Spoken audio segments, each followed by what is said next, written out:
jerseys, Martin Truex. When he won this race, he put a spanking on them that day. So maybe they found that magic setup again. Well, different team, different crew chief. It was he and Kevin Mannion when they won here. Dale Earnhardt Incorporated. Do you know that the state flower, New Jersey, is the common violet? You're still trying to make up for that, aren't you? Man, I was afraid you were going that. Oh, God, please. Not no. the concrete Jersey barrier. We got weather issues. We got state flower issues. No, we have no weather. There is no weather here. Denny Hamlin is 7th, 23:02. He has run 15 laps.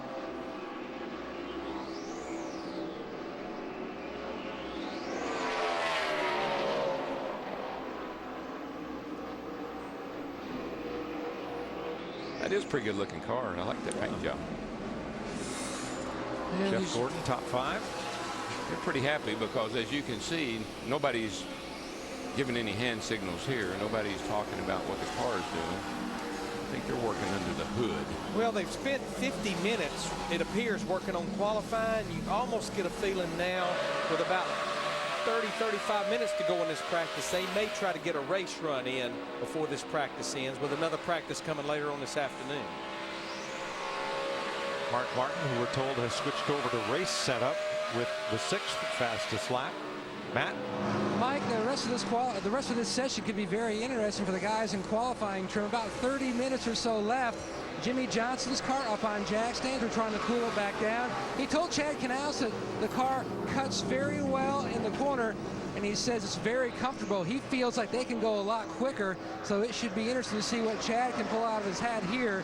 Jimmy Johnson, like you guys mentioned, always runs well here. 1 win behind the king, Richard Petty, currently at 6. You know, guys, a new Forbes study ranks Jimmy Johnson as the most influential athlete in America, and that was in front of athletes like Tom Brady, Michael Phelps, Shaquille O'Neal. The polling shows that certain qualities that help the player wins the influence with the public is being intensely competitive, valuing winning above calling attention to yourself, and mostly avoiding controversies off the field. Guys, I'd say that pretty much says Jimmy Johnson. Where do you think Kevin and Kyle were on that list? They wasn't on the list. Yeah, they're on a different list. They're on a different list. He was third. He was third in this polling. Dale Earnhardt Jr. Wow. Speaking of polling, voting ongoing for the fans' choice to get into the Sprint All-Star race next Saturday night live on Speed. Wonder who's leading that poll. Actually, I just wonder how big his margin is. Huge. I'd say it's in the huge category. Okay. Dick? And speaking of lists, Greg Biffle is working on a list of things to try under his race car. They're doing a lot of changes of shock absorbers, springs, and adjustments on the number 16. This is all race setup stuff. He's on the scales right now with tires that he used in the last practice. Biffle's had a lot of success here with a couple of wins. Led 8 of the last 12 for 463. Could be a big day Sunday if they stumble on the setup. That's quick. Good point. There they are, the world's toughest trucks, and they duel today in Dover. Don't miss the NASCAR Camping World Truck Series from Dover. You'll see it tonight at 8 Eastern on Speed. Justin Marks on the pole. Oh, by the way, Kevin and Kyle start 2nd or 3rd. You won't want to miss this. And probation means the Truck Series too.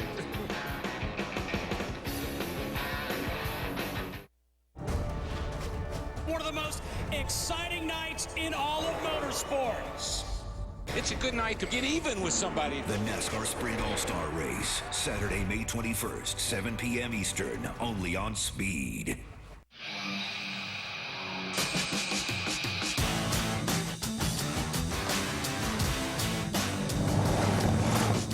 On the road of life, there are many paths. The secret is not being afraid to pave your own. Star Motorcycles, we build it. You make it your own. No pirate. There's a monster in my bathtub.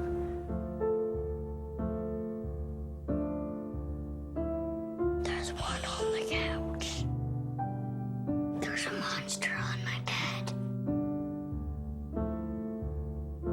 innocent things from triggering an asthma attack. Please make the monsters go away. Learn how to stop their asthma attacks at noattacks.org. You could say I'm well connected, not because I'm a member of the Hollywood elite, but because I have Xfinity. Now I can do more of what I love to do online. Log in, status groovy, finish him, HD me.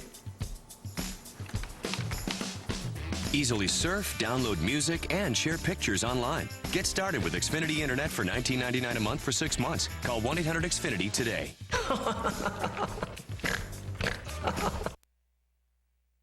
55 minutes into this practice session as Kyle Busch and Joey Logano talk it over, and Kyle even has a picture to show.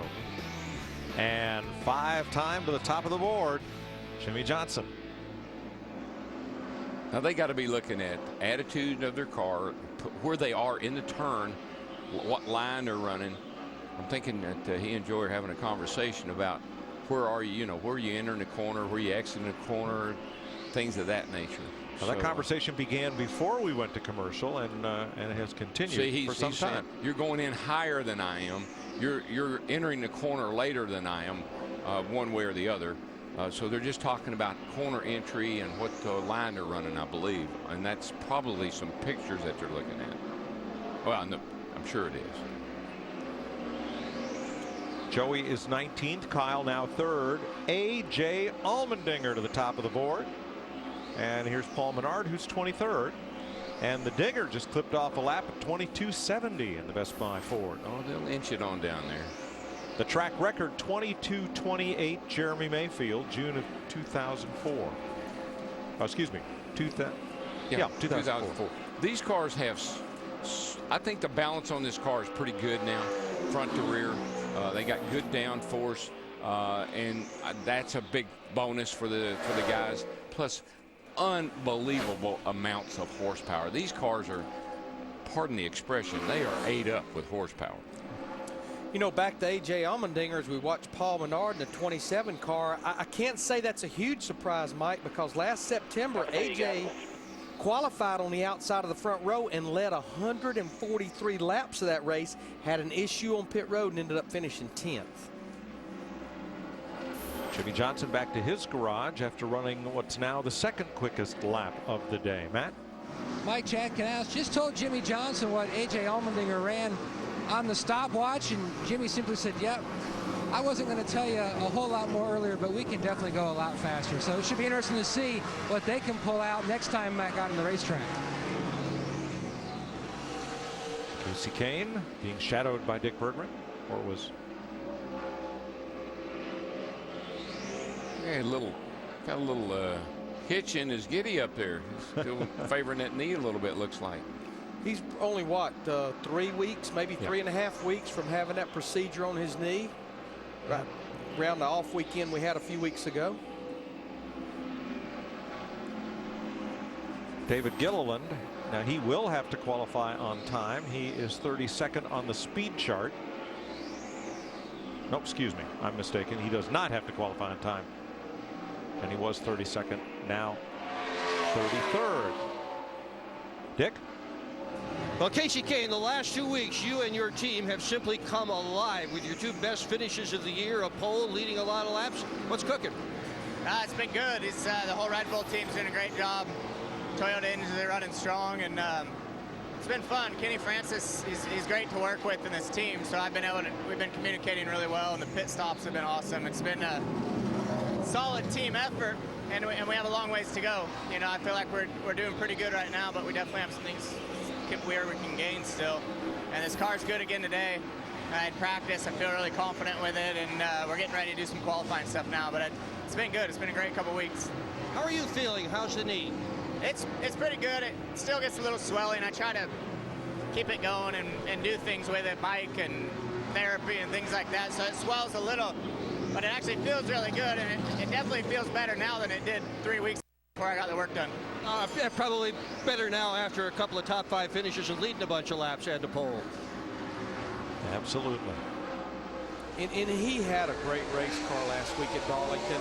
but he got into the wall one time there, and he said the car never drove the same after he did it, even though he led late in the race. I don't think, Larry, I'd heard or seen guys talk about aero quite as much at Darlington as I did this past race. We saw on a number of occasions where a car would run up on another car and couldn't pass it because he picked up what they call aero push. We heard during the race Carl Edwards say a number of times, I'm much better out front. My car's bad fast. And we talked to him this morning. He said, man, when I got out front, put that clean air on the nose, that thing took off. So Darlington is the first place I think I've heard guys really complain or talk about the aero on these cars.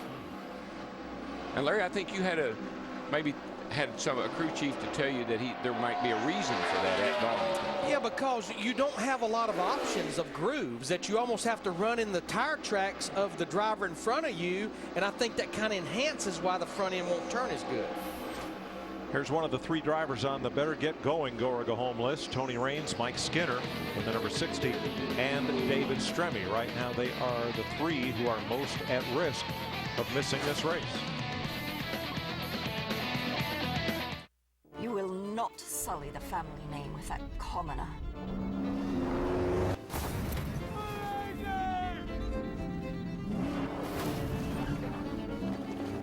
Cornelia! My lady! Will you take my hand? Car chases make movies better. And Fast 5 has a lot of car chases. In theaters and dealerships now. Things aren't always what they seem out here. Like that big fella over there. Costs way less than I ever dreamed. I don't tell my friends just how affordable it is. Because of them, I'm still the big roller. The big cheese, you know? Oh, Emmett. Baby, what you doing? Yeah, babe. Yeah, yeah, babe. In a second. Taking care of some business. It's surprising just how affordable an RV vacation can be. Go RVing.com and get a free video. Or visit an RV dealer. Go affordably. Go RVing. What are you doing, Bob? I finally figured out how to get my lawnmower to sense precisely the speed I want to walk. It's going to be effortless. You see, it can read my mind. Oh. Why don't you just get one of these? Toro Personal Pace Technology. Mowing has never been easier. Special event going on now at your Toro retailer. The Ring brothers know a thing or two about performance, and they've got the trophies to prove it. We use Royal Purple in all our vehicles. From our daily drivers to these classic show cars. Royal Purple, the performance oil that outperforms. He's going with the long tongs. Would have gone short tongs, but he's a pro. Montreal steak, unbelievable flavor. With the mouth-watering flavor of Grill Mates, you can grill like an expert. McCormick Grill Mates. Master the flame. Master the flavor. Welcome back to Dover. And here they are, the fellas who are going to try and make the show. There is one of those drivers who will go home tomorrow. Michael McDowell and J.J. Yaley have been quick throughout this entire session, and the others are grouped very tightly from 37th overall on down.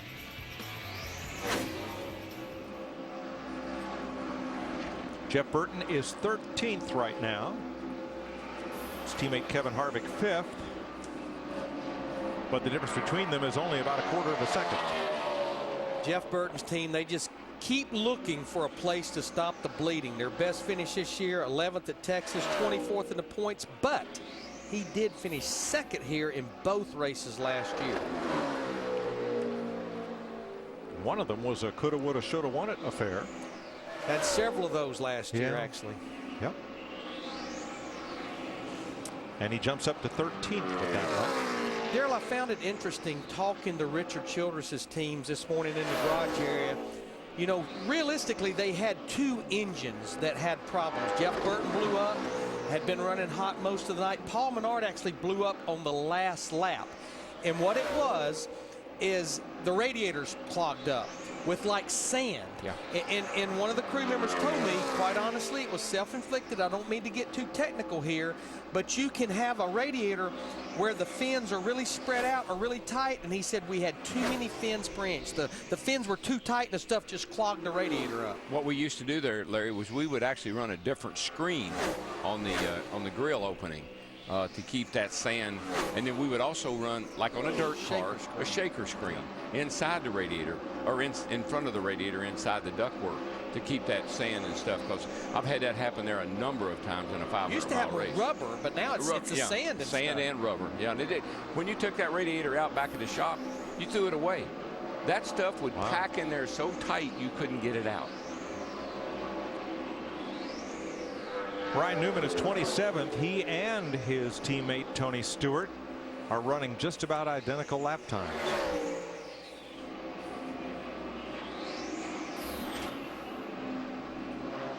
Yeah, Ryan comes in here 6th in the points, only 61 points out of the lead. And then here you look at his teammate, Tony Stewart. Tony comes in here 7th in the points, 65 points out of the lead behind points leader Carl Edwards. There is your points leader. Captain Carl right now, 23rd. Concrete overall. Carl. Concrete Carl? Yeah, he's become known as Concrete Carl. He will win on the concrete racetracks, won't he? Yeah, he got them at Nashville. Concrete. Right. Pretty good here. Sunday NASCAR race day revs up in Dover. Denny Hamlin live, plus a discussion of the driver feuds that got physical in Darlington. NASCAR race day built by the Home Depot. From Dover, Sunday 10:30 Eastern, live on Speed.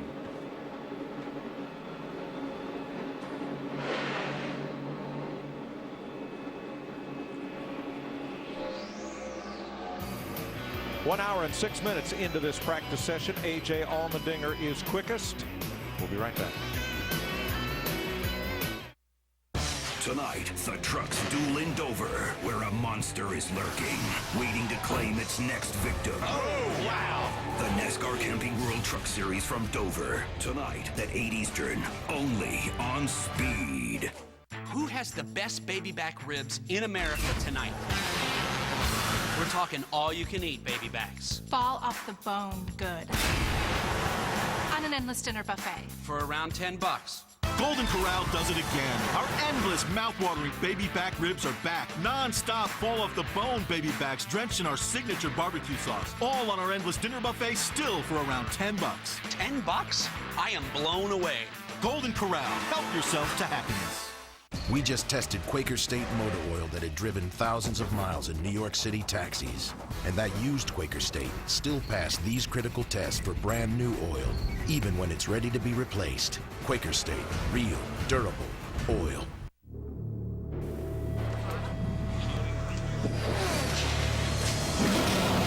Green flag.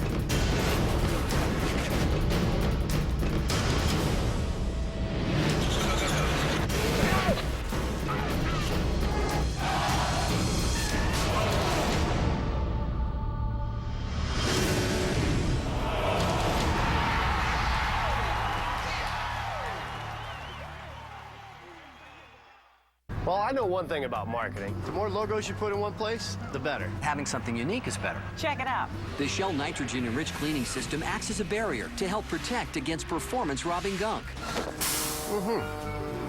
He's good.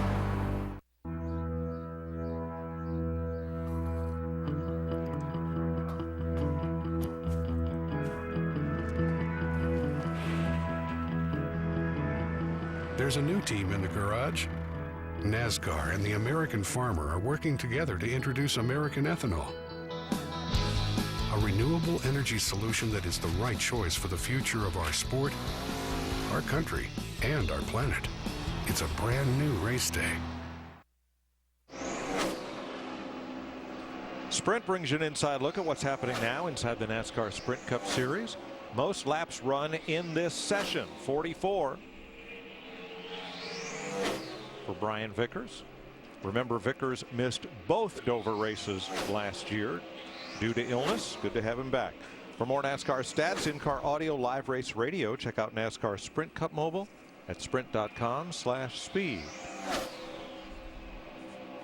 Kevin Harvick has jumped back up into the top 5 behind Allmendinger, Johnson, Kyle Busch, and Truex. A couple guys jumped in the top 10 we hadn't seen. Bobby Labonte, Regan Smith, both up in the top 10. Well, we know Regan Smith above and beyond winning that Southern 500 last week. He's been fast every single qualifying outing with the exception. Bobbled a little bit last week at Darlington. He actually said he slept the best he'd slept after qualifying because his big fear of qualifying up front, as he had been doing, was being able to stay up there. Qualified 23rd and went on to win the race last week. And Larry, I can so identify with that because I remember when you'd qualify up near the front and everybody would look at you and say, well, that was a fluke. And you so wanted to be able to show people that, you know, I got a fast car and we're here, we're the real deal. And if you qualify up front every week and fall to the back every week, people are not going to take you very seriously. So I understand where he's coming from. Feeding time, Larry. It's getting close. Got about 15 minutes left in this practice. Pickberger. Well, Jamie McMurray has struggled throughout this practice session. They have not yet done a mock qualifying run, and they're not really close enough to be able to do it either. The car is very, very loose. McMurray says that if he tries to crank the wheel, the back end just comes right out from underneath it. Matt Kent's currently 16th on the board. He's happy with that 17 machine. Like DW mentioned, he's got the Wiley X colors on this week. Dover Special made his first Sprint Cup start here, filling in for Bill Elliott. He has one win here back in 2006. He says they finally got the car to cut like he wants it to do. So he's pretty upbeat on the radio. And we got to give a shout out, Mike, to his son Ross, 17 years old. He won the ASA opener at Madison, Wisconsin last weekend, and yes, just like his dad, he's got Roush Fenway power under the hood. Roush Yates power under the hood. He's still in high school. He is. Graduates this June. Great run for Ross. How about that? That race that he won here, boy, I remember that race, and what a barn burner that was. I think it was Kentz's and Biffle and Carl, and I think Jamie was driving in, and they were all 4 up there at the end of that race, swapping the lead, trading paint. It was a crazy finish. 22.704. That's the fastest lap of the day, and that's the man who turned it, A.J. Allmendinger, who has made 5 runs totaling 25 laps. Well, we know Saints come up out of that hole like we're talking about. You talking about hunkered down. You feel that back. You got 850 horsepower into your foot, and you feel that back end when it comes up out of that hole like that. It's sitting back on those rear tires and trying to do a wheel stand down their back straightaway like a drag car or a sprint car. Daryl, you know what I think Jimmy Johnson just did? I think they just went out and just buffed a set of brand new sticker tires in. Didn't make a lap. He went out and he came right back in. We've seen that work here before. He rolled them in. Yes. That initial, when you put stickers on, Larry, and you know this, when you roll out of the pits, I've seen guys almost spin out coming out of the pits down here coming up on the racetrack. So it gives you a little extra security when you go into the 3rd turn to come and get the green. And that coming and get the green is huge. And what probably Jimmy Johnson and his team will try to do is try to get back out there before this session ends and make the mock run on those tires, but they want to make sure they're stone cold and not get to see because they've got a little heat in them. And I tell you how critical qualifying is. Even pulling all the way down there to where you're going to exit pit road when you get ready to go qualifying from a dead stop, because what you want to do is exactly what we're talking about. You want to get as much speed as you can coming to get the green. That is not a warm-up lap. That is a coming to get the green lap, and you got to be on it from the time you roll off pit road, coming to get the green, and then certainly on your qualifying lap. Dale Jr. 23.30, about 6/10 off of the fastest time. Boom! He jumps up to a 22.83, and Earnhardt is 5th. I think this is the first time that Dale Earnhardt Jr. has actually made a mock qualifying run. We know for a fact they were in race trim for well over an hour.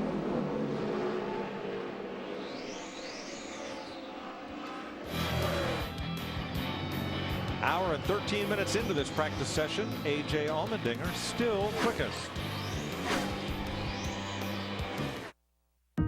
Long before a Cummins diesel engine powered a Ram truck, It roared to life out here and proved itself here, here, and here. And it's now delivering best-in-class towing here and unsurpassed torque here. The Ram 5-year, 100,000-mile warranty covers you everywhere. Ram. Only Polaris delivers the ultimate combination of power, suspension, and agility. The only trail-capable side-by-side, Ranger RZR.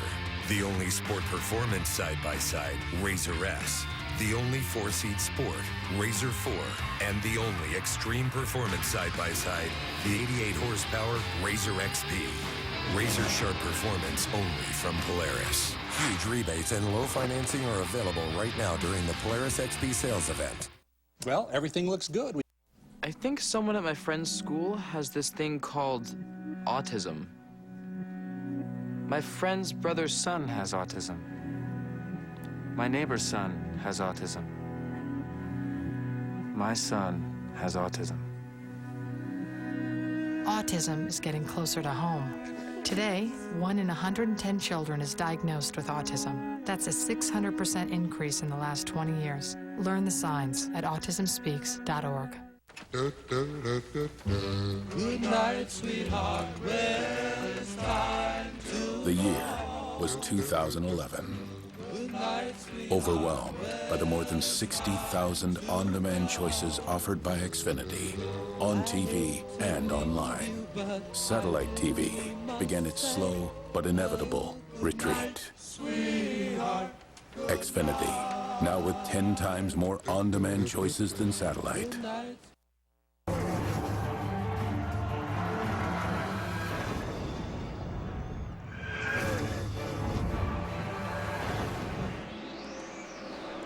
Welcome back to Dover. Last chance to qualify for the NASCAR Sprint All-Star Race. To do that, you got to go to victory lane here. Jimmy Johnson, Kyle Busch both back out on track for another run, and here is Montoya off turn 2. Yikes, yikes. Oh, he'll be in talking to you. Were talking about wanting to see some hands fly when he gets back in the garage. He just had turned his fastest lap of the session. Right now he's 19th quickest, but that was kind of the slide for life there off turn 2. His quickest lap, not quite 4/10 behind Allmendinger's.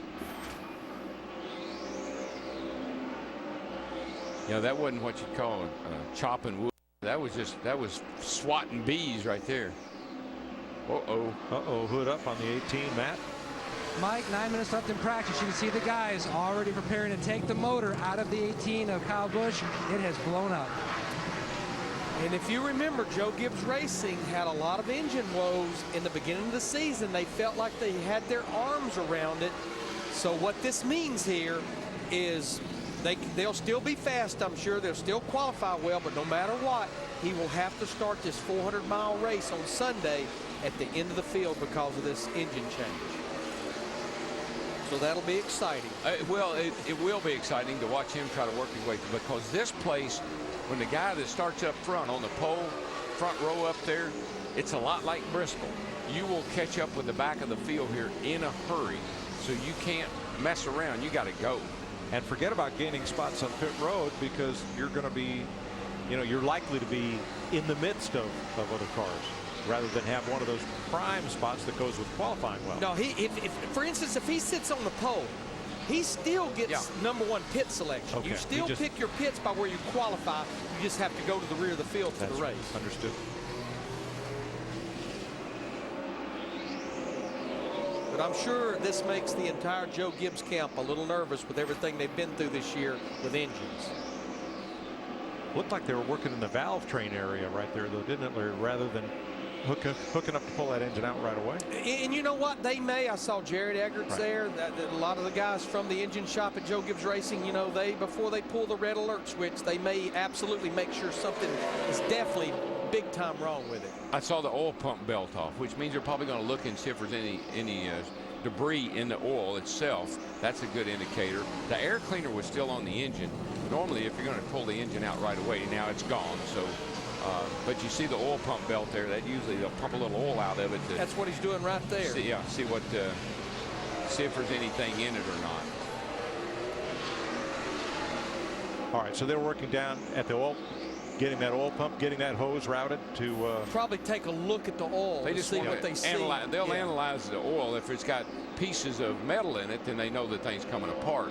Oil's clean, everything's clean, then they'll go through a process of checking the valves, checking the valve springs, see if they can find an area where there may be a problem before they pull it out.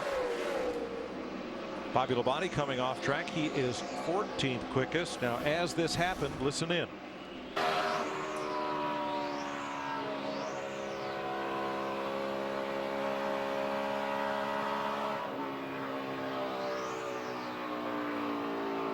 Blowing up. Blowing up. Yeah, you can just hear the engine goes from sharp and clean to a little bit of a flutter in it. And that's most likely something in the valve train. Now, Kyle Busch only ran 22 laps in this practice session, and he's currently 3rd quickest. But Darrell, I was always amazed with some of the drivers I worked with, and I'd almost bet the house you were the same way. A lot of times you can smell an engine starting to go sour. Listen, when you drive a race car, you use all your senses. You need an extra one sometime that you don't have, but some guys can develop it. But feel. You can feel it when you get back in the throttle. If that engine starts to shake, you feel it. If it changes sound, you hear it. If it's starting to burn up, you smell it. So all those things come into play when you're analyzing and driving your race car. Tony Stewart 31st, his teammate Ryan Newman 32nd. And here's Jimmy Johnson out for what may be a final run. He is 2nd with a 22.75. This may be that run on the set of tires that they rolled in about 10 or 15 minutes ago. Gonna be a good lap. He was in the rev limiter, which tells me he got off turn 2 really good. He just runs the center of the corner so much faster looking. Top of the board, 22.69. He edges Allmendinger. 22.69. That's what I said. Yeah, when I watch his car go around the racetrack, where he is so fast, so much faster than what I visually see other cars, right through the middle of the corner. He is wide open through there. AJ saying 1/100th of a second. I got a little something in the bank, boys. Don't worry. NASCAR race day revs up in Dover. Wendy Venturini sits down with first-time winner Regan Smith, and we discuss the driver feuds that got physical in Darlington. NASCAR race day, built by the Home Depot, Sunday at 10:30 Eastern, live on Speed. Bell helmets, mongoose elbow pads, a pillow pet, and cotton balls. You're doing great. Guys, come on. She's not that bad of a driver. Only Walmart has low prices every day on everything you need, backed by our ad match guarantee. Save money, live better. Walmart. Grand Am Rolex Sports Car Series. 2 classes, 1 race.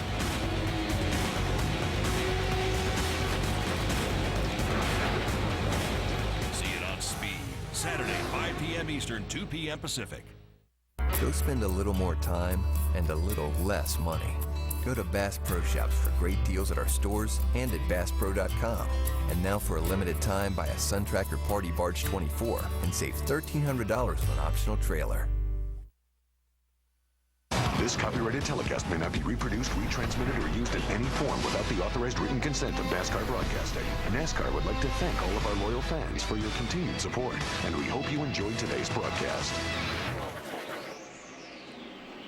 Welcome back to Dover, where Jimmy Johnson has the fastest lap of the day by 1/100th over A.J. Allmendinger. Dick?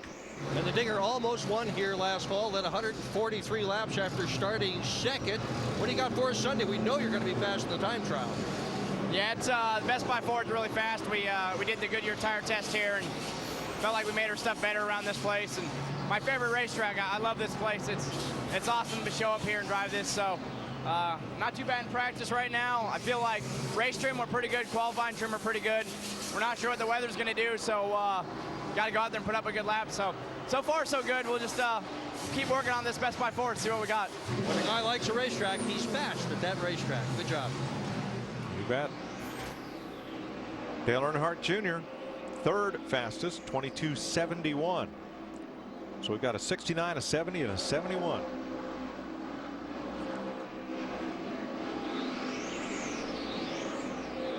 Montoya down to the apron after a run that is his best of the day, 13th. Final practice coming later on, and you'll see that also on speed. See Ryan Newman here in the 39. Right now he's 32nd quickest. His owner teammate Tony Stewart 31st. It just appears they've stayed in race trim this entire practice. Yeah, I don't know, Larry, but I heard two cars went by and one of them sounded off. The 39 sounded like had something wrong with it, or the 42. They went by together. They're making an odd sound. One of them was. You know, Darrell, quite honestly, I know a lot of tracks we go to, the drivers complain that maybe the gear that NASCAR mandates is not low enough. Honestly, it's a lot of gear here, a 444. And when you look at the speeds that we're running with that 444 gear, that's got to be close to 10 grand. It's well up there. Yeah. Mark Martin may be the last driver to complete a lap here as the flags are out to end this session. There was no commentary on Newman's radio to indicate an engine problem. Yeah, they went by together. It could have just been the two cars going by together, but it sounded, one of them sounded flat to me. And Mark Martin, remember, is in race trim, so no threat to his fastest lap that he set earlier. Jimmy Johnson has 6 wins here, and now he has 1 opening practice. A couple of drivers, they've been fast all year long. Regan Smith and David Reagan back there 9th and 10th. This is where I remember Chad Knaus having that phrase, max points. And it was right here. They won practice, they won the pole, and they won the race. And I think, quite honestly, this is a good measuring stick for where Jimmy Johnson and that team's really at this year in 2011. Carl Edwards 30th. Trouble or just race runs? I don't think they ever even got close to a mock qualifying run, just like Tony Stewart and Ryan Newman. And they head the next page. Of the Go homers, Michael McDowell quickest, Mike Skinner second, J.J. Yaley third, and a big pack from Nemechek on down. Nemechek, Riggs, Lally, Rains, and Stremme. One car will go home tomorrow. Jimmy Johnson wins practice. We're going to do a quick change up here in the booth. Steve Burns and the boys will have practice. We'll do a quick change down to the production truck as well. And then we will see you back here for Sprint Cup Series final practice a little later on. Enjoy nationwide practice next.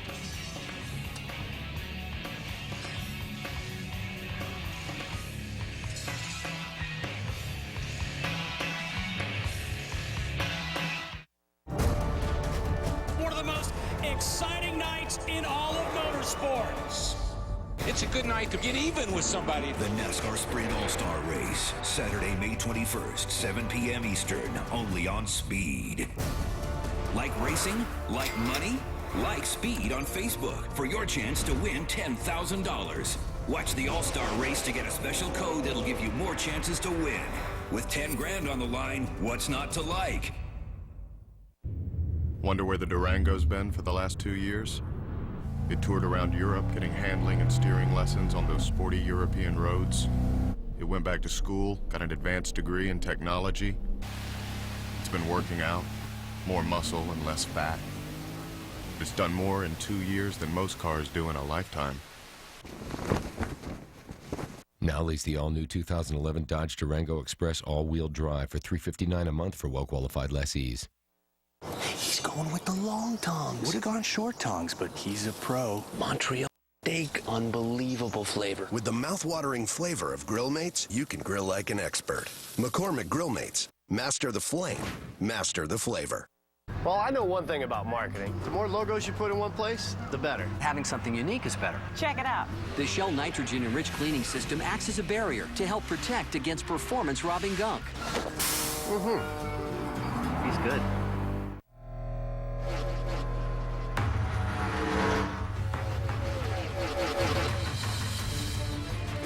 Somebody better keep me away from any Hamlin after this race.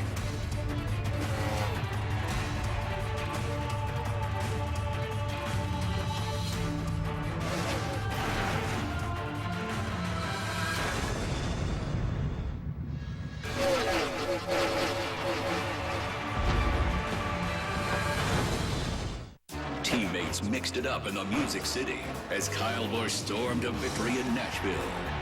Tonight, the beating and banging gets revved up on speed as the NASCAR Camping World Truck Series duels in Dover.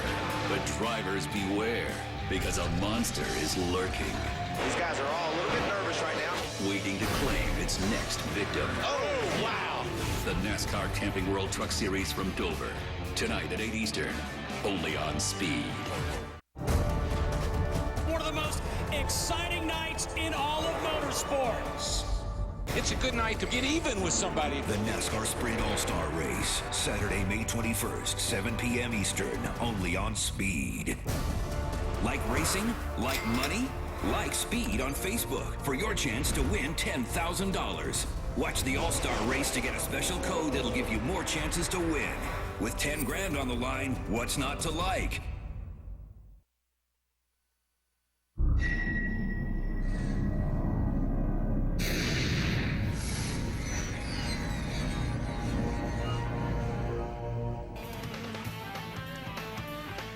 And welcome back to the Dover International Speedway, the first and final practice for the NASCAR Nationwide Series teams.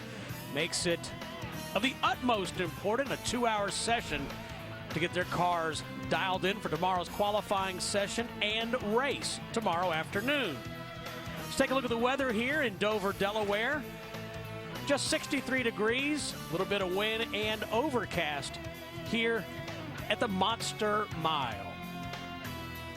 And hi, everybody. Glad you're with us. Steve Burns, Phil Parsons, and Jeff Hammond. And Phil, we look at the track conditions. As I said, this is the first and final practice, so it's really important for these guys to find out everything they can in this 2-hour session. And I think the racetrack is going to be very indicative of what they're going to see tomorrow during the race, because this racetrack has taken an incredible amount of rubber. We had two Camping World Truck Series practices yesterday, as well as qualifying this morning. You can look at all the rubber. We've been here before, Jeff, and it looked like this racetrack was white when these guys are getting ready to practice. This will be very, very similar conditions to what they're going to see tomorrow afternoon. No, I'm sure these guys, as far as Nationwide is concerned, they're sitting there licking their chops saying, man, they finally got the track like we'd like to see it. Because, again, they don't have the luxury of a lot of tires, folks, to go out there and get this track run in. So coming in here, having this racetrack as good as it is right now will really help these guys find the right setup for the race tomorrow. And the thing is, Steve, when you come to this racetrack, your terminology will change from crew chief to driver. You start hearing about things about the word landing, flying, bottoming out, really bad here, because, again, this is one of those racetracks that it's hard to describe the idea of basically running off the edge of a cliff and all of a sudden knowing where your car is going to wind up when it finally hits the bottom and whether you can pick that throttle back up. Let's head down into the garage area and join Bob Dillner. Bob? Well, Steve, obviously a lot of hype for Kyle Busch this week after that tumultuous post-race from the Cup Series at Darlington. But this week he's trying to do something that only one other driver has actually ever done, and that's win as many races in the Nationwide Series as Mark Martin has done. Mark with 49 victories, Kyle 48. And remember, he's awful good here at this racetrack. He swept the races last year. He's trying to do it again this year, Steve. All right, thank you, Bob. Very important practice coming up here at Dover. Stay with us. We just tested Quaker State motor oil that had driven thousands of miles in New York City taxis. And that used Quaker State still passed these critical tests for brand new oil, even when it's ready to be replaced. Quaker State, real, durable oil. Hydration where you least expect it. Schick Hydro. Water-activated gel hydrates your skin throughout each shave, and Skin Guards help to reduce irritation. Our best shave for your skin. Schick Hydro. Free your skin. Hi, I'm Pascal from Safelite. My customer's daughter was driving when a rock flew up and chipped her windshield. They wanted it repaired right before it could crack, so they scheduled online at safelite.com. Safelite's repair resin fills the chip's tiniest microcracks. No other resin lasts longer or stays stronger. There's even a national lifetime warranty. Plus, thanks to his insurance, a Safelite repair was no cost to him. Really? Call or schedule online. Safelite Repair, Safelite Replace. Losing weight clicked for me when I realized that Weight Watchers Online is for guys. All the guys, they think, do some crunches, that'll just make you thin right away. That just doesn't work. So with Weight Watchers Online, it teaches you about doing the right things when you're eating. There's something called a digital cooler. Grab some beer, maybe some chips, and you can stay on plan. I lost 57 pounds. I pick up a 55-pound weight, and I cannot believe that used to be right here. Hurry, join for free today. Weight Watchers Online for men. Finally, losing weight clicks. Welcome to an exclusive tour of the 2011 NASCAR Nationwide Series. We have big changes to discuss and new faces to meet. But first, we're going to take a look at some of the new cars hustling their way into the series. Just traded some serious paint with that Mustang. These are some of the new faces that I mentioned earlier. Of course, their faces aren't always this angry looking. The 2011 NASCAR Nationwide Series. Something new around every turn. Speed's presentation of NASCAR Nationwide Series Final Practice from Dover is brought to you by Race, Rock, and Refresh. To learn more about your chance to win a trip to Chicagoland Speedway and a Toyota Tundra, visit Dollar General. Save time, save money every day. First car's out for NASCAR Nationwide Series practice. 46 teams are here.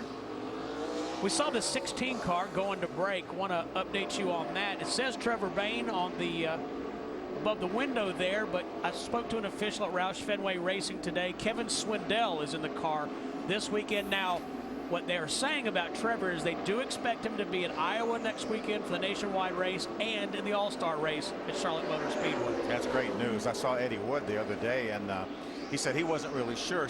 Trevor went back to Knoxville where he grew up, so he said he hadn't talked to him in a few days, but very hopeful that he will be ready to be back next week. I heard several people down there, again, talking to Donnie Wingo last weekend at Darlington, that he was chomping at the bit to get back in the race car, but they wanted to give it another week to try to make sure everything was where it needed to be as far as the medication they had him on, to try to get that out of his system and get everything ready to go. They also have not, the doctors have not officially come up with a diagnosis. They ran up through a bunch of tests at the Mayo Clinic up in Rochester, Minnesota, but to this point, no official diagnosis, so we're glad Trevor is getting better. Let's go back to the garage. Also joining us here this afternoon is Wendy Venturini. Thank you, Steve. Yes, just like we had a quick switch over from Cup practice to nationwide practice here on Speed, so did a lot of these Cup drivers. In fact, many of them have just made their way into the nationwide garage, missing the first few minutes of practice. David Ruderman just walked by. One guy that's still not here is Brad Keselowski in the 22. He is still debriefing with his Cup car in the Cup garage with his team over there, but as soon as they get all that hashed out and go over some notes, he will hop into this nationwide car and try and get some very useful laps in this 2-hour practice session for nationwide. Steve? All right, thank you very much, Wendy. Taking a look at our buddy Elliott Sadler. And Phil, I think, you know, talking to Elliott Monday on NASCAR Race Hub, he feels like they are very close to winning a race. Yeah, without a doubt, with so many top 5 finishes, and if you can finish in the top 5 consistently like this team can, then you're on the verge of winning. And we know Elliott Sadler is a proven winner both in the Cup Series as well as the Nationwide Series. He said that Kevin Harvick called him like the minute the Nashville race was over and lit him up. But Elliott said, you know what, I appreciate his passion. And he said, then he called me back and said, look, you have the ability, you have the talent, you just have to get your confidence back. You can win here, and we want you to win the championship. And Elliott went, you know, through a couple years of some pretty rough luck over there in the Cup Series. I know winning that truck race last year at Pocono was such a big boost, and we saw how emotional he was in victory lane after that victory. So there's no question that he can get it done on a racetrack. I think the thing is right now, everything you guys have said is dead on when it comes to Elliott Sadler. He's very competitive. He doubted whether or not he can still drive a race car. Oh, he flat said it on trackside. Remember at Richmond, he said, I just lost confidence completely. I didn't know whether I was worthy to be out here with these guys anymore.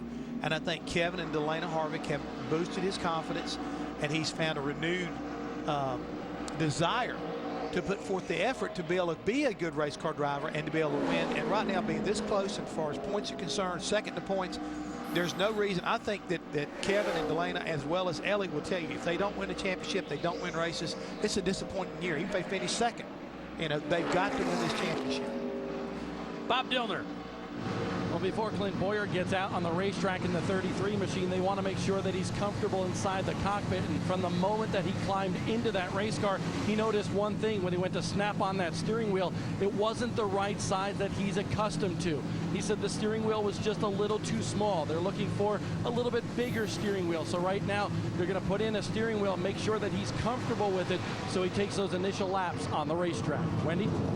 And here on this side of the Nationwide garage, Ricky Stenhouse Jr. fastest in this practice so far. He said it lands free in but tight from the center off. The good news is they are not hitting the splitter, but he said he has to lift in order to keep it out of the fence, and that you never want, especially at a track that's really hard to drive for some of these drivers. What's interesting about Ricky Stenhouse Jr.'s car, take a look. The Mississippi Flood Relief and the NASCAR.com unites both on the car for this weekend. We know we have a lot of flood victims all across the U.S. So Ricky Stenhouse Jr., Roush Fenway Racing, supporting that cause.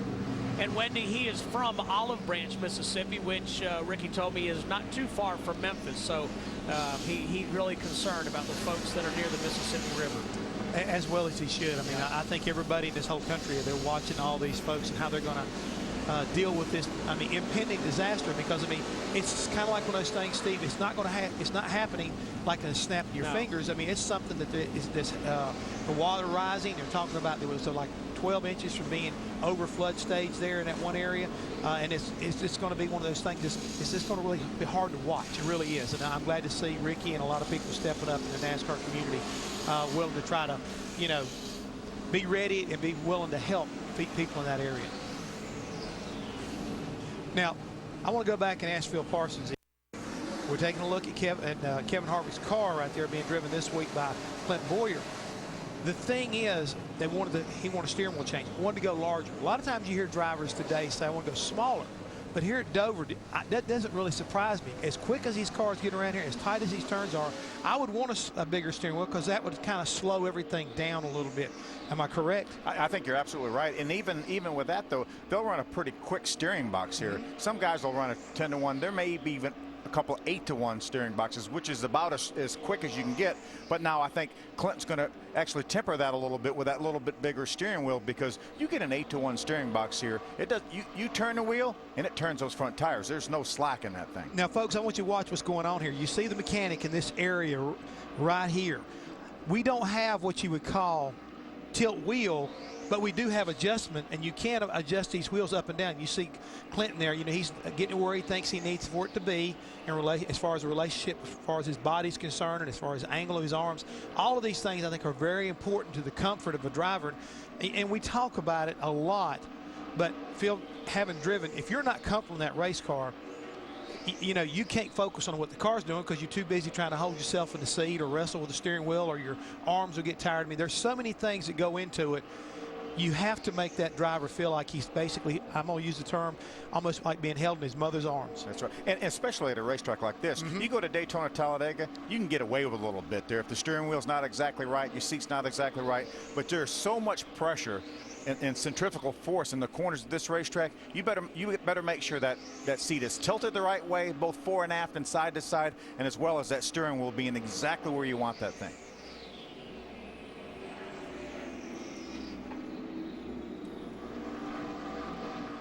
Kyle Busch at the 18, shattering records every time out. Talking about driver comfort, wasn't real happy with his helmet. No, you see right there, he's telling the crewman, you know, something needs to be worked on again. Looked like something may be rubbing him or something. Yeah. The padding maybe came loose or something. I think he's going to send him for either. Yeah, he's going to send him for another helmet. We had Juan Pablo Montoya on trackside at Darlington, and we were talking about there's a guy that helps him do a lot of odd stuff. What's his name, Jeff? Do you remember? I don't. But anyways, do not. He said that he had the day off, and Juan Pablo said, I go out to practice. He said, I'm very particular, very picky about my visor. And he said, I had one little speck on my visor, and that's all I could look at. No one ever said race car drivers are rational. No one ever said that. But what a great run this young man had last time out at Darlington. Yes, he did. Ended up with a top 5 finish, best finish of the year. And he needed that desperately. I think that, you know, once again, we talk about confidence inside a race car now. understand, I am talking about Stephen Wallace. I can't ever imagine him being short on confidence, but it always helps you to be able to go someplace that everybody says is a very difficult racetrack, and you're able to beat the racetrack and fare pretty good against your competitors. And he didn't back into it. He ran well. He raced well. 5th place finish at Darlington for Stephen Wallace. Ricky Stenhouse Jr., the quickest. In fact, Roush Fenway teammates the quickest. Stenhouse and Swindell. Stay with us. In 8 days. Have you ever? No, I have never. Don't miss the NASCAR Sprint All-Star Race live on Speed. You ready? Ready? Green flag, green. Here's to the pursuit. The pursuit of better. Faster. Cleaner. Funner.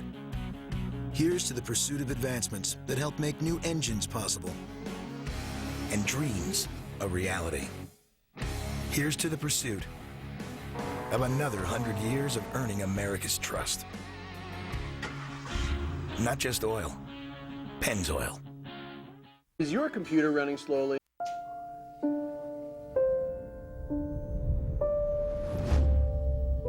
What if a disaster strikes without warning?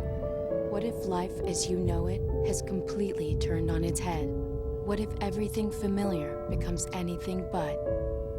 Before a disaster turns your family's world upside down, it's up to you to be ready. Get a kit, make a plan, be informed today. Learn how at ready.gov. People say I have the voice of an angel. Not because, but because I have Xfinity, the voice service with the best call clarity. I get caller ID on my TV and my PC, and I can check my voicemail online. And you're saving money. Get Xfinity Voice with unlimited nationwide calling for $19.99 a month for 12 months. It's easy to switch, and you can keep your current number. Call 1-800-XFINITY today. That's the only song they know.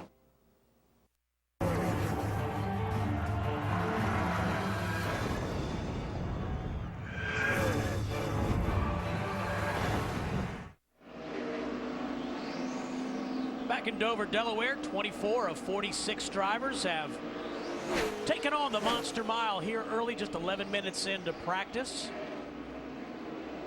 And Wendy was talking about Brad Keselowski. He's made it out there. And he is second quick right off the bat as we went to break. Stenhouse was quickest, then Kevin Swindell. Brad Keselowski jumps right up there at the top of the leaderboard. Yeah, Brad Keselowski, our defending champion in this series, hasn't had the type of year that he would like. He's had a lot of bad luck. I mean, he was leading Las Vegas with 3/4 of a lap to go and cuts down the right front tire and ends up popping the fence. Ends up, I think, still finished third, but that's a great race team. Brought on Todd Gordon as his crew chief this year. A lot of experience in the series, and I think they're destined to win a bunch of races, I think. Yeah, they've got 5 top 5s, but to your point, Phil, they've also had, 3 finishes worse than 27th. So not the consistency certainly they had last year. No, and again, the thing that's amazing is that, can you believe it, Brad Keselowski's getting ready to make his 150th start here in the Nationwide Series. He's won 150 races here in the series now, this defending champion. And you talk about Todd Gordon right quick. I think there's still a little bit of communication gap there between those two that's really not quite as good as it was a year ago when Paul Wolf was crew chief for the team. But he and Paul have been together for for 3 or 4 years, so, and I think that'll come. And now they've parlayed that communication into the Cup Series, where they had that great best finish of the year last time out at Darlington. Finished third, right? Sure was. And we're looking right now at our point leader, Justin Allgaier, finished 4th at Darlington. I mean, all of a sudden he's gotten hot. Three finishes right there, 15th or better, 11th. I think it was the 3rd and the 4th, but 4th at Darlington was very, very impressive. He's 5 points ahead of second place Elliott Sadler. Bob Dillner. Right now, Reed Sorensen trying to dial in his race car. He sits 4th in points right now. Reed having a very good year in this Turner Motorsports car. But right now, this car just a little bit too tight on entry and exit. The center is actually okay, so they're changing the left rear spring on this machine right now. And honestly, the 32 car, especially with Reed Sorensen behind the wheel, very good here at this racetrack. He has a bunch of top 10s. In fact, 9 starts here. 8 of them have been top 10 finishes, Steve. And Bob, further, he has top 10 finishes in 4 of his last 5 races this year. That definitely is a contender for the championship as well. Here's a guy that's not a contender for the championship, but you know, if he was eligible, he would be. Phil, take us around Dover with Carl. The unique thing about this racetrack is you see here Carl get back in the throttle. A lot of times you will have to pedal that throttle up off the corner. Maybe not so much with your tires as fresh as they are. Hear him off the throttle, a little bit of brake, back in the throttle. But as the race wears on and you get some laps in your tires, you'll physically have to back off that car so it'll turn up off the corner. You'll get back in the throttle in the center of the corner. Right about here, you get back in it hard. And right about here, you know that if you stay in the throttle, you're going to be too wide exiting. So you have to pedal that thing a little bit till the front end settles down, and then you can drive on up off the corner. And that doesn't mean you're not going good. The very fastest cars will be doing that.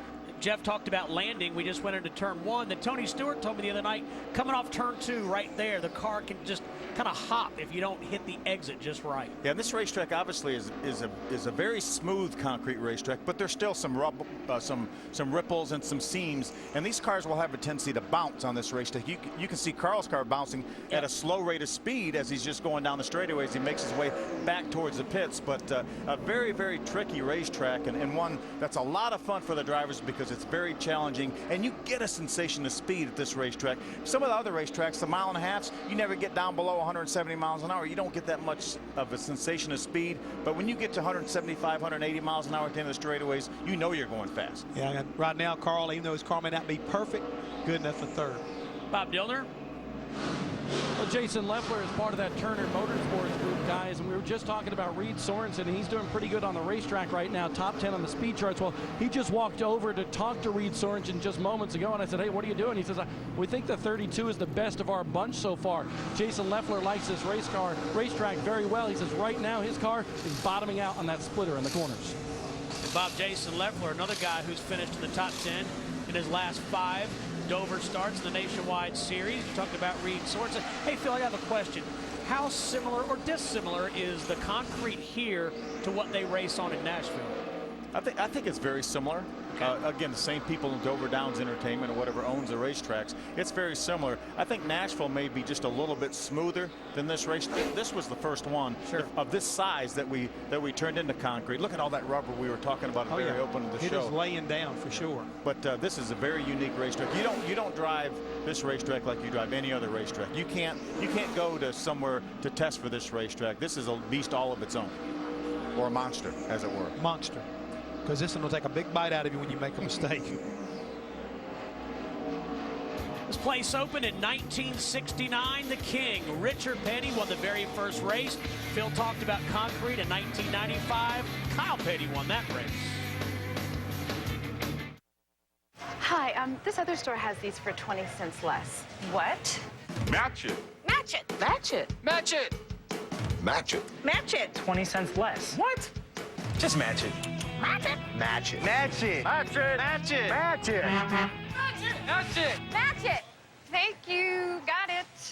I'll match that price right here. Oh, cool. We won't be beat. We have low prices every day on everything, backed by our Ad Match guarantee. Save money. Live better. Walmart.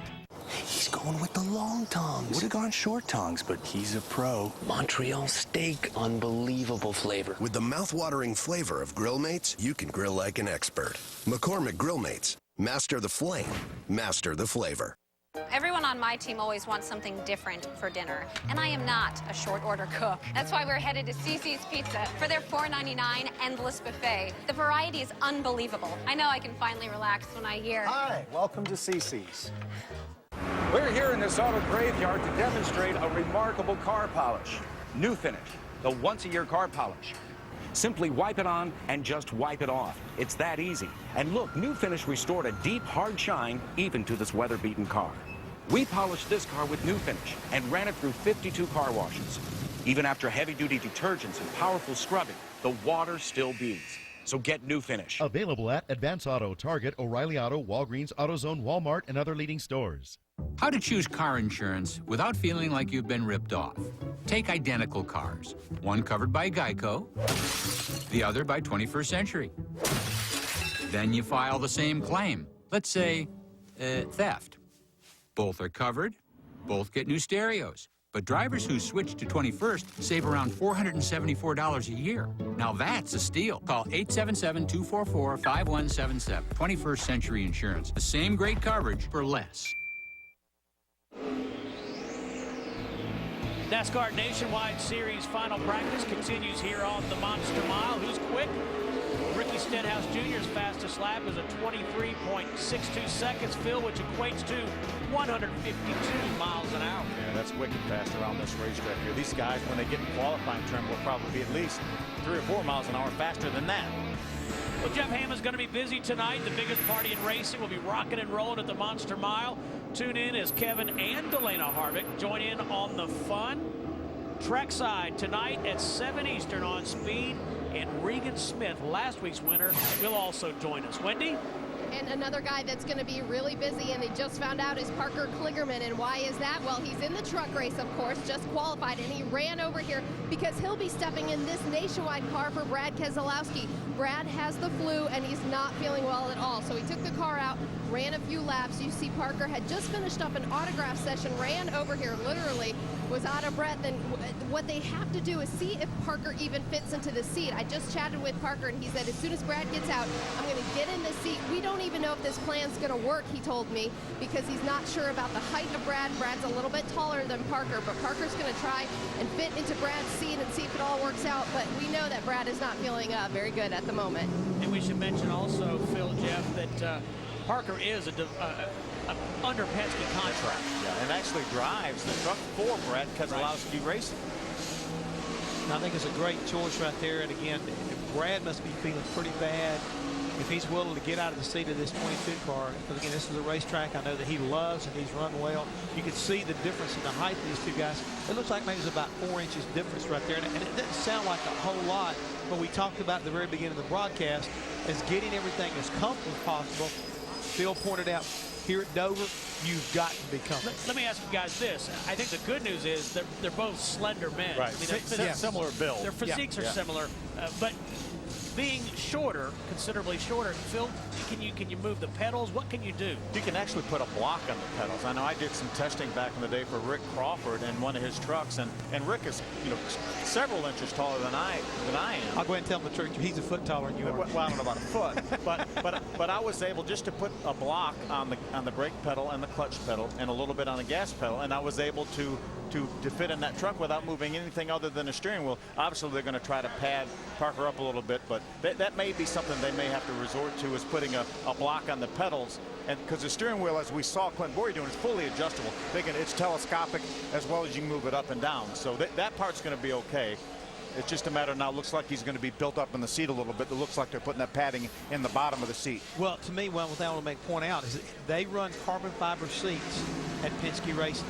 They have the seat insert, so they can play with that. It's not like it's just that they've got to take that whole seat out or you can make adjustments with the seat insert and with around that seat insert a lot better than you can on old style seats like we used to race. The problem with Parker is he may not have a seat insert made for him. He may run aluminum seats over in his truck. I'm sure they're going to get it figured out. Take a look there. He'll be out here within 5 or 10 minutes. He'll be on the racetrack. At the bit. I got to go run. Speaking of running, we're looking right here on board with the 66 car, Stephen 64. I take that back of David Rudiman right there. I saw that 5-hour energy on the hood. We could hear him back off off the corner, like we were talking about. As you get some laps on the tires, you physically cannot make it through the corner when you jump in the throttle in the center of the corner. He had to pedal just a little bit above the corner, now headed towards the garage area. Bob Dillner. Here in the garage area right now, Kyle Busch's car is getting ready to go back out on the racetrack. 10th quick on the speed charts, only 1 lap on this racetrack, and already a left front spring change. And this goes back to the fact that these guys are still learning these new Nationwide cars at this racetrack. I had a chance to talk to Jason Radcliffe, Kyle Busch's crew chief, here just before practice begins, and I said, how important is this practice session? Because Kyle's pretty darn good here, swept both races last year. He said, I need all of the almost 2 hours we're getting to dial in this car for Kyle Busch here at this racetrack. It's an altogether new package, Hollywood, that all these teams are trying to dial in. Yeah, and the thing is, Bob, just watching some of the adjustments that I believe I saw as we came to you I was a little bit puzzled. I'm trying to get a secondary look, but it looked to me like Phil Parsons, like they had an extremely small sway bar. Maybe out there was the puller I was looking at. They had to have a sway bar puller to be able to pull this thing out here. As we take a look at the way they've got these spring setups inside these cars, what they're trying to do here is they're collapsing the spring. They got real tall springs that allows the car to travel a lot, get that splitter on the ground, but at the same time, when it finally coil binds, that's where it keeps it off the racetrack, and hopefully it keeps that splitter from bouncing. And that's the big difference between these cars and the Sprint Cup cars. We have the bump stops in the Sprint Cup cars, which will limit the travel. They do it, as you mentioned, coil binding that spring. Those coils of the spring, that's why there was tape on those coils. They want to know when and how that spring and how hard they're hitting, and that's what controls the ride height in these cars. And Steve, I think in this series, more so even than the Cup Series, shocks. The ability for the car as it goes through transition, because when you come up on the straightaway, you want the car to ride that big roller coming up off the out of the center of these corners, as well as going down in the center. It's got to help you go through these transitions so the car is just not jumping up and down all over the place. So guys who work, I think, in the Nationwide Series here at Dover in particular, they got their hands full getting the shock package right. Just saw 18-year-old Timmy Hill from nearby Port Tobacco, Maryland. Meanwhile, Carl Edwards is third overall. Stenhouse still the quickest. Stay with us. We'll be right back to Dover. Hi, I'm Pascal from Safelight. My customer's daughter was driving when a rock flew up and chipped her windshield. They wanted it repaired right before it could crack, so they scheduled online at safelight.com. Safelight's repair resin fills the chip's tiniest microcracks. No other resin lasts longer or stays stronger. There's even a national lifetime warranty. Plus, thanks to his insurance, a Safelight repair was no cost to him. Really? Call or schedule online. Safelight Repair, Safelight Replace. Go spend a little more time and a little less money. Check out Bass Pro Shops for great deals at our stores and at BassPro.com, like these Redhead cargo shorts for just $19.99, and save $20 on the Boulder Creek 4-person dome tent. Grand Am Rolex Sports Car Series. 2 classes, 1 race.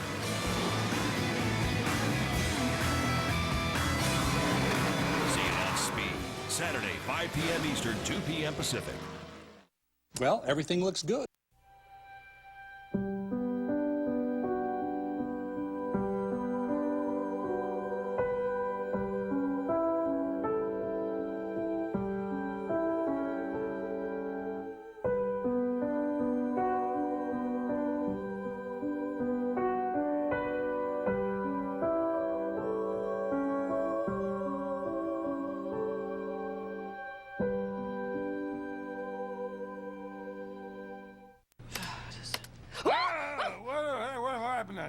Hubers! Oh, you could give a guy a heart attack. What are you doing? I'm doing jumping jacks. What do you think I'm doing? I'm sleeping in your laundry. Wait, it's taking this long to download my movie because you're napping? No, it's taking that long because I'm Uverse. Get Xfinity from Comcast. It's twice as fast as I am.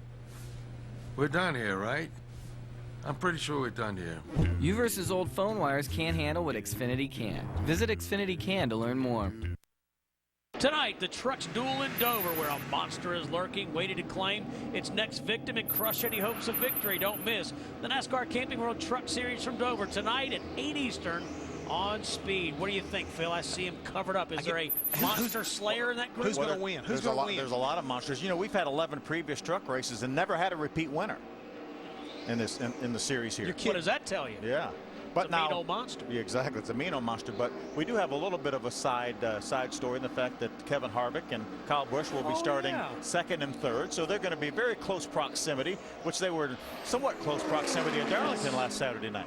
And we should mention that probation includes all of NASCAR across all 3 series. Right. Yes. $25,000 fine for each, and probation through June 19th. Did you see what Jimmy Hicks shot up there in front of you?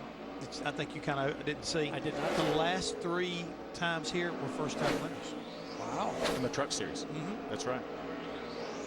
There's a guy that will be in that truck race tonight, James Busher, doing double duty here this weekend. That's got to help him a little bit. If it doesn't wear him out, this practice session here, which is not, I mean, it's 2 hours worth of, practicing, but it should be a good tune-up for him later on this evening. 8th quickest so far, too, for James Busher. He's right now, you've got teammates bunched together. All 4 Turner Motorsports cars are 5th, 6th, 7th, and 8th, or 4 of the Turner Motorsports cars. Guys, remember we were at Bristol. That's a concrete track, and you know, we did have an issue there where the track wasn't rubbering in. But as you said, Phil, I'm looking, it gets darker and darker. There's no such problem here. Yeah, they had a tire test here a few weeks ago, and all they did was confirm. It was a confirmation test. They said, okay, what we had last year is what we need to come back with. So that's what they came back with. And we know it worked well last year, and it's working well here, it looks like. Yeah, and they brought the 11 of Denny Hamlin, Jeff Gordon's 24, and A.J. Allmendinger's 43 to be a part of that confirmation test. And all these drivers said, hey, felt good, don't change it. And so far, it looks like, you know, they've made exactly the right decision on that, Steve, because, again, it's huge to be able to get this racetrack rubbered in, because what that's going to allow us to do, get that bottom groove working, and all of a sudden slowly but inch your way up and make this thing where you got a multiple groove. I'm not going to say you can run 3 wide, but it's awfully nice to be able to run at least 2 wide around here. Brian Scott and Joey Logano, teammates at JGR. Did you see what he just did? Joey was sitting there telling Brian, yeah, bam, bam, bam, now up the racetrack I go, you know, so bobbing out. And again, this is what these drivers are doing. They're talking to each other and basically in sign language. Phil, when I look at the numbers that Kyle Busch is posting, particularly in the Nationwide Series, it just makes me shake my head. That boy is 26 years old, and he's already 1 win away. He's got 48, 1 win away from taking the all-time series lead from Mark Martin. He has over 10,000 laps led, 5 wins alone this year.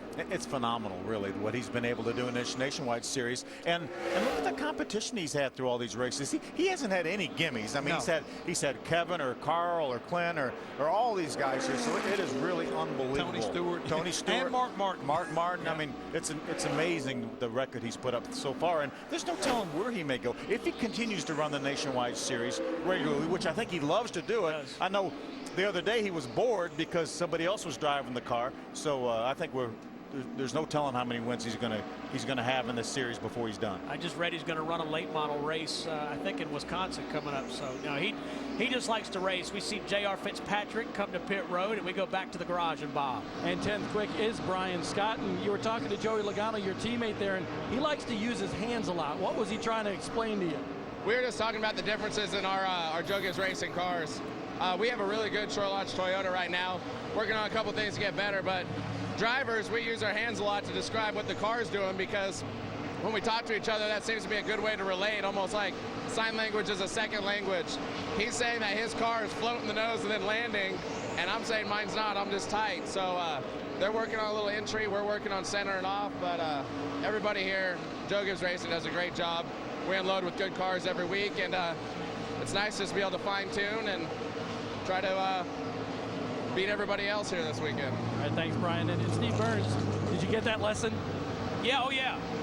Hey, sign language, absolutely. And he is one of those guys that was a first-time winner in a truck series here in the last 3 years. Carl Edwards debriefing with Ricky Stenhouse Jr. We'll be right back to Dover. Jarrett, Petty, Allison, Moore, and Pearson are enshrined. The 2011 NASCAR Hall of Fame induction ceremony, live May 23rd at 8 Eastern, exclusively on Speed.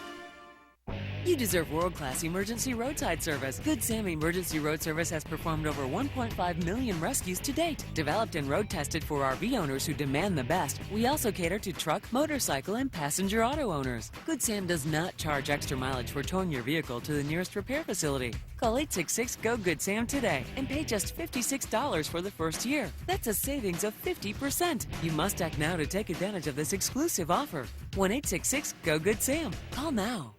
My feet are killing me. Well, we're here to get you custom orthotic inserts. Dr. Scholl's Custom Fit Orthotic Center recommends the custom fit orthotic that's best for your tired feet. Foot care scientists are behind it. You'll get all-day relief. And you could save a couple $100. For locations, see drscholls.com.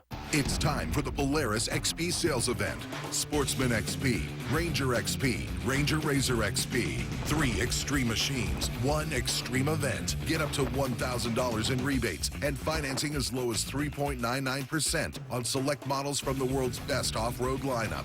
Deals this extreme won't last long. Get to your Polaris dealer for up to $1,000 in rebates and financing as low as 3.99%. Only during the Polaris XP sales event. We just tested Quaker State motor oil that had driven thousands of miles in New York City taxis. And that used Quaker State still passed these critical tests for brand new oil, even when it's ready to be replaced. Quaker State, real, durable oil.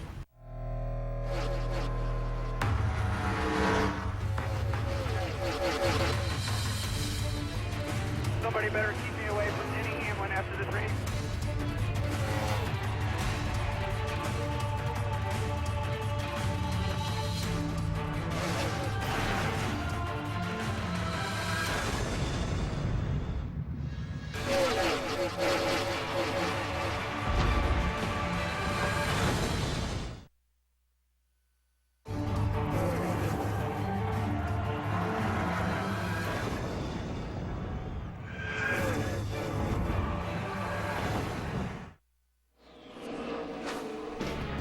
First and final nationwide practice underway here in Dover, Delaware on the Monster Mile. Clint Boyer, the 33 car, second overall. Steve, I have a question for you. Yes, sir. First and final, does that mean like one and only? First and only, yes. One and only. One and only. Same thing. One and done. I'm just One checking. and the same. I'm just checking, you know, because I know you being a boy from the Maryland area and That's being right. a boy from the Carolina area. Just want to make sure we're, you know, We're on that the we're same communicating. page. I mean, we don't use sign language, you know, like the drivers do. like Brian Scott. Yeah.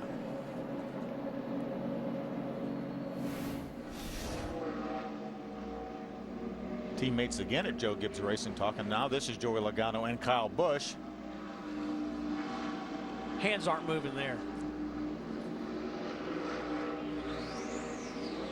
Whoa. A little bit, just a little bit. Yeah, there's a lot of communication. We saw during the Cup practice these guys talking about their cars and the racetrack. But you know what was going on there? Kyle saw that the little red light was on and said, okay, now whatever you do, don't move your hands. Just talk to me. Just don't move your hands. I don't want to give you any idea what's going on. Let's go back to Bob Dillner, hearing there may be an issue on the 32 car of Reed Sorensen. Well, Steve, they're trying to figure out something because Reed said the last run in which they went 7th quick, the car was sputtering just a little bit. You see Reed Sorensen talking to his teammate at Turner Motorsports, Justin Allgaier, your point leader here in the Nationwide Series, but the car was sputtering a little bit. So the team really started to think about this. They're going to change the carburetor to make sure it's not a carburetor issue, but they're also concerned it's actually the fuel pump cable. So they're going to make that first change to figure out, kind of diagnose this problem, Jeff Hammond. But at the same time, they're also concerned that it may be another problem. Well, Bob, we've already seen over in the Cup side that you can have an issue here because you turn so much RPM. And what you're alluding to is possibly a valve train issue where you got a little flutter and maybe a broken valve spring, and you get this little bit high-speed miss. But here at Dover, I wouldn't be one bit surprised if we have a carburetor issue. You know, yourself, when you dive off in there and you cut this car through the corner, that a lot of times you can splash fuel up in the float bowls, and that can really make the car stumble a little bit, make it sputter.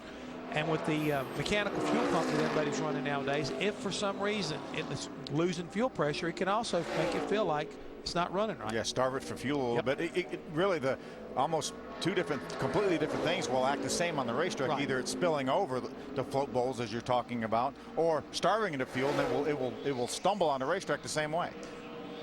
Take a look right there at the 7 car. Josh Wise just moved up to 20th. I mean, he's got the patriotic colors right now. Gotten kind of like started early, you might say, as we get ready to head into Memorial Day weekend later on in May. Good looking car out of JR Motorsports. Yeah. Hammond, thank goodness for Twitter. Gonzo is who we were looking for. Gonzo, the guy that came from Big Ron on Twitter. There you go. Ron Carapalati. Ron, should you be working right now? You just threw him under the bus. You just threw him under the bus. Thanking Big Ron. God, that was driving me crazy. Big Gonzo. Thank you, Big Ron. Okay, now who's Big Ron? He's on Twitter. Okay, explain like that. You are. Jeff Hammond, finally. Finally, I broke down. Can you believe that? You can talk to me if you want to at Hollywood Jeff. Wow. How about that? Yeah, how many followers do you have? Right now, only one I got, I know for sure, is Samson Madone. I don't know. I got to start learning this stuff, guys. I mean, I was checking it out when I was over at Speed the other day. We did the NASCAR Hub, which I had a lot of fun doing with my buddy Steve Burns. But I found out, we knew we had Juan Pablo on our trackside show, and he's got 348,000 followers. Okay. I got a little ways to catch up. I know Kevin Harvick's got like 80-some thousand, and I think Darrell's got like over 40. I think it was 36,000 when I checked the other day. We're going to have a very, very big social media event next week in conjunction with the All-Star race. Don't say that. Yeah, we need to be talking to all of us. Just dial us right up and just have And we're going to use it on trackside tonight. So if you got a question for Kevin or Delana or last week's winner. Yeah, what is yours now? Steve Burns 12. Steve Burns 12. Yeah. That's your football number? It was, but that was a coincidence. Coinkadink? Yeah. Okay, Coinkadink. I think I checked on you. You got like 6,000 or 8,000 something like that? About 9,000. About 9,000, something like that. Yeah. You got a few friends. You have follower envy, Fran Morrison said. How about Kenny Wallace right there? What about, talk about a career being rejuvenated this year? It just goes to show you that if you give a veteran like Kenny Wallace a good race car, you can make things happen. I mean, we saw that a few years ago with Mark Martin. Mark Martin did not forget how to drive a race car, and Rick Hendrick brought him over there, and I was like, wow, they're back to victory lane, and I think they can win with Wendy. Wendy, what do you think? Yeah, especially between this combination with Kenny and Scott Zipadelli, his crew chief. I feel like they're really gelling here in the Nationwide Garage. But when you watch and listen to what happens in the practice session, every little lap that Kenny does here at Dover today, he's gained more and more speed. And that's the confidence he said that he keeps getting with all these changes. In fact, he said, I didn't even know my car was capable of getting that much more speed with the changes that they've made to the race car. So that was good news for Kenny, but no doubt he's happy he's got a new sponsor for the next 4 races. He does. You see the new paint scheme, Pam? Or Wendy. I was talking to our producer, Pam Miller. Yeah. Henry said, who you talking to? She told me to stand by for a break, and I went, okay, Pam. I mean, Wendy. Okay. I think we need to take a break. What do you think? I think I need to regroup. Ricky Stenhouse Jr. still the fastest. Pam just said 1. Hello, sunshine, sweet as you can be. Wake up to sweetness with Honey Nut Cheerio cereal, kissed with real honey. And the 100% natural whole grain oats can help lower your cholesterol. You are so sweet to me. Be happy, be healthy. Who has the best baby back ribs in America tonight? We're talking all-you-can-eat baby backs. Fall off the bone good. On an endless dinner buffet. For around $10. Golden Corral does it again. Our endless mouth-watering baby back ribs are back. Non-stop fall-off-the-bone baby backs drenched in our signature barbecue sauce. All on our endless dinner buffet, still for around $10. $10? I am blown away. Golden Corral. Help yourself to happiness. I can't let allergies stop me from leading the way. So I get Claritin Clear. Non-drowsy Claritin relieves my worst symptoms. And only Claritin is proven to keep you as alert and focused as someone without allergies. No other brand can say that, not even Allegra. Live Claritin Clear. So at our... So my uncle calls and he says he's dizzy and he's losing his balance. I'm like, Unc, you want me to take you to a doctor? He's like, no, I'm gonna look up the symptoms. I said, your symptoms are you're dizzy and you're losing your balance. So he said, I can't get on the internet because my arm is numb. I said, well, use your good arm and dial 911. Stroke's no joke. If you or someone you love is showing symptoms of stroke, don't wait because it might be too late. Dial 911. Time lost is brain lost.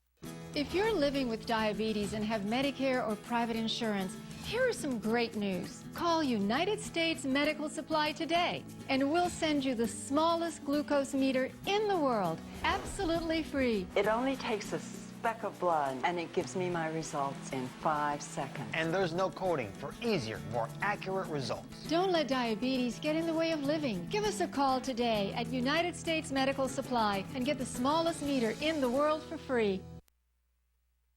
Tomorrow it's the Wild West, and the Gunslingers are coming. The Rolex Sports Car Series is offering a $25,000 bounty to the team that breaks the Ganassi Gang's winning streak. Don't miss the Rolex Sports Car Series from Virginia International Raceway tomorrow at 5 Eastern, and that's only on Speed. A bounty. How about that? $25,000 bounty. Well, 40 of our 46 teams have been on track as you watch Eric Almirola from Tampa, Florida.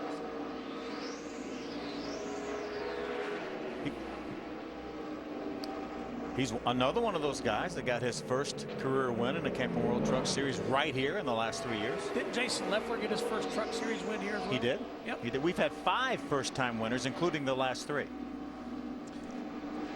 Guys, he was a little bit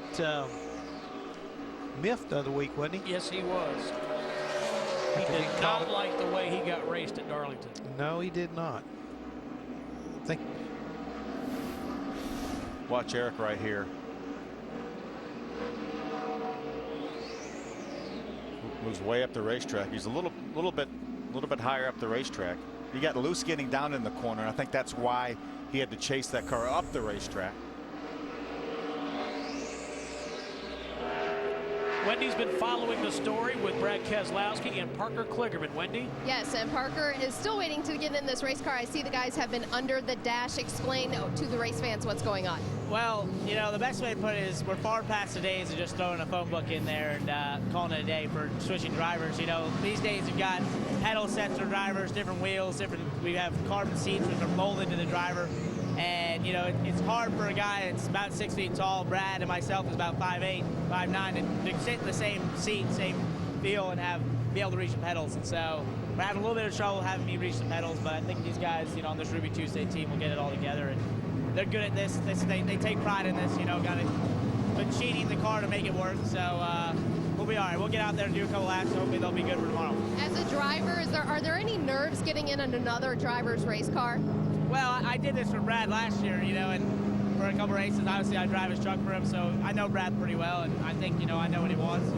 Obviously, there's a little bit of nerves to jump in completing a race car that doesn't have your name on the door, but, you know, I think we've done this before, I'm seasoned in it, I think we'll be all right. So. All right. Thank you, Parker. Parker qualified 9th in Brad Keselowski's truck, and he has been busy so far today. Tonight will be his very first Dover start. Young driver out of Connecticut, had a lot of success in the ARCA series. Won 9 races back in the full season he ran, and lost the championship by 5 points. Phil, as we watch Elliott Sadler, I want to follow up on, he was talking about Kevin Harvick, you know, giving him a hard time after the Nashville race. And Elliott said, you know, what I've learned about Kevin Harvick is you just have to be accountable with Kevin. That's all Kevin Harvick wants. And he said, it's funny because guys will say, hey, Kevin, I have an idea to, you know, try something new to the race car. And he said 2 weeks later, he'll go, Kevin will come back in the shop and go, hey, why didn't you put that in the race car? Yeah, you told me you wanted to try it. You told me you wanted to do it, so do it. Yeah, he is all in with this race team here, obviously in the Nationwide Series as well as the Camping World Truck Series. And Kevin will be running later on today in the Camping World Truck Series, starting on the front row. But they have a first-class organization, and you can see crew chief Ernie Cope, who worked with Kevin a lot last year in a 33 car when Kevin drove it. But a good combination here, and these guys are trying to get that thing to victory lane. Struggling a little bit right now. He's 11th quickest so far, but he did run his quickest lap this last time out, so they're gaining on him. Bob Dillner.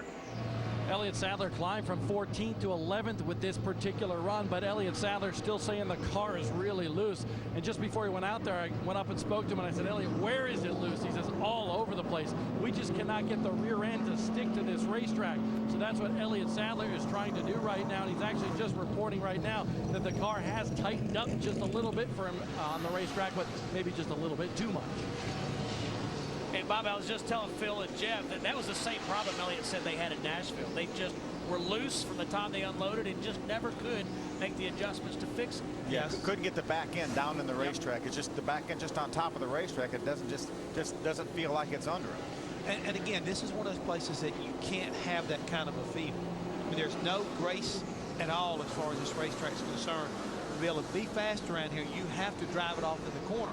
The back end's not under, you can't be very quick. You've already seen he finally got up to his 11th quickest, but what he's telling you, I'm hanging on for dear life. I can't race somebody to the condition this race car is right now, so they've got to work on it, because again, when they qualify, that's their race package too. There's no tuning on it after qualifying. And Jeff, I agree. I don't think you can get away with being loose here more than any other racetrack that we go to. It's got to be neutral, not loose, not pushing. If you want to take full advantage of how you get around this racetrack, it's got to be under the driver. Elliott Sadler's run a total of 14 laps here in practice. We're about halfway through 2-hour practice. Come back and spend your afternoon with us like Big Ron. One of the most exciting nights in all of motorsports. It's a good night to get even with somebody. The NASCAR Sprint All-Star Race, Saturday, May 21st, 7 p.m. Eastern, only on Speed. Like racing? Like money? Like Speed on Facebook for your chance to win $10,000. Watch the All-Star Race to get a special code that'll give you more chances to win. With 10 grand on the line, what's not to like? Nature is unique, pure, and also delicious. Like Nature Valley, granola bars made with crunchy oats and pure honey. Nature Valley, 100% natural, 100% delicious. Everyone on my team always wants something different for dinner, and I am not a short order cook. That's why we're headed to CC's Pizza for their $4.99 endless buffet. The variety is unbelievable. I know I can finally relax when I hear. Hi, welcome to CC's. Hi, I'm Montel Williams from Money. Folks, why won't we go to the doctor? My uncle called, speech all slurred, complaining his arms numb. He called everyone. He even called my daughter Tiara, because, you know, she's got a year of nursing. Everyone thinks he needs to go to the doctor, including me. So he said, well, will you take me? I'm like, I'm on the road. He goes, I'll wait. Stroke's no joke. If you or someone you love have symptoms of stroke, don't wait. It may be too late. Dial 911. Time loss is brain loss. What's all this? Big news. We have another way to help you save. Oh, really? How? By bundling. If you get your homeowners and auto insurance together, we give you even more savings. Ooh, big bundle. Home and auto together. It's like peanut butter and jelly. Oh, or like burgers and fries. Or pickles and ice cream. Unicorns and glitter. No? Bundling to save you more. Now that's Progressive. Call or click today. Speed's coverage of NASCAR Nationwide Series final practice from Dover is brought to you in high definition by Funai. Funai, fun and innovative. Experience more at FunaiAmerica.com. Speaking of high def, I don't think large screen does it justice at the Charlotte Motor Speedway. Monster screen. Oh my gosh. Was it 200 feet? It's bigger than the White House. Wow. And Phil, we had some footage in it for Race Hub the other night. It is, and it looks high def. I mean, it is spectacular. Yeah, that's amazing. It's going to be great for the fans. Jennifer Jo Cobb driving the 13 car. She is the slowest of 40 drivers.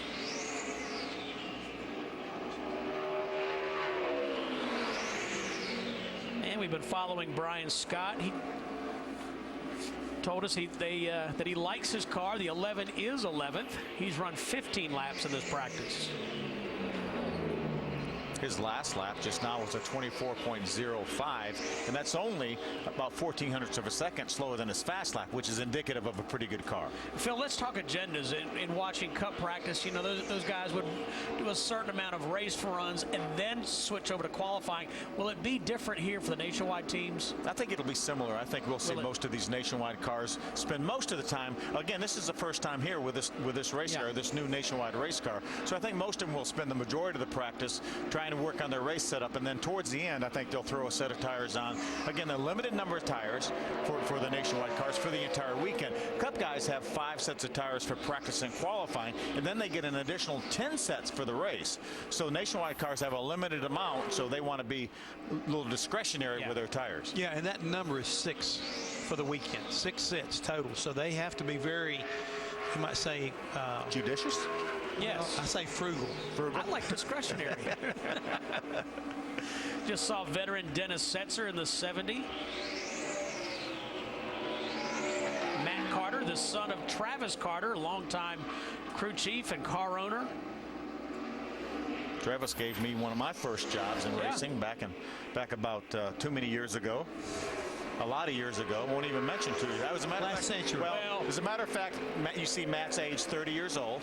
I was working for Travis and with Travis the day Matt was born. And my wife actually wrapped some Christmas presents for Matt when he was in elementary school when she worked for Travis. And I went and saw Matt play. He was a heck of a high school quarterback. Went and saw him play at, I think, East Lincoln High School. Yep.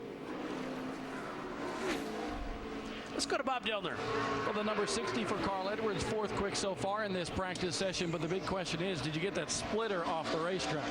I think so, but like I was just telling you, our 60 fast and all forward, however it's running on the racetrack, it's hard to come in and look at the splitter and tell exactly what it's doing, because when you come off the racetrack so often you hit it. Right there I practiced getting onto pit road, and I just creamed the left side of the splitter, so it's hard for the guys to really tell.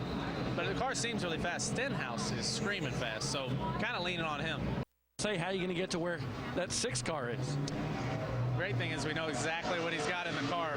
You got to watch Mike Kelly, though. He might not be telling us the whole truth, but they're really fast, and I think that it's just good to have some fast Ford Mustangs. Mike and I are up there right now making some sandwiches, talking it over. The guys are making some changes, and we're just going to try to be smart this practice and think about what's going to happen tomorrow during the race. Go talk some more. All right, thanks. I hope that's a Subway sandwich. All right, now Jimmy Hicks, Jeff, just gave me a great note. Okay. Carl Edwards has 6 concrete wins, including the most recent one at Nashville, and I'm guessing that's not a coincidence, Phil. No, he's got on every kind of racetrack, but yes, he's always been very, very good here, even from the time when we first saw him racing trucks back in 03, 04, whenever it was. He was very, very fast on these type of racetracks. And, he was talking about how fast Ricky Stenhouse is. Ricky Stenhouse's last lap of 17 would be about 4th or 5th quickest right now overall. So that's how fast that Roush Fenway Ford is. So what you're telling me, when Carl Edwards said he was bad fast? He was right. He was right. He wasn't stretching it one little bit. Not even a little bit. Here's Jason Leffler, another one of the Turner Motorsports cars. It's quite amazing what that team has done. Again, that was Braun Racing last year over the last number of years, and Mr. Turner came in and bought the team, but they switched to Chevrolet, switched to this new race car that everyone has, and that team has not skipped a beat. All 4 of those cars always extremely competitive. I think it goes further than just being, as you tried to say, amazing.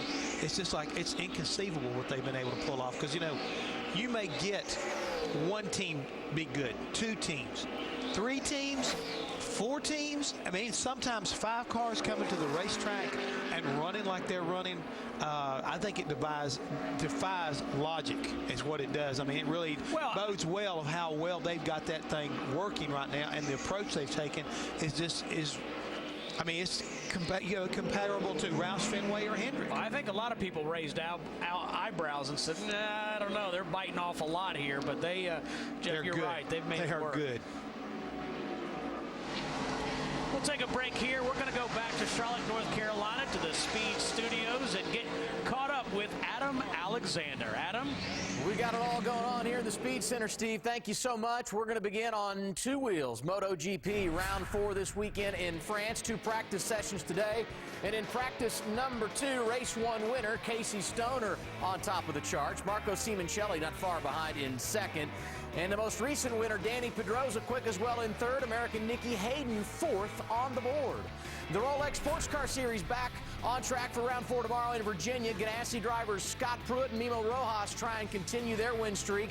Grand Am putting up $25,000 to anyone who can knock them off. 1 practice is done, and after that first session, here are how things look at VIR. No surprise who is on top. Look behind him. Everyone else nearly a half a second behind the guys out front. That is amazing. You see the race tomorrow at 5 on Speed. You can see Speed Center tonight at 11. We're following the Camping World Truck Series here on Speed, where Justin Marks is on the pole. More practice after a break. Bell helmets, mongoose elbow pads, a pillow pet, and cotton balls. You're doing great. Guys, come on. She's not that bad of a driver. Only Walmart has low prices every day on everything you need, backed by our ad match guarantee. Save money, live better. Walmart. My customer's daughter was driving when a rock flew up and chipped her windshield. They wanted it repaired right before it could crack. So they scheduled online at SafeLight.com. SafeLight's repair resin fills the chip's tiniest microcracks. No other resin lasts longer or stays stronger. There's even a national lifetime warranty. Plus, thanks to his insurance, a SafeLight repair was no cost to him. Really? Call or schedule online. Safe like repair, safe like replace. I plan for everything, but not a 612 credit score. It makes creditors think I'm unreliable. And it turns out our little bun in the oven is 2 buns. So we need a bigger place and a bigger loan. That's why I'm taking control at creditreport.com, getting the information I need to understand my score and how it works. At creditreport.com, I'm not a number. I'm Lisa. Or Mom. Offer applies with enrollment in creditreport.com. Right at 1 hour through a 2-hour practice for the NASCAR Nationwide Series teams. As you look at your top 10, you heard Carl Edwards tell Bob Dillner that Ricky Stenhouse Jr. is really quick, and Parker Kligerman, you see his name next to the 22. That, of course, Brad Keselowski's ride, but Keselowski has opted to get out of that car because he is not feeling well from effects of the flu. Yeah, it's interesting to see what another 24 hours will do for Brad Keselowski. Tomorrow, maybe he'll feel better enough to run these 200 miles. Back to the garage and Wendy. Thanks, Steve. Kenny Wallace says he loves his race car, but the reason I want to check in with you, Kenny, we want to take a look inside your seat because we heard you just request some foam because of your ribs. If we take a look around this Momo steering wheel, tell us why. Well, you know, this track at Dover's got a lot more G-forces than even Bristol, so you're really in the side of the seat. Plus, I've lost a little bit of weight, but you can see I'll take my wheel off here. Right where I put my hand. Shouldn't be able to put your hand in it that far. So I told my guys, I said, give me an 1/8-inch piece of foam. When practice is over, we'll just put that in there. Doesn't bother me at any other track, but this track it does. So you got to be tough. And my sponsor, I want to thank G Oil. It's a new sponsor. It's an awesome motor oil that you can find at Walmart or the Home Depot. It's loud in here. It sure is, and Kenny Wallace, of course, has to get the comfort level. It's all about driver comfort here at this racetrack. Bob Dillner. So far, so good for Clint Boyer. He's top 10 on the speed charts right now, and that steering wheel switch must have paid off for you. Yeah, I mean, you know, it's just a little bit small. It's like an inch smaller, and it's really no big deal. But you know, you get in repetition driving these things. And this is supposed to help me out over there as much as that's supposed to help me out over here. I just said, more important, I didn't want it to mess me up when I got back in my Cup car, but hated to have to do that. But you know, the Rheem Chevrolet is good. It's so much fun to be able to drive a Nationwide car around here. It's I think this is the one place where they don't need more horsepower. You know, you just go around here and you almost, everybody, you know, a Cup car, you carry so much momentum down the hill, you're waiting till it lands. You almost drive this thing, you're back in the gas and driving it down the hill, already back in the gas. It's a lot of fun to be able to race a Nationwide car around this place. Steve Burns, can you tell this guy's having a lot of fun here? Seems like it. Seems like it, Jeff Hammond. He is, and as we take a look here at the 55 car out on the racetrack, and that's Brett Rowe, currently 41st. But let's go back again and talk just a little bit about the steering wheel and what he was alluding to, and I think it was a good catch by him. I do not want to see anything different from my Cup car to here. And what he's saying, Phil, correct me again if I'm wrong, because you've sat in these seats more than I have, is a hand position. When you go off in the corner, if everything's kind of similar, steering box, the feel of the box, you want your hands to go to a certain point and you expect the car to turn and to cut. And if that's different, it messes up your timing. It messes up that comfort level, and that's just kind of like, again, breaks your concentration. And a smaller steering wheel means you will have your hands farther across. Your right hand would be farther over the top than it would be for a bigger steering wheel. And you're exactly right. It's all about comfort here. And you have to be comfortable to run these things around here at 23 seconds, 23 and a half seconds. That's exactly right. So what else is going on down there, Bob? Well, Hollywood, I would just want to talk about how minor of a difference it was, too. I mean, it was a big difference for driver comfort feel. But they basically went from a 17-inch steering wheel, a 15-inch steering wheel to a 17-inch steering wheel. But Clint Boyer told me, he says, man, here at Dover, like you pointed out, Hollywood, it just makes a world of a difference as far as the driver feel going into these high bank corners. It has a lot to do with feel, and let's don't forget one other thing, the mental part of it. If it disrupts what his thought process is, and Stephen, I'm not making a slam on the driver. They're processing so much information, and you're asking them to give you all the feel of what this race car is doing. If there's anything that's a distraction, eliminate it. If the seat's not right, fix it. If the brakes don't work, correct it. let them focus on springs and shocks and sway bar and what the car's doing so it can go faster. That's what this whole process is about. Get it to where they can do what they're supposed to do. They're the onboard computer as far as I'm concerned. Eliminate all the minutia, and let's get down to the brass tacks of what's going on inside that car. You know, that smaller steering wheel may allow him to turn that thing about 10 degrees more than what he would have a bigger steering wheel, and subconsciously his hands being that much far over, that would indicate maybe that car being a little tighter, but that's not necessarily the case. It's just physical exertion and having to turn the steering wheel that much farther because it's that much smaller. So I think he's right on trying to duplicate those cars as much as he can. Bob Dillner spoke a while ago about the 32 car experiencing some sputtering problems and perhaps a carburetor issue, but that seems to be all straightened out. Wendy? And earlier you guys had talked about the 7 car of Josh Wise and the special paint scheme that they're running here this weekend. Well, to tell you the story about it, it's to honor Steven Seiler, who's one of the firefighters who lost his life in 9/11. And it's a great story about Steven because he got the call on 9/11 and he was stuck in the Lincoln Tunnel and there was so much traffic. So he decided to get out of his own personal vehicle, put on his 70 pounds of gear and run from the Lincoln Tunnel to the Twin Towers.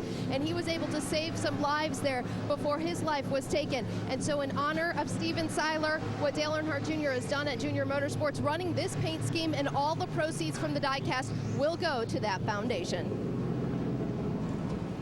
I don't think I need to say a whole lot after that. No, you don't. No. Ran from the tunnel into the tower. Pretty courageous.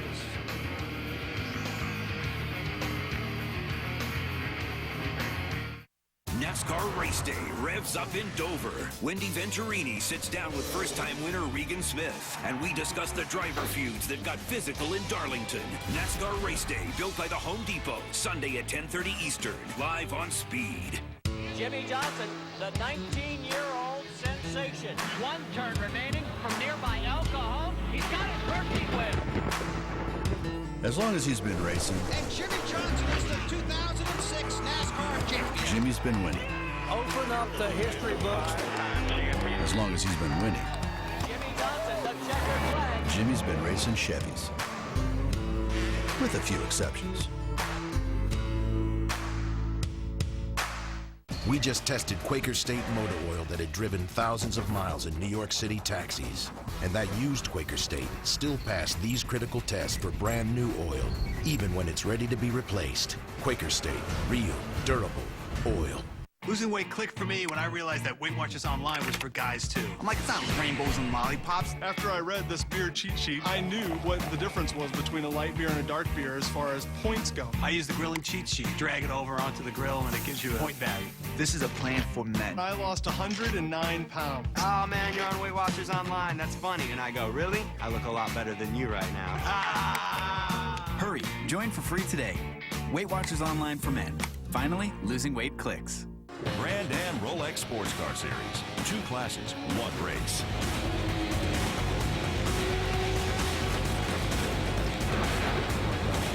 See it on Speed. Saturday, 5 p.m. Eastern, 2 p.m. Pacific. It may seem ordinary, but in the right hands, this wristband can do incredible things. It can inspire kids to go farther in school and in life, construct a playground for kids who've never had one, or help children with illnesses experience the ultimate race weekend. But the most amazing thing about wearing this wristband is showing your support for kids in need. Get yours at NASCAR.com/unites and learn how you can help us reach our goal of 1 million volunteer hours.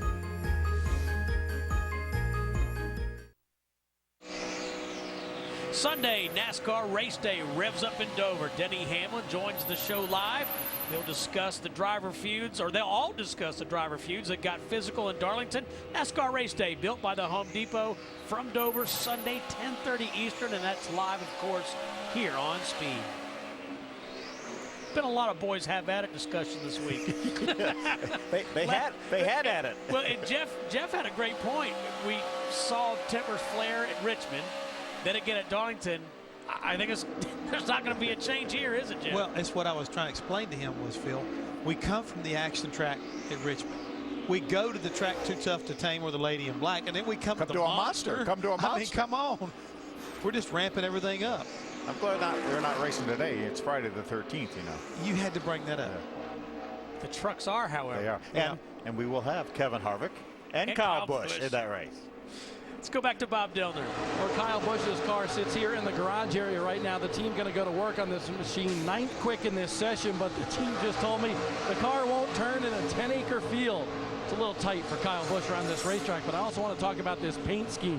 You see the Mac Tool scheme here at Dover this weekend. Well, the story behind this has to do with Kyle's dad, Tom. Tom was a Mac Tool salesman for 14 years back in the Las Vegas area. Mac Tools wanted to get together with Kyle here at Dover and kind of celebrate that a little bit and put their name on the side of his race car. So Tom, his dad, a Mac Tool salesman for 14 straight years before the Busch boys went big time. And they'll both tell you that their dad had everything to do with getting them involved in racing. Not a little bit, everything. Oh, he was a racer himself. I mean, he's the one that kind of like set the bar and knew what needed to be done in the cars. Now I can understand a little bit better why he always had the right tools to work on the race car with, working for Mac. I mean, it's a great tribute right there to your father. Again, we owe so much to our families, you know, whether it's our mothers, you know, we're honoring our mothers a week ago on Mother's Day and what they meant to us as far as our world and what we do, or our fathers. I mean, it's always cool when you can kind of look back and realize that there was always someone there for you. See Parker Kligerman finally climbing in that 22 car. Now, you know, Parker talked about the fact that he'd done that before for Brad. Last year at Gateway, he practiced and qualified the car, and you know where they ended up when Brad drove it in that race? Victory lane. Well. That's a nugget. There are those two lightning-fast Roush Fenway cars. Ricky Stenhouse Jr. in the 6. Carl Edwards in the 60. Ricky's hauling back to Carl. Carl, catch me if you can. And there would be nothing like if Carl was started right out behind him and lost that much ground, then he would really be hollering. Oh, he would. This right here is the proverbial hound and the rabbit. You run and I'll catch you. I don't think that Carl's not thinking that. He's watching that 6 car. He knows how fast he is. He's trying to figure out right now. And it looks to me like Ricky's got a little bit different line through at least 3 and 4 than what Carl does. And they just have come on the racetrack. Ricky just ran his fastest lap of the session at a 23.565, and Carl ran his fastest lap at a 23.674. But again, watch the line that Ricky's running in comparison to where Carl is. He's up the racetrack quite a bit more. And a lap before that, he was a little bit higher than that. At least a car width in the center of the corner.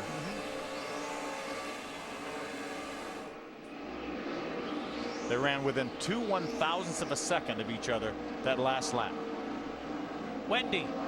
And Ricky Stenhouse Jr. has really worked on that line throughout this practice session. We have 2 hours, and we are about an hour and a half into that so far. So Ricky really has moved his line throughout this practice session. He was really free up top all the way through and has continued to be in this whole entire practice session. He says it's still turning the bottom pretty good.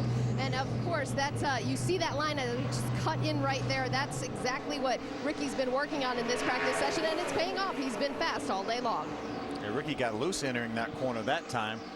We saw how far away Carl was when we first started this. Look how much he's gained on it. He was 0.2 of a second quicker the last go round and 0.3 of a second quicker that lap. Yeah, he's putting pressure on Ricky right now. Ricky's got to see him coming. And Carl, like I say, he is sitting there measuring this young man, thinking, this is a guy I'm probably got to beat come Saturday afternoon. I need to see what he's got. Ricky Stenhouse Jr. started on the pole at Bristol in March on the concrete track. And he's quick again here at Dover.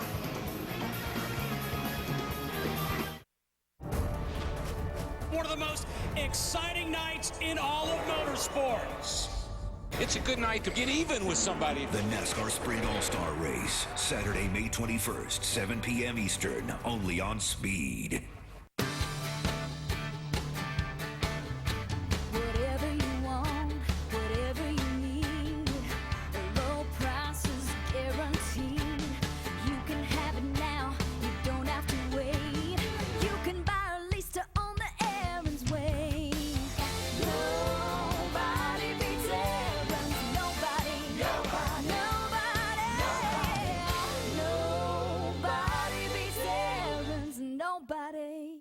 Well, everything looks good.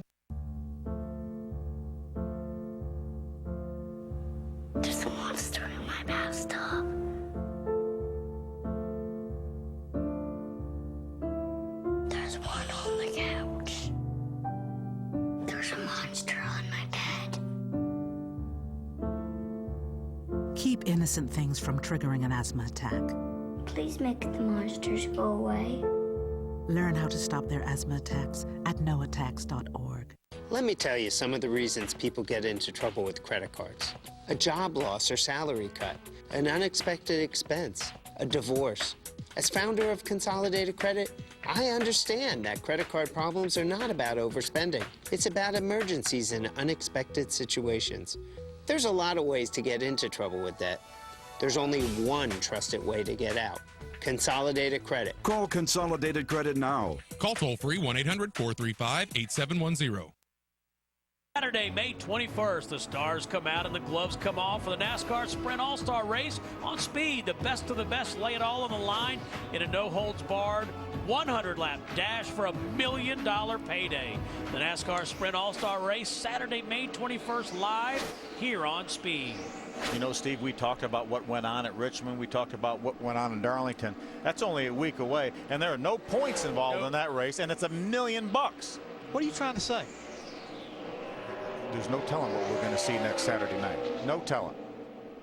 Want to predict anything? No, no. How about you, Bob? Can you predict anything down in the garage we're going to see next Saturday night? We're going to see a lot of fireworks with the NASCAR Sprint All-Star Race at the Charlotte Motor Speedway, and we're also seeing some fireworks down here, too, in terms of fast race cars. The 60 machine moves up to second on the speed charts. Mike Beam, his crew chief, talking to Carl right now. And Carl said he learned a lot by following his teammate Ricky Stenhouse Jr., but the reason why Carl can't be as fast and maybe run the same line as Ricky Stenhouse is because that right front of the car, the splitter, is still hitting the racetrack on the entrance of the corner. So that's the problem for Carl Edwards, Wendy. And his teammate, it was interesting to hear this side of the story. Ricky Stenhouse Jr. said the first 2 or 3 laps, he said it was nice. But then when it landed, it got really free and then tight after that. So it was free when it landed and then tight from the center off. He said it was so free when he landed, it was sideways, as we saw just moments ago before we went to that commercial break. He asked that they put the car back to where it was. Hey, Jeff. Yeah. Twitter, really? I'm surprised. Well, Wendy, the thing is, I just felt like that you folks had already paved the way, and I had a lot of requests, and not to mention Hunter Nickel and Patty Wheeler at Speed said it'd be a good thing because we got a lot happening this upcoming week when it comes around for All-Star Week, and we're going to make sure that everybody that keeps in tune with Speed, well, they can talk to us, and I want to be a part of it, so I'm excited about it. It's a great field. Most of the vehicles here this weekend are going to run the autism puzzle piece, and hats off to FedEx for allowing the race title sponsor to be FedEx 400, benefiting Autism Speaks. We had a great golf tournament yesterday for autism awareness. Our director Artie Kempner puts it on one of the best events that we do all year long, and what a great turnout, and raised a whole lot of money for $500,000. $500,000. That's incredible. And I think that was the 10th year, and over 10 years, over $3.5 million has been raised through that golf tournament for autism. But just think about all the poor golf balls that have been abused. Oh, man. And lost. Lost. I'm glad you brought that up, but I want to give a tip of the hat. Great tournament. 2 drivers that have been to all 10 events, Darrell Waltrip and Bobby Labonte. They were given a special award, for being there every year since they started that event. I think I've made 9 out of 10. Larry's made 9 out of 10. I think you probably made 8 or 9. 8 or 9. Yep. I know, Steve. Last year you were on track till this year to be 10 of 10. Yep. So it's a great event, but I just want you to know, DW got me back. Last year I hit his golf clubs. This year he hit my golf cart and my golf clubs. I still owe him one now. And he mentioned that he lost 10 golf balls, so maybe in honor of the 10th. Event. One of the tournament directors had one of those. He found it down in the woods because DW is bad about writing his initials on it, and it's very distinctive. And he had one of those golf balls. He doesn't bother going to look for it when he hits an errant shot. There's something about snakes. Hey, Bob, I told you it was a first-class affair, was it not? It was awesome. We had a great time there in Wilmington, Delaware yesterday, and raised more than $500,000 did Artie Kempner and everybody involved with Drive for Autism. So that was the great part about yesterday. And the other good part, by the way, guys, Phil and Hollywood, where did you guys finish? I finished 4th. I finished 3rd. I was 3rd, Bob. I got a trophy. Okay, we were top 5. Where were you, Hollywood? I was in the 19th hole. See, that's the good thing about it, Bob. You don't have to be good to have a good time. That's right. I lost about 3 or 4 balls, but we had a ringer on our team, so that certainly helped out a lot. I've seen you swing a golf club, and it's somewhat, well, let's just say, let's watch Parker Kligerman go out on the racetrack. I think it'd be more exciting. Now, the reason Darrell puts his initials on his golf balls, he doesn't go look for them, but then if other people are in there looking, they return him. He said some people returned some of them yesterday. So Parker Kligerman heads out on the 22. There he is on pit road. We just saw Justin Allgaier, your points leader. Pretty amazing, Phil. Kligerman's very first start in the Nationwide Series at Kansas, he sits on the pole, 2009. That's when he was having a great season in the ARCA Racing Series, and he jumps in essentially a second or a third Penske car and sets on the pole first time out. Matter of fact, we were teasing him because he went out, late because he was a go home. Sure, first time ever for that team to start. He was in his uniform, standing on pit road when the very first car rolled out. It was an hour and a half before he went. A little over anxious.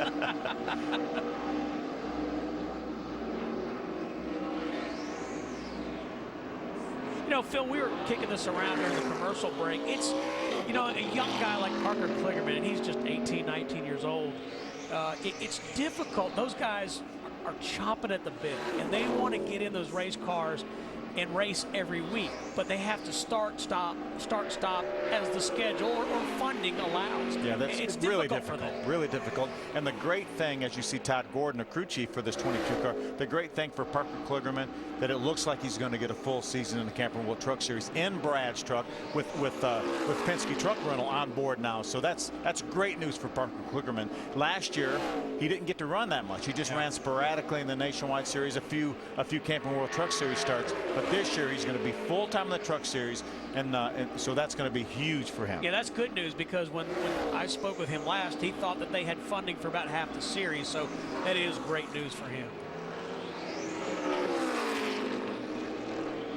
So Kligerman wheels that number 22 Dodge, the Ruby Tuesday Dodge, around this track. We know one thing, Phil, he'll drive it wide open.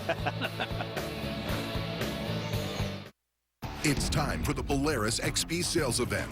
Sportsman XP, Ranger XP, Ranger Razor XP. 3 extreme machines, 1 extreme event. Get up to $1,000 in rebates and financing as low as 3.99% on select models from the world's best off-road lineup. Deals this extreme won't last long. Get to your Polaris dealer for up to $1,000 in rebates and financing as low as 3.99%. Only during the Polaris XP sales event. He's going with the long tongs. Would have gone short tongs, but he's a pro. Montreal steak, unbelievable flavor. With the mouth-watering flavor of Grill Mates, you can grill like an expert. McCormick Grill Mates. Master the flame. Master the flavor. My feet are killing me. Well, we're here to get you custom orthotic inserts. Dr. Scholl's Custom Fit Orthotic Center recommends the custom fit orthotic that's best for your tired feet. Foot care scientists are behind it. You'll get all-day relief. And you could save a couple $100. For locations, see drscholls.com. Hi, I'm Pascal from Safelite. My customer's daughter was driving when a rock flew up and chipped her windshield. They wanted it repaired right before it could crack, so they scheduled online at safelite.com. Safelite's repair resin fills the chip's tiniest microcracks. No other resin lasts longer or stays stronger. There's even a national lifetime warranty. Plus, thanks to his insurance, a Safelite repair was no cost to him. Really? Call or schedule online. Safelite Repair, Safelite Replace. At 21st Century Insurance, we think shopping around is smart. Take these 2 cars. One is covered by them, the other by 21st. So they're both protected from those pesky shopping carts. Same coverage means same repairs. But smart shoppers who switch to 21st save $492 a year. Call 877-244-5177. 21st Century Insurance. Same great coverage for less. May 23rd, Speed is proud to be part of the next chapter in NASCAR history as Jarrett, Petty, Allison, Moore, and Pearson are enshrined. Don't miss the NASCAR Hall of Fame induction ceremony May 23rd at 8 Eastern, live on Speed. Back to the garage and Bob Dillner. Justin Allgaier second quick right now in this practice session, but you see they got a welder here that they're going to go underneath this number 31 machine for, and Justin said hey, the engine just doesn't sound right. And they said, you're still turning good times on the racetrack when he came off the racetrack just recently. And they said, yeah, it's pulling really good, but it sounds weird. So when they came in, crew chief Jimmy Elliott said, hey guys, let's check the exhaust. And right now they think the collector came loose a little bit underneath the left side of this race car. So the exhaust loose on the 31, but the good thing is it's full of speed right now. By the way, Steve Burns, I said hello to you on Twitter a little while ago. You didn't say hi back. Yes, I did. I retweeted it. Oh, okay. I retweeted it. We're going to have to teach Hamlin how to do that. Look, one thing at a time, guys. Yeah, good point. All I know right now, Twitter is overcapacity. What? What does it say? Twitter is overcapacity. Good shot of I've Mike already Wallace. loaded it up. What a great run he had at Talladega. He and Jude Nemechek got hooked up. Oh, I was pulling for the veterans. Yeah, I thought one of those two guys was going to get the thing to victory lane, and then Mike ends up on his lid there after a late race incident. But what a super job for JD Motorsports, and showing that on any given day that these guys are capable. That's exactly right. Well, Wendy's been following Parker Kligerman. What's new, Wendy? Well, that was his first run for Parker, as we just saw him come off the track. Now the car's in the garage. They've decided to put it on jack stands. He said it's a little unstable off the wall. Once it lands, it will settle down a little bit, but it didn't turn as well as he hoped it would. They are making a truck arm change, and another note for Parker that he said, this is way different from my truck. He wanted to feel it out a little bit more, but he felt like he had to use more brake in the Nationwide car versus his truck that he just got out of. And the comfort level, they asked him how comfortable was he in the car, and he said he still didn't get a good feel for that either, because he's still focusing and concentrating on how to get more speed for himself in this race car. Thank you, Wendy. Phil, what are the major differences between driving a truck in a Nationwide Series car here? Because of the huge cab right there, these trucks will not go down the straightaway quite as fast as the Nationwide cars. But conversely, when that thing turns in the corner, that's such a long, flat side. The thing has a lot more downforce than the Sprint Cup car or the Nationwide car would have. So those trucks will be faster through the center of the corner than either the Nationwide cars or the Sprint Cup cars. And it's amazing the difference.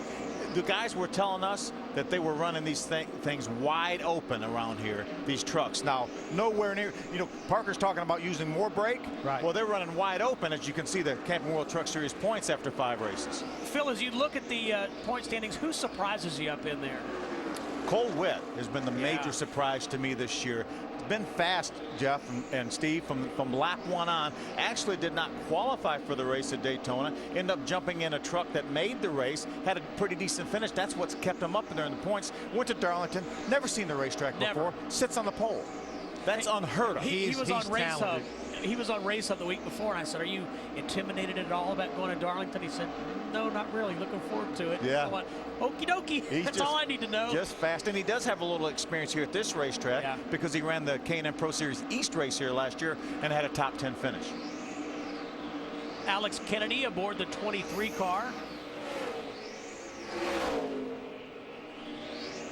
Bob Dillner has caught up with our buddy Elliott Sadler. That's right. Elliott Sadler climbs out of his number 2 machine, and I heard you say something like, I think we're in the ballpark now.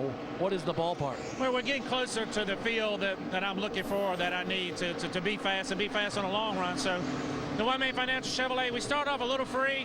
We've gotten it where it's pretty comfortable now. In and to the center, we're just a little tight on exit, so making a few more adjustments. But Dover is famous for a lot of long runs, so we want to make sure we're getting good tire wear, and we want to make sure the car is staying consistent on long run.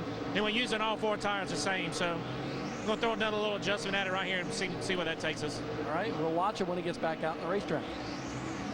Bob, Phil mentioned that Elliott's got a bunch of top 5 finishes this year. How about top 5s in 6 of the last 7 races? He's earned the most points in the series in that time. Tonight, the trucks duel in Dover, where a monster is lurking, waiting to claim its next victim. Oh, wow! The NASCAR Camping World Truck Series from Dover. Tonight at 8 Eastern, only on Speed.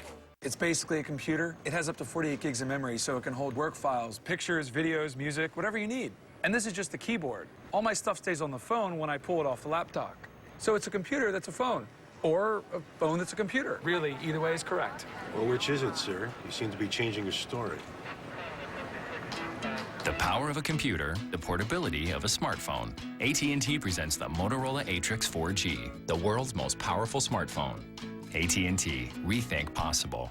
Thanks to the Venture Card from Capital One, we get double miles on every purchase. So me and the boys earned a trip to DC twice as fast. Oh, hi. We get double miles every time we use our card. And since double miles add up fast, one more chariot, please. We can bring the whole gang. I cannot tell a lie. He did it. It's hard to beat double miles. Read my lips. No new access. Get the Venture Card from Capital One. Money Magazine's best rewards card if you aim to rack up airline miles. What's in your wallet? So you're a Democrat, right? Think you're stuck paying high auto insurance rates because of your driving record?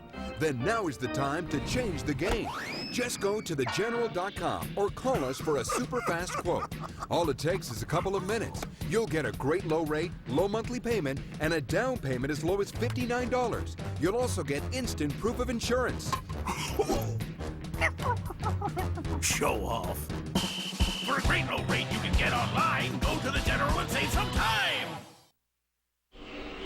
Stay informed with the latest NASCAR updates right from the track. Find video highlights, expert analysis, driver blogs, and photo galleries. Get more at speed.com in the NASCAR section. Boys, we are officially 1 hour and 30 minutes through this 2-hour practice. Let's go first to Wendy Venturini. And right now, Kevin Swindell filling in for Trevor Bayne in that 16, running 8th right now in this practice session. They've been comparing a lot of notes with the 6 of Ricky Stenhouse Jr. Obviously, Ricky's really fast here for the Roush Fenway camp, but Kevin said it's the corners that they're working on. It's been a little bit too free for him, and that's exactly the focus of these changes they've made in this whole practice session. He said he enters up top and he stays up there, unlike some of the other lines guys are trying here on the racetrack. And if the last name sounds familiar, it should be. The World Outlaws, it should be. Sammy Swindell, that's his son.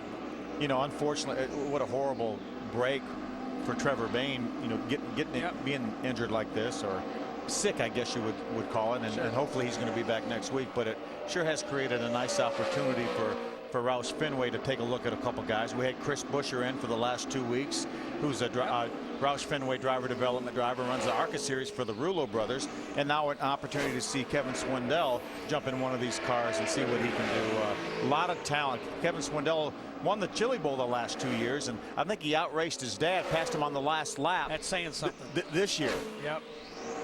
Speaking of Kevin, that's the veteran out of Shelburne, Vermont, Kevin LePage. And the Jimmy Means car, that's a throwback paint scheme for years ago for Jimmy. Jimmy Smut Means. Yep, one of the mainstays in this series as an owner. Former driver, I should say, also. Never forget when I believe it was Jimmy Means who filled in for your brother Benny. He did. At Charlotte Motors. North Wilkesboro. Well, he drove the 52 car at Charlotte Motor Speedway. But that was a special deal. That was a special deal that Rick did for him. That's right. And then he qualified 4th. Right. And got wrecked on about the 9th lap. Yeah. But he also, when Benny was running his last season for Junie Dunleavy, that we rained out the race at North Wilkesboro. So at that time, Benny had been talking to ESPN about going to work for them, and he actually stepped out of the car and did the broadcast for that race because they had an IndyCar race the same day, so their people were split up, and Jimmy jumped in that car and drove for Benny that day. You know, I met my wife through your brother. Is that right? She did PR for Benny his last year. Yeah. She handed me a good luck Benny button. Yep. So I met him. Yeah. Small world. It is a small world. And that's what the hook was? The good luck Benny? Well, that was part of it. That's part of it. Okay. Yeah, and that was his last year. Yeah. 25 years, and so that button signified the fact that he'd been racing for 25 years, and that was his last year. Yep. Let's go down to Bob. You know, Steve, when you talk to drivers down here during practice, a lot of them usually aren't happy, but I'm talking to a lot of happy race car drivers today, including you, Jason, left for 5th quick. Yeah, Great Clip Chevy's really good. It's first time we've unloaded and felt like we've had a pretty good baseline. The same car we ran at Darlington, so our guys came home from Darlington Friday and worked till about 4 o'clock stripping it down, and they put a new right side on it. So got to thank them for all their hard work, and the thing's running really good. So I feel like we're going to have a good day tomorrow. A mock qualifying run is next, Wendy Venturini, for Jason Leffler. Eric Almirola out of the race car. And Eric, you don't look so happy. You're 18th on the chart, and I've seen a lot of springs thrown at this race car. Yeah, our agreement Chevrolet is not where we want to be right now. Pops and all these guys on this 88 team are working really hard, changing a lot of stuff, trying to make it better. We don't have what we want right now. All right, you can see it in his face, says so much as well. Eric's going to climb back in the car as soon as this car gets off scales, but they have thrown a number of a spring change just about every time they've come into this garage area today. Wendy, we were talking about the fact that he was not happy after the Darlington race, and let's articulate his point. He said, look, the Cup guys come in. If they're going to win, they're going to win, but I'm running for a championship. And he just felt like, I believe it was Denny Hamlin that got underneath of him. He said, you know, those guys, they don't care as much just because they're not running for points. That's what he was upset about. And that's a good point, too. But I think most of these guys, whether it's Denny Hamlin or Kevin Harvick or Clinton Boyer, when they jump in these cars, you know, they're here for one thing. They're here to win that race. And I'm sure it wasn't anything intentional that Denny did. No. But again, the guys like Elliott Sadler and Eric Almirola that are running for a championship would hope to get a little respect from the guys. That's all he was saying. Yeah. Yep, you're exactly right, Phil. It's okay to pass me. Just don't do it and wreck me. Don't put me in the wall. Exactly. That is the biggest point right there. Is that you're right. Listen, you know you're going to get around me. Cut me a little bit of slack. I'm here all year long trying to make a living here. Yep. Your deal is pretty much, you know, cut and dry. You know, I'm due that. You're going to come there and play in my backyard. And Larry Mack says it all the time. You know, the record book shows that Eric was, what, 28th? Well, he was running up near the front. But all we look at is, 28. 28. Yeah, that's right. And then let's go back. Eric Almirola's only win. Milwaukee, who was he driving for? Joe Gibbs. And who was the driver that stepped in the car after that? Denny Hamlin. So you think him two right there would be a little more give and take on that deal right there, wouldn't you? No. You know, to this day, I don't think Eric really considers that a win for him. No. He got credit for it. He doesn't. Right, no. He didn't take the checkered flag. We'll be back to Dover in just a minute. Who has the best baby back ribs in America tonight? We're talking all-you-can-eat baby backs. Fall off the bone good. On an endless dinner buffet. For around $10.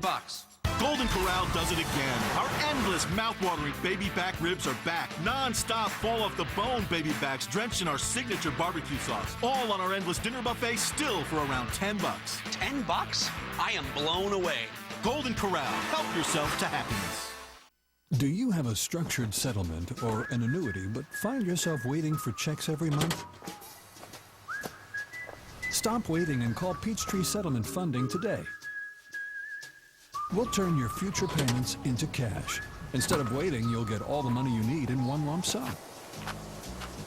So you can pay off your credit card debt, make important purchases, avoid foreclosure, and take care of any other expenses that are piling up. Stop waiting. The money from your structured settlement or annuity is yours. You deserve to have it when you need it. And with just one phone call, Peachtree can help you get it. Turn the long-term payments you're receiving from your structured settlement or annuity into cash now. After all, life doesn't wait. Why should you? To find out how, call Peachtree today at 1-800-444-9635.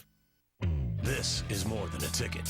It's a wallet-sized definition of who you are and where you belong, providing both a place to sit and countless chances to stand up for what you believe in. It's a rite of passage, a declaration of independence, and an invitation to discover 43 new heroes and 100,000 new friends. This is more than a ticket, because it says as much about you as any piece of paper can. Reserve yours today at NASCAR.com/tickets. To those who don't expect us to go all out on every lap, we've got one word for you: tough. You're going to see the NASCAR Camping World Truckers in action tonight at 8 o'clock. here on Speed. Right now, let's shoot it back to Bob. Well, check this out. You talk about technology here in the garage area. This is the cockpit of Clint Boyer's number 33 machine, and that's an iPad that he's actually holding. And I've been listening to him. Each time he comes in, I've been hearing him say, man, Ricky Stenhouse is faster. Oh, look, this person just turned this lap. I've been wondering how the heck he's been doing that. Well, he's been grabbing this iPad and checking out the timing and scoring that NASCAR puts out here in the garage area on that iPad. So, Jeff Hammond, my question to you is, when you were a crew chief, did they have something like that? Do what? Did they have We're lucky like to have that? stopwatches and pieces of paper to write it down on, Bob. What are you talking about? Sundial. Well, Jeff had those crew chief stopwatches too, because they were always a little bit faster than what was real, you know. You had to sell it, baby. You had to sell it. There was a purpose for all this right here. I learned from some of the best, Herb Nabb and Jake Elder. I mean, you got to make him drivers believe. Jake used to point it. We used to have a stopwatch with a dial on it, not a digital stopwatch like we have nowadays. And remember, Jake would point at the stopwatch and say, "That's where you need to be running, right there." Yeah, he wouldn't call it out. He'd just tell you that's where you need to be running. Yeah. One of his favorite sayings was, "You gonna believe me? You gonna believe your lying eyes." Can you imagine guys like Jake Elder and even Bud Morris going in the Hall of Fame? Nope. Can you imagine those guys with iPads? Huh? Nope. Caught a glimpse of the 19. That's Eric McClure. A little bit of a switch this race for the TriStar Motorsports team. Eric's been driving the 14 car. That car now has found itself out of the top 30 in points. He's not locked in, so he jumps in the 19 car that Mike Bliss has been driving. There it is right there. And Mike jumps in the 14 car, a little bit more experience, a lot of experience here at this racetrack with Mike Bliss. So trying to get that 14 car prop back up into the top 30 in points comfortably. But still, Eric McClure now in the 19, Mike Bliss in the 14 for this race. It's a good insurance move right there by the owner, Mark Smith, because again, you got 46 cars here, so 3 cars will go home after qualifying tomorrow morning, and that's going to be kind of tough because, again, this is what you have to do as far as trying to run the business side of this race team. You got to get everybody in. Another shot of Matt Carter in the 68 car. I got a text from Matt's mom, Linda, after we were talking about him earlier. Yeah, Travis tried to get Matt to go to App State and play football, but Matt wanted to go racing. I know. We all did. We all did. And good little race car driver. Had a lot of success in the ARCA series and running around home track champion at Hickory, and hasn't really had the opportunity to get in a really good truck or a nationwide car to show what he can do, because I think he's got it. Yeah, I mean, it's just a matter of getting the opportunity. We touched on it earlier as we watched Parker Kligerman here in the 22 substituting right at the moment for Brad Keselowski, who is dealing with the flu, and it looks like he's coming back to the garage area. But Steve, you've got to have the right equipment. We saw that with veteran Kenny Wallace. Kenny was out there really kind of languishing, not really able to showcase his talents. He jumps in his car now for Robbie Benton this year, and all of a sudden everybody's saying, wow, look at Kenny, look at Kenny, look at him, he's up in the top 10, he's in the top 5, he's leading the race. You know, it's like you've got to have the right people and the equipment. That's why I mentioned that story about Jimmy Means. Jimmy was an underfunded back when they used to call him independent drivers. He gets in Rick Hendrick's stuff and qualifies in the top 5. I mean, there you go. Yeah. There aren't no Houdinis out there. Nope. There's nobody out there that can carry subpar equipment and make it look really good. You just can't do it. Wendy. Ryan Truex, we haven't talked about much in this practice session. A hometown boy of sorts when we come here to this racetrack. But right now, he said this latest setup that they just ran in that practice session, he said is no good. They're actually going to go back to 2 runs ago and put the right rear spring back the way they had it 2 runs ago. He said it's picked up tight on the late exit for Ryan, and they asked him, do you have to feed the wheel to it? And he said, no, I'm actually chasing the wheel. So they did make that quick change right now, and Ryan Truex is going to head back out there, and after this, they are going to do a mock qualifying run. Wendy, Ryan Truex has won the last 2 K&N Pro East Series championships and clinched both of them here at Dover. And please don't get run over, Wendy. Don't be playing in traffic down there. Looks like Carl may be making a mock qualifying run here, waiting in line. You see the cars that are not going to do a qualifying run, that are just going to make race runs. They just drive by on the outside. Carl will wait for his spotter to tell him it's all clear. He's got enough of a gap to get out there all by himself. He looks like he's getting ready to go here. Getting ready to fire it up. Spotter will say, fire it up and get ready. Then he'll tell him to go, and he'll go straight on the racetrack and try to get around there without any traffic.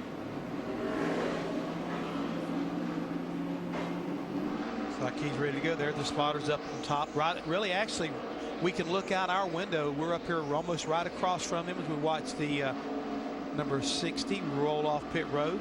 Get ready to make his qualifying attempt. Spotter said the 32 went by after the 32 you cleared. So as soon as the 32 went by, you saw Carl drive up on the racetrack.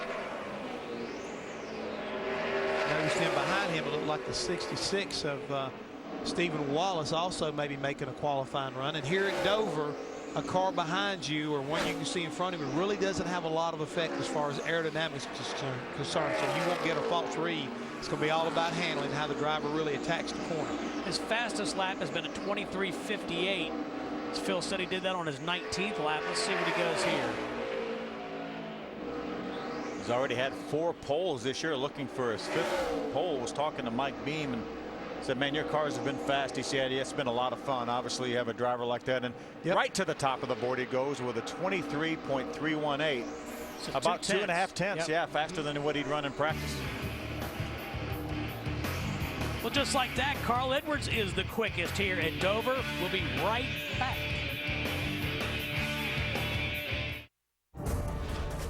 One of the most exciting nights in all of motorsports. It's a good night to get even with somebody. The NASCAR Sprint All-Star Race, Saturday, May 21st, 7 p.m. Eastern, only on Speed. Hi, this other store has these for 20 cents less. What? Match it. Match it. Match it. Match it. Match it. Match it. 20 cents less. What? Just match it. Match it. Match it. Match it. Match it. Match it. Match it. Match it. Match it. Match it. Thank you. Got it. I'll match that price right here. Oh, cool. We won't be beat. We have low prices every day on everything, backed by our Ad Match guarantee. Save money. Live better. Walmart. We just tested Quaker State motor oil that had driven thousands of miles in New York City taxis. And that used Quaker State still passed these critical tests for brand new oil, even when it's ready to be replaced. Quaker State. Real, durable oil. It's tough to run with congestion. So I'm taking charge with Claritin D. It relieves even my worst allergy symptoms. Nothing works stronger, faster, or longer for nasal congestion and sinus pressure without drowsiness. I only live Claritin Clear with Claritin D. Let's face it. I think someone at my friend's school has this thing called autism. My friend's brother's son has autism. My neighbor's son has autism. My son has autism. Autism is getting closer to home. Today, 1 in 110 children is diagnosed with autism. That's a 600% increase in the last 20 years. Learn the signs at autismspeaks.org. Do you have an idea for an invention or new product? Bill Schaefer, co-inventor of the Splash Wash, did. He came up with the idea while watching his children play. InventHelp submitted his idea to Whammo, maker of toys like the Frisbee and Hula Hoop. To find out how InventHelp can help you try to submit your idea to companies, call for free information.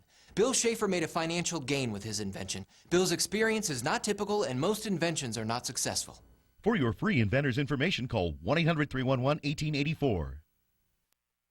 Speed's presentation of NASCAR Nationwide Series Final Practice from Dover is brought to you in high definition by Funai. Funai, fun and innovative. Experience more at FunaiAmerica.com. And just as we went to break, Carl Edwards posted the quickest lap at 23:31 on his 23rd. This guy just made a mock qualifying run, ends up second, 2/100ths of a second slower than Carl Edwards. So you know those cars are pretty close. I would almost call them identical. And Kevin Swindell is 4th overall in a Roush Fenway car. You know, we were talking about how difficult it is for people like Matt Carter to get a break and get in the right equipment, as we see Clinton Boyer now, who jumps up to 3rd with a 23.450. Brad Keselowski is a perfect illustration of that. Brad ran some trucks for his family, ran some nationwide cars for an underfunded team. Ted Musgrave ends up not being able to run a race at Memphis. Brad jumps in that Germain truck, sits on the pole, leads most of the race, ends up getting spun out towards the end, doesn't get the finish he deserved, but that changed his life. Changed his life. It's just a matter of a few days. Dale Jr. calls, he jumps in that nationwide car for Dale Jr., and then now we know what Brad's done since then. You know, Dale Earnhardt used to say that all the time, that there are thousands of guys across this country that either didn't get or didn't want to make that move. Dick Trickle was a classic example. He moved down. He was in his 40s. Yeah, 40 years old when as a rookie. 48 years old. He won Rookie of the Year. Elliott Sadler to the garage. 5th quickest for Elliott Sadler. Good pickup for him. Wendy. And the 66 of Stephen Wallace is just making his way out of the garage to make his first mock qualifying run. He's been in race trim all of this practice session, was 13th so far in the overall practice, and then at the end he was just scuffing some tires for the race, and Stephen Wallace getting turned around Eric McClure. We almost have an accident here happening in the garage. Stephen's going to head back out there and make his first mock qualifying run. We'll see what kind of speed he can pick up, but Rusty Wallace, his father, came up to him. He said, hey, have you talked about Stephen yet? So here you go, Rusty. We got Stephen some airtime. Guerrilla marketing.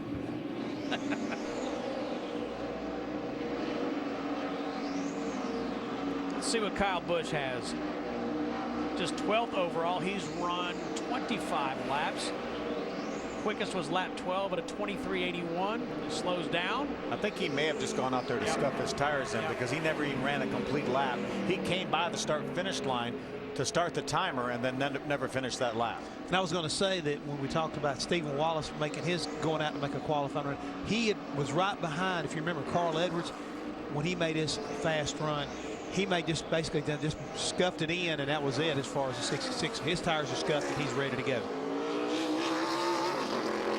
Joey Logano's about to head out. Bob, there he is. Bob Dillner has an update on Logano. Well, Joey Logano right now not happy with his race car, and they've been trying numerous changes, but nothing has really affected that number 20 machine. Just tight, tight, tight all day long for Joey Logano. This is actually a mock qualifying run, and here in the garage area right now, his teammate was just done with a mock qualifying run, and it was cut short. Kyle Busch in that Mac Tools number 18, not happy with his race car. I told you a little while ago the team said the car wouldn't turn in a 10-acre field. Well, they've gotten a little bit better. The team just ran up to me and said, well, it'll turn in a 5-acre field now, but just not exactly the Kyle's liking. All right, thank you, Bob. Final minutes of nationwide practice coming up here on Speed from Dover. At Polaris, we designed a trail-dominating legend, the Sportsman XP, to lead a new team of smooth-riding trail runners. We made a versatile, powerful, mid-size Ranger, launching a new group of value-minded workhorses. And we made the ultimate hunting vehicle, the Ranger XP, even better. Heading up a new team of hard-working hunting machines. From the #1 maker of ATVs and side-by-sides, Polaris. Get up to $1,000 in rebates and financing as low as 3.99% now during the Polaris XP sales event. So Big Bad Mother Nature just left you with a pile of wood, and your chainsaw is duller than your 5th grade math teacher. Forget about files and complicated sharpening angles, and get the Power Sharp system from Oregon, the undisputed world champion of saw chain. The sharpener snaps on the end of your guide bar. Press, and bam, your Power Sharp chain's ready to cut like a hot knife through butter on a stack of flapjacks. Sharpen up. Visit PowerSharp.com for a $10 rebate and a retailer near you. Hi, I'm Pascal from Safelight. My customer's daughter was driving when a rock flew up and chipped her windshield. They wanted it repaired right before it could crack, so they scheduled online at Safelight.com. Safelight's repair resin fills the chip's tiniest microcracks. No other resin lasts longer or stays stronger. There's even a national lifetime warranty. Plus, thanks to his insurance, a Safelight repair was no cost to him. Really? Call or schedule online. Safelight Repair, Safelight Replace.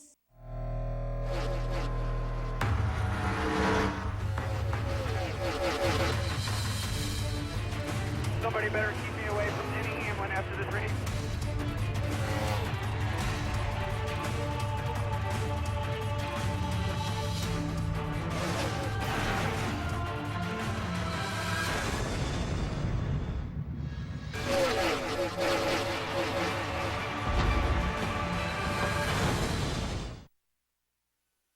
This copyrighted telecast may not be reproduced, retransmitted, or used in any form without the authorized written consent of NASCAR Broadcasting. NASCAR would like to thank all of our loyal fans for your continued support, and we hope you enjoyed today's broadcast.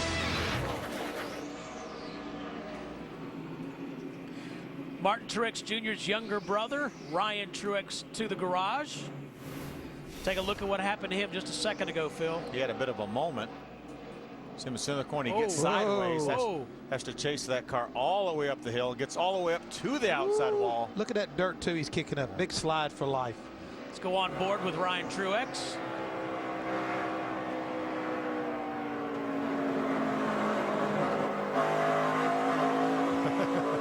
Okay, I'm going to make it. I'm going to make it. All good. All good. You say all good. I'm going to come in and talk about this. Reed Sorensen in the 32. 10th overall. And let's go back to the garage and Bob. Justin Allgaier, fourth quick.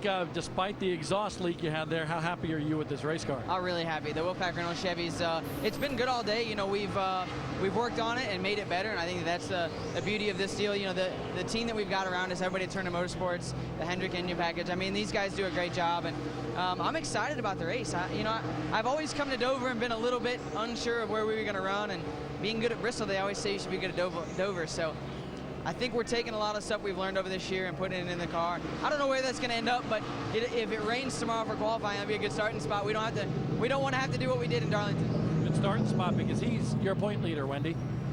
Kevin Swindell, out of this race car, it's been a busy day for you. How did it feel getting in Trevor's car? That's good. You know, it's great to be with an excellent team like Roush Fenway here, and we've had a heck of a car today, and trying to get me comfortable a little bit more, and I think we got some speed left, so we're pretty high on the board right now, and I'm really happy with everything. All right, good luck to Kevin this weekend at the end of that practice session. It was interesting. Steve, he said, I just need to man up and put it in there. There's Matt Carter again. I got news for you guys. You can run a sprint car, World of Outlaws sprint car. You can man up any place, anytime. Hey, he's fifth quickest right now at a 23.499. He manned up for that lap, too. Yeah.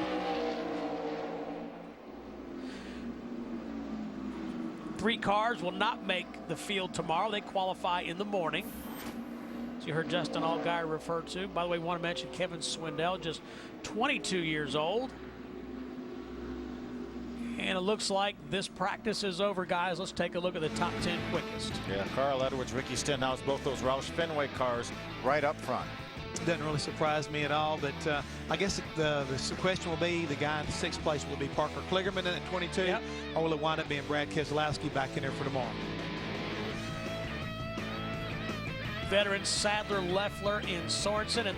And as we said, 3 drivers will not go home. These are the slowest 5. Looks like Brad Teague right now, Johnny Chapman, have a little bit of a cushion over that 0-4 car, but you never know what's going to happen in qualifying. Elliott Sadler debriefing with Ernie Cope. We'll step aside and send it directly to John Roberts. Take it away, JR. Steve, thanks a lot, and welcome everyone to Sprint Cup final practice here at the Monster Mile at Dover. Of all the nicknames people have for racetracks, those you can say on TV and those you can't say on TV, perhaps this Monster Mile lives up to its nickname the best. Very few get out of here without a little bit of bent-up sheet metal and perhaps a bent-up temper as well, as the Sprint Cup Series gets ready for their final chance to tune up before tomorrow's qualifying effort here at the Monster Mile. We are in the middle of it all here in the fan alley here outside of the Dover Monster Mile. Want to welcome you down here to the speed stage. We continue this triple header weekend full of coverage on speed. Let's take a look at what is coming up today, and there is a lot coming your way. Now, I don't really care about the other guys on trackside tonight. I care about Delana Harvick. She's going to be there at 7 o'clock Eastern time, so don't miss that. The Camping World Truck Series setup with Chris Devoda comes your way at 8 Eastern, the Lucas Oil 200 at 8:30, and then Speed Center takes center stage at 11 o'clock Eastern time. Want to welcome in our good friend Hermie Sadler, and me and Hermie are standing here with another guy, a rough-looking old guy. Miles the Monster, and the look on his face. Hermie is really the look a race car driver has on his face trying to get around here. Yeah, he sets the tone here for this racetrack. This is the kind of track you got to attack it from start to finish, and the guys had a chance to do that in the first practice early today. Now, there are so many records that Jimmie Johnson holds at this racetrack, but these numbers speak for him, speak for themselves. Out of 18 races here, Jimmie Johnson has won 6. That means he's batting about .333, and that is a tremendous average at a racetrack. Yeah, this could be bad news for the competition because he's had a pretty good year as far as finishes and won Talladega, but he hadn't shown a lot of speed in practice until this weekend. To see him P1 already, that could be bad news. This is the house that Jimmy built here, but also a good racetrack for Kyle Busch, but not a good start to the weekend. It looks like his M&M's Toyota here lost an engine. You can see him getting down on the apron of the racetrack to keep the fluids from getting on the track. You can see Kyle Busch looking at his guys. Looks like they're making the engine change. He will be ready for second practice coming up next.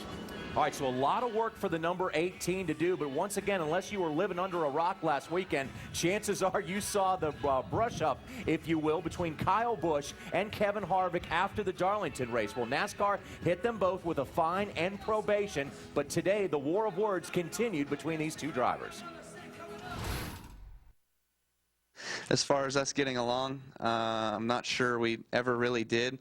I think he tried, and that's why at Homestead I kind of talked about the two-face of Kevin Harvick, and that I still believe that's out there, and that you know, he'll talk to you to your face like you're best friends, but then you know, behind closed doors or him at home or whatever, he has the utmost disrespectful thoughts or whatever else, you know. So that's all. I don't care. For me, the way that I was brought up and taught to race, when you hook somebody in the right rear quarter panel, that's the equivalent as throwing your gloves off in hockey. It's, you know, that's the point where everybody's reached the boiling point, and you know, basically, you know, the only answer I get out of Kyle is you know, I'm a race car driver, not a fighter. But if you drive like that, you're going to have to learn how to take care of yourself. So it's just a lot that went through the mind, and for me, it's done, it's over with, and we'll move on. But just a lot of questions, I think, more than answers were a part of this week. Well, we've got crew chief Gil Martin here for Kevin Harvick. I know you would be glad to hear that Kevin said it's done and over with from last week. So your focus this week, one practice session down. You were 8th on the board. That's a good sign. Going into happy hour here, what do you make out of your car so far this weekend? Car's pretty good right now. Pretty happy with it. Same car we won with in Fontana, and we were hoping to come here and have the same result with it. So we're looking forward to this second practice session, 2 hours straight. That's something we normally don't get here on Friday. But the car was good in the first session. We ran race runs, a couple qualifying runs, so looking forward to this 2-hour session.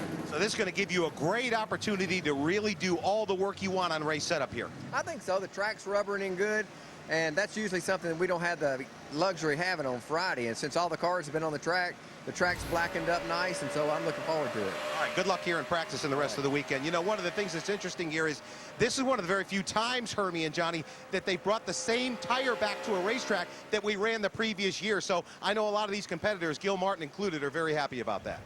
Yeah, finally they could go off some old notes, or at least use those as a baseline to help out. Randy, thanks a lot, and best of luck to Gil Martin and crew this weekend. We got to take a quick break. When we come back, we are moments away from having the engines fire on the Sprint Cup cars here at the Monster Mile. There's Miles. He's ready. We'll be back in just a moment. Honey, could you grab another bag of ice? On it. Did you see that pass on turn 3? No, I had to feed the pony. The only ponies at this party are underneath the hood. Look, if I don't get this ice. Oh, I don't get this ice. You got a 4G face melter in here, man. Let's do this thing. Okay, yeah, just one lap. One. Yeah, just do one. Yeah. How's that ice coming? Fuel your fan with the latest news, stats, and highlights on NASCAR Sprint Cup Mobile, only on the Now Network. Everyone on my team always wants something different for dinner, and I am not a short order cook. That's why we're headed to CiCi's Pizza for their $4.99 endless buffet. The variety is unbelievable. I know I can finally relax when I hear. Hi, welcome to CiCi's. Engines are tuned. So are Mobil 1 motor oils. Tuned for blistering performance. Tuned for everyday extremes. And with Mobil 1 Extended Performance, tuned to keep your engine running like new for up to 15,000 miles between oil changes. Mobil 1 Extended Performance, from the motor oil brand designed to keep your engine running like new. Here's the truth. At Allstate, safe drivers can save 45% or more on car insurance. Protect your home with Allstate, too, and you can save an extra 10%. Dollar for dollar, nobody protects you like Allstate. It may seem ordinary, but in the right hands, this wristband can do incredible things. It can inspire kids to go farther in school and in life, construct a playground for kids who've never had one, or help children with illnesses experience the ultimate race weekend.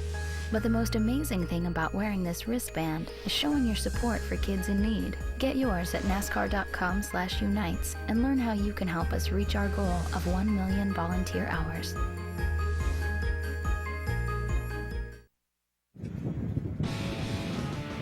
Here at Dover, we're just minutes away from seeing the Sprint Cup cars take on a 2-hour practice here at the Monster Mile. A lot of work to be done, but let's now take a look at who was fastest in the earlier session, give you an idea of who might be on the pole tomorrow, because there is a slight chance of rain tomorrow. If it does rain, the field will be set for the top 35 cars at least. The field will be set by virtue of speeds, and right now Jimmy Johnson and A.J. Allmendinger are looking really good. Yeah, Dale Earnhardt Jr., he's been running well. Casey Kane, a great run last weekend.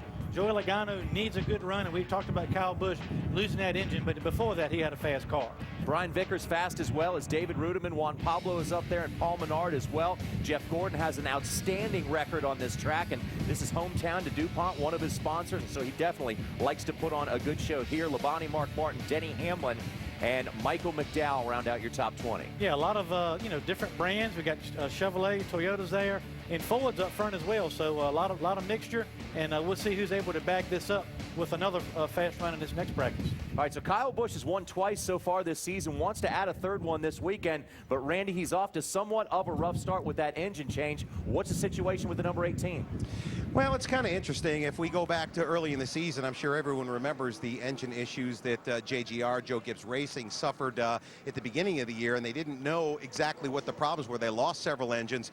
The bottom line was the engine problem early on. A lot of it was pieces and parts. They couldn't figure it out. And then some of the coating of the valve train, they had an issue with that. But this particular day here, it was a valve, they believe. They won't know until they get the engine back to the race shop and tear it down for good. But I talked to a couple of the guys on the team here, and they said indeed they thought it was a valve. Now, Hermie, as you well know, at this racetrack, we may turn these engines as high a revs as we do any place on the Sprint Cup circuit. Maybe 96, as much as 9,800 RPM. So I would not expect this to be the last engine in the fleet of cars down here this weekend to be lost. But they hope that they have the problem cured and fixed. Engine is in. They're ready to go.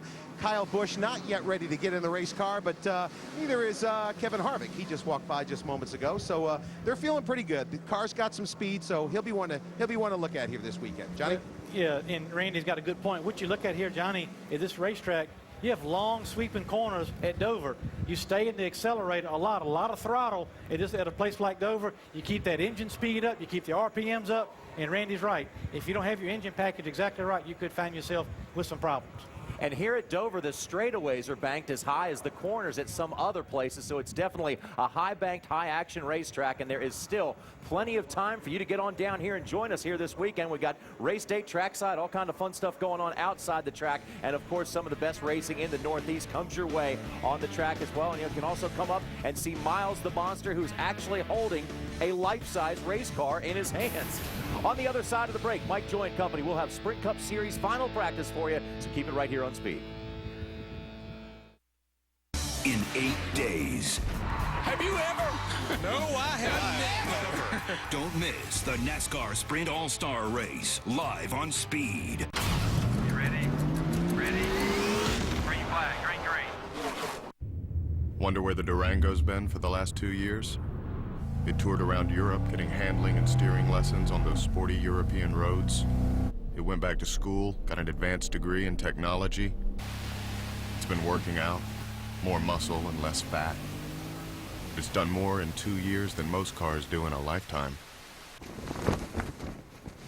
Now lease the all-new 2011 Dodge Durango Express all-wheel drive for $359 a month for well-qualified lessees. This guy I met online, he could be...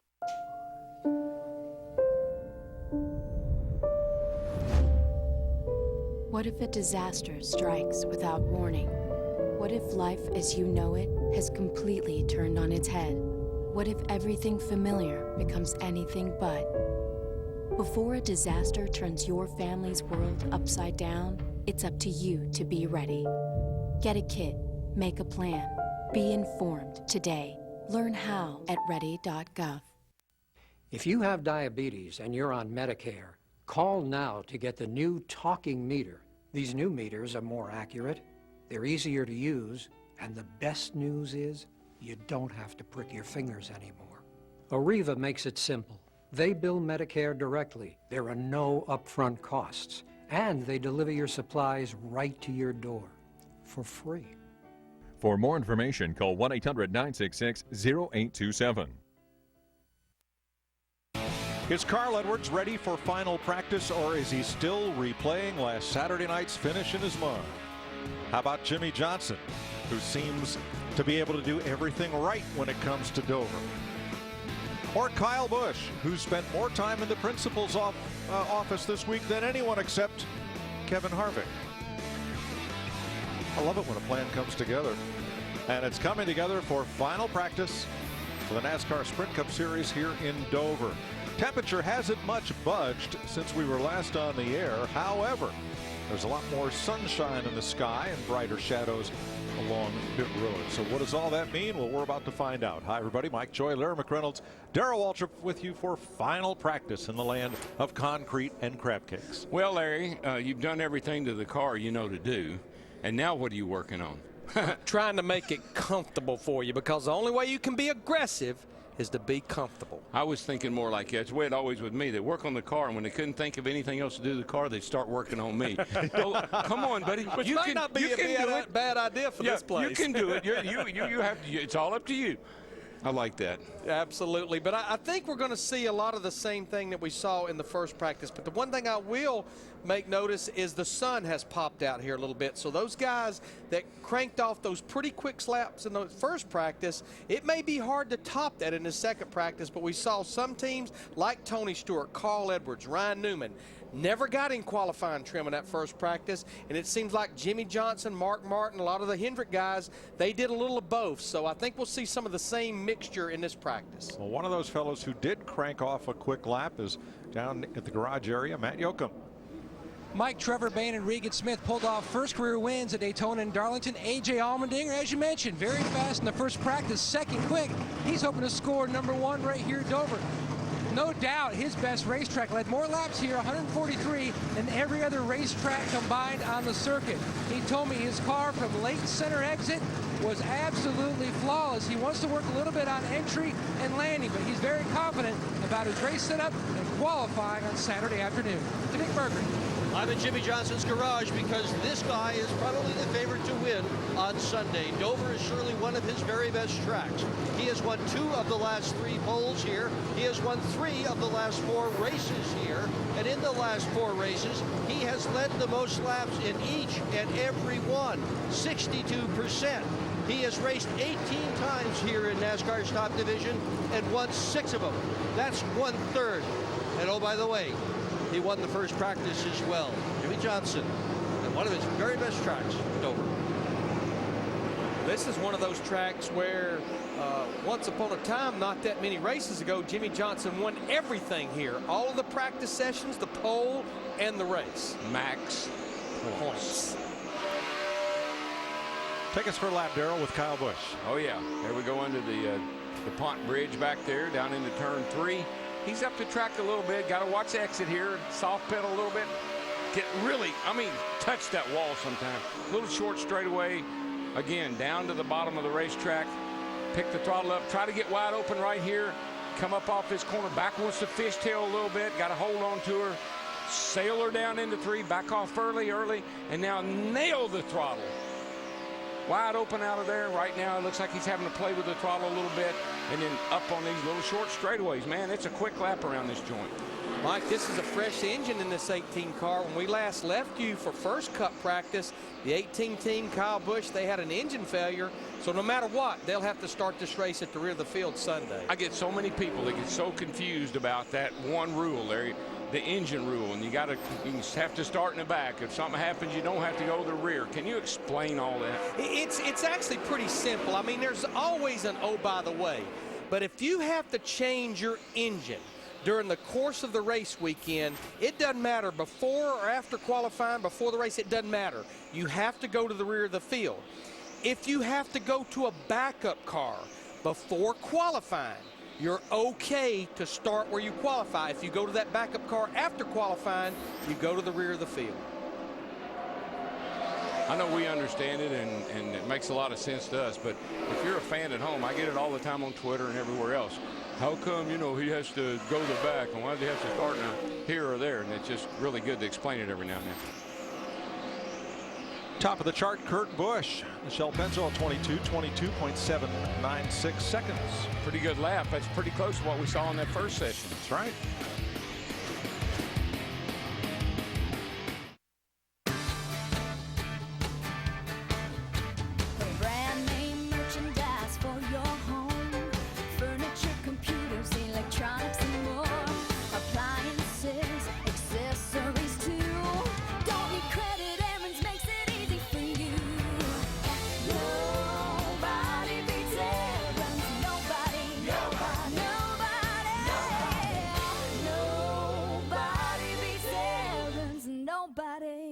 Who has the best baby back ribs in America tonight? For around $10. Only Golden Corral has non-stop baby back ribs, all on our endless dinner buffet, still for around $10. Only at Golden Corral. He's going with the long tongs. Would have gone short tongs, but he's a pro. Montreal steak, unbelievable flavor. With the mouth-watering flavor of Grill Mates, you can grill like an expert. McCormick Grill Mates. Master the flame. Master the flavor.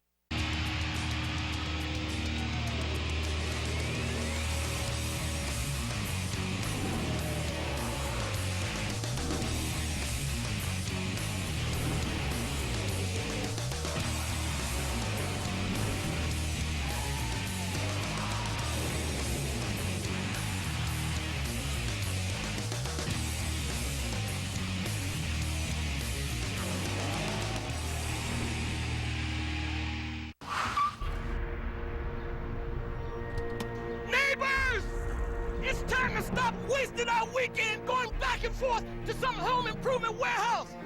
Look at us. We shouldn't need a GPS to find the fertilizer. We should go to Ace. They can help us find what we need in one trip. Then we can spend our weekends doing weekend things. It's time to get your weekend back and turn your to-do list into a to-done list. Ace, the helpful place. Speed's presentation of NASCAR Sprint Cup Final Practice from Dover, presented by Gander Mountain. Don't be that guy. Gear up at Gander Mountain. We live outdoors. And brought to you by Charlotte Motor Speedway. Get your tickets to the Sprint All-Star Race May 21st. Call 1-800-455-FANS. And by Toyota.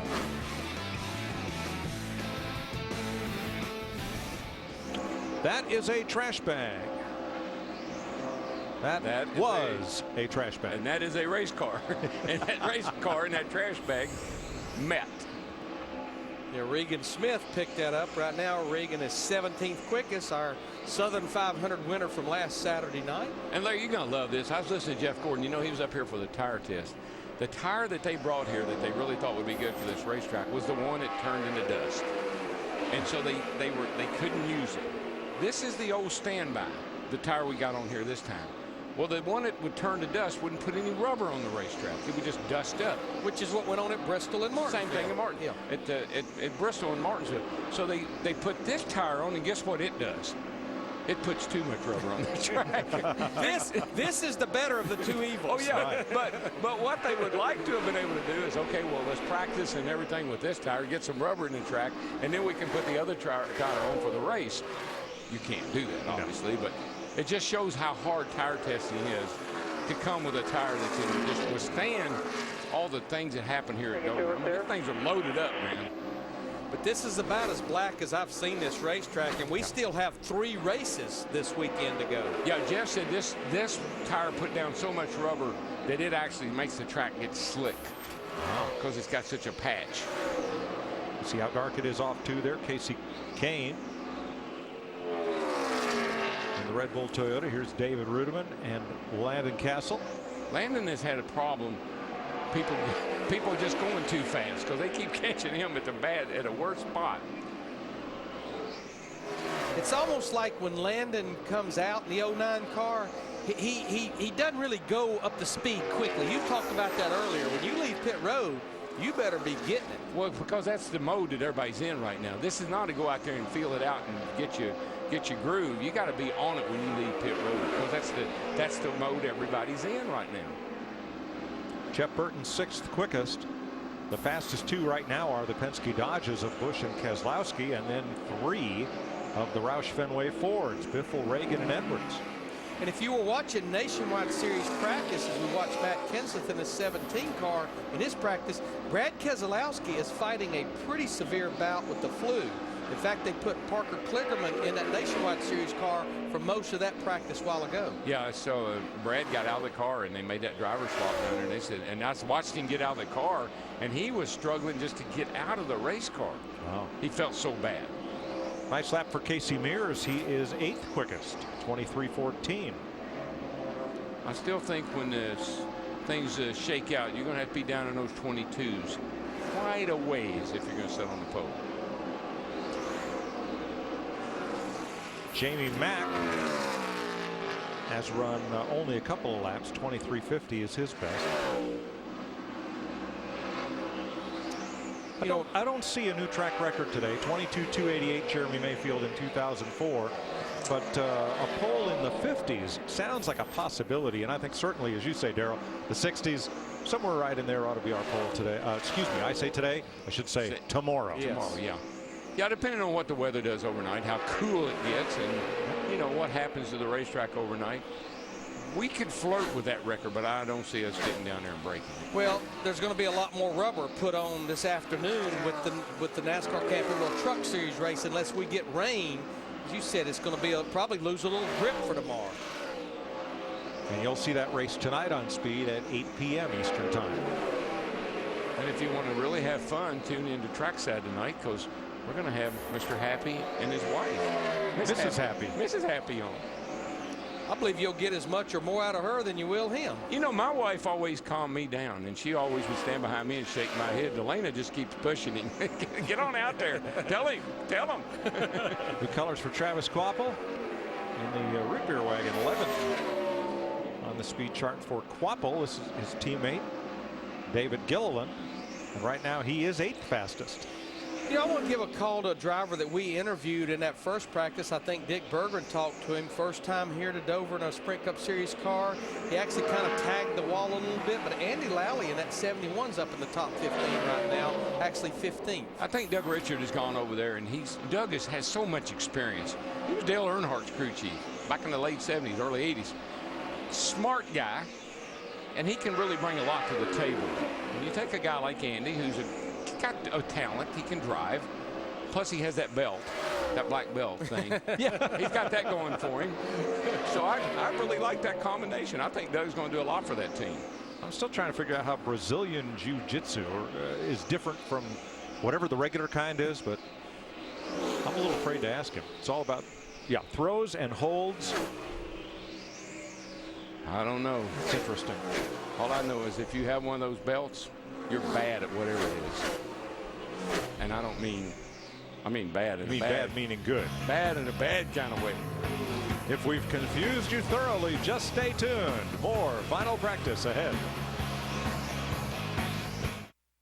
Welcome back to Geico Radio. It's savings on the radio. Cooler Steve. Go right ahead. Yeah, I just got a free rate quote on Geico.com. Saved a ton, and it only took me 5 minutes and 12 seconds. I was wondering, is that some sort of record? That's a good question. Let's have a look. Not quite. Someone's got you beat by 8 seconds. Still, I mean, that's quite fast. Well, what if I told you I only use one hand? Geico. 15 minutes could save you 15% or more on car insurance. Everyone on my team always wants something different for dinner, and I am not a short order cook. That's why we're headed to CC's Pizza for their $4.99 endless buffet. The variety is unbelievable. I know I can finally relax when I hear. Hi, welcome to CC's. Some people say cars weren't meant to fly, but these things were made to take punishment. And I do my best to give it to them. Royal Purple protects all of my vehicles, from my daily driver to these off-road racers. I wouldn't trust anything else. Royal Purple, the performance oil that outperforms. Once you cut a tree...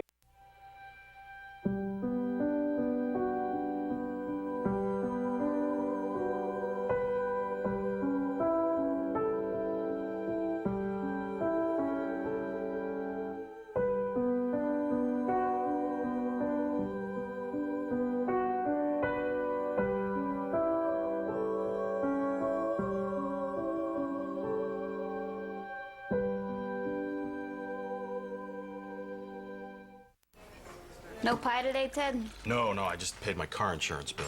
Ouch. Sounds like somebody paid too much. Excuse me?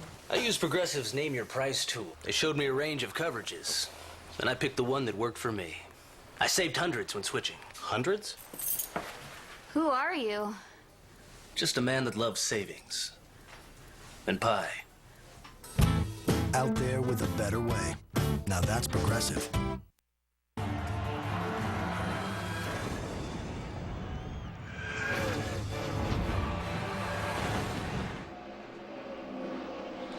There's your Sprint Cup Series point leader, Carl Edwards.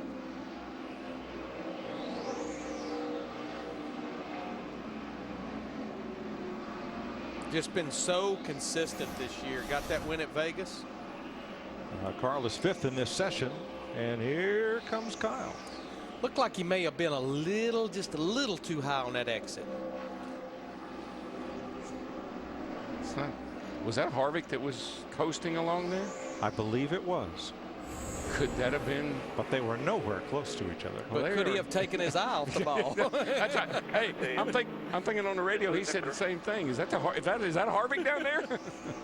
Stay away.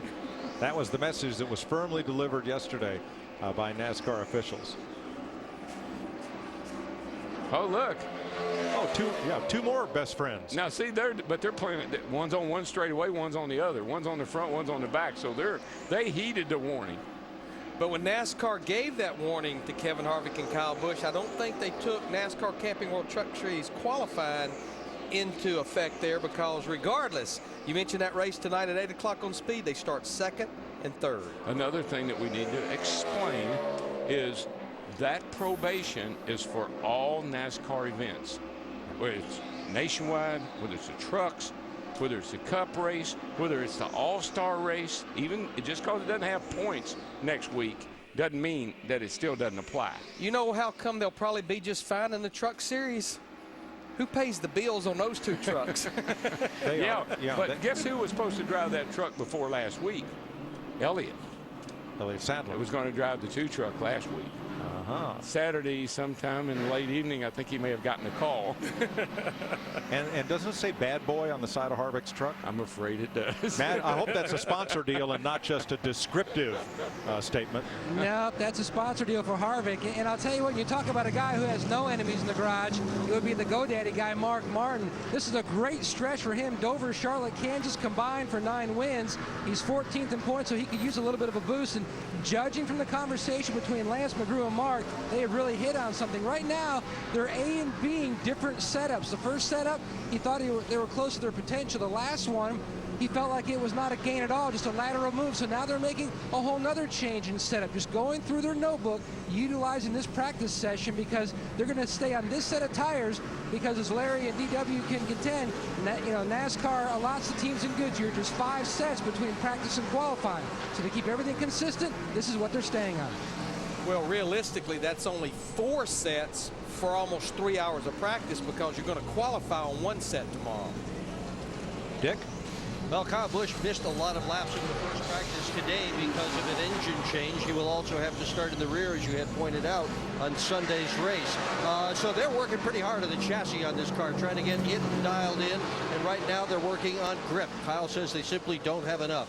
He hasn't said a word about the engines, and if you're sitting home wondering if the backup engine is any good, these engines are all good. Every single one of them is about exactly the same as every other. So Kyle Busch will have a strong power plant for Sunday's event. You know, Darrell, you led me a while ago to explain about, going to the rear of the field. I almost feel compelled to do a quick explanation of why NASCAR penalizes a driver that has had an engine failure. Why do they make him go to the rear of the field? So much money can be spent on lighter engine parts for a qualifying engine. So what NASCAR is trying to do is make it where these guys won't want to do that, because they know if they build a really light qualifying engine, and oh, by the way, after qualifying, they say they have trouble or it blows up, then they have to go to the rear of the field now. So it's just trying to make these guys not want to build these light engines. Now, the 1-engine rule was designed to save the team owners money. And in the long run, it appears it has done its job. Yeah, you know what's funny, when they made that rule, all of us, old guys like us, have been around all these years. That'll never happen. That can't work. You can't run one engine for the whole practice, qualify, and race two. No way. Heckfire, they run these things 750 to 900 miles now without any engine failure. I almost shake my head today when I think back to how many times we would change an engine, even a 3-day weekend like this. Well, then here's the kind of team that really benefits. A single car team like Barney Visser's Furniture Row number 78 team. A one engine rule probably allows a single car or a two-car team to be much more competitive, because the money that's not being spent on having 2 or 3 engines a weekend can be used somewhere else. Or a team like this, Phil Parsons' team with Michael McDowell. Now they have been the quickest go or go homer in the first session here. McDowell has yet to post a lap time in this second session. Let's see where he drops in. This definitely looks like a practice qualifying run. I could see that nose pretty much solid with tape. He is second quickest among the go or go homers right now. Yeah, and make that first. Now he jumps to first out of that group. 12th fastest overall. Thinking about that engine rule, NASCAR is pretty good at protecting us from ourselves. We're our worst enemy. We don't even know it. There's Andy Lally's car, and you see a little bit of damage on the right side of his interstate moving forward. You know, I like it when a guy's got a little bit of damage down that right side. No, nothing serious. It just tells me he's getting all he can get. He's not leaving anything on the table. He's not coming off that corner down low, staying away from that wall. He's not afraid of the wall. He'll go up there and rub it if he has to. We saw a replay of that lap, and it looked like he was really high coming off turn 4 and was up out of the groove. Yeah, way late exit. I mean, almost up on the straightaway. I think the car just drifted up there. Well, he said he tried to put all the power down and just sort of ran out of racetrack. Looks like a good little run he's going to try and make here. Green flag. Green flag. You know this driver has talent, because for somebody to come out of rear-engined Porsche 911 based road race cars and hop in a much heavier front-engine stock car and make these shows week after week, there's talent there. And you saw just a little bit of a wheel. This car's moving around. It's not easy to drive right now. He's got his hands full. Saw it come up off 2 back there wiggling, and he's fighting that steering wheel. 23:36. Hope he can pick it up. Let's get downstairs to Matt. And Casey Kane just dropped down to 14th fastest. Casey, you ran about 21 laps. How good's the 4-car? It seemed really good. It's you know, it's really, every lap was real similar. I messed around with the top a little bit. The rubber's getting to be more rubber, and we can go just fast up there. But I just did probably 19 of them right on the bottom, and Red Bull Toyota's turning great. Everything felt good. So we just make some little adjustments here. I think we should have a good piece. Now, some guys are pulling double duty either today or tomorrow, and then on Sunday. You could be pulling double duty on Sunday. Where? Yeah, I'm going to go to Lincoln Speedway in Pennsylvania Sunday night after this race, and try to race with those guys. And it's a sprint car race. Should be a great show. That's one of the best tracks to go to. So I'm looking forward to it. And we built a brand new car this year. Usually I use like Joey Saldana's hand-me-downs, and which is still really good. But this year we have a brand new car, so it looks really good. It's not going to make me any faster, but at least it's going to look real nice. Doesn't matter how fast you go, Mike, as long as your piece looks good. Joey Saldana to drive sprint cars full-time for a team owned by Casey Kane. Dick? With Carl Edwards, the fellow who has the absolute best average finish of anybody this year. Best average finish of anybody who's going to run in the race on Sunday afternoon. So, what do you got for us? You going to win this thing? Of course we can win it. I just got to get this car balanced right. We've been kind of all over. Race trim, we were pretty tight. Now we're really loose in qualifying trim. But Bob doesn't seem too worked up, so he must have some sort of plan. He's doing a really good job. The guys are. Our cars have been fast, like you said, all year. So get this Aflac Fusion as fast as that Fastenal Mustang will be great. That thing's a rocket on the nationwide side. So have fun. Some people love this place. Some people hate it. How do you feel about it? I had sort of a love-hate relationship with it. I started off hating it. I thought Jack Roush was going to fire me the first time I raced here in the Truck Series. I ran into the wall so hard in practice, I thought I broke my ribs. And then I ran his next truck into the wall about the 8th lap of the race, but it's been much better since then, so I love it now. All right, good, thanks. Thanks, Dick.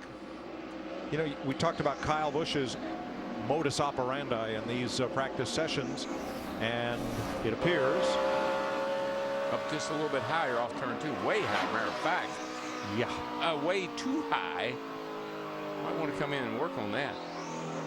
See here, he's getting in that really loose, a lot of rubber right back there where he got up out of the groove, and that thing will not turn once it gets that rubber on the tires.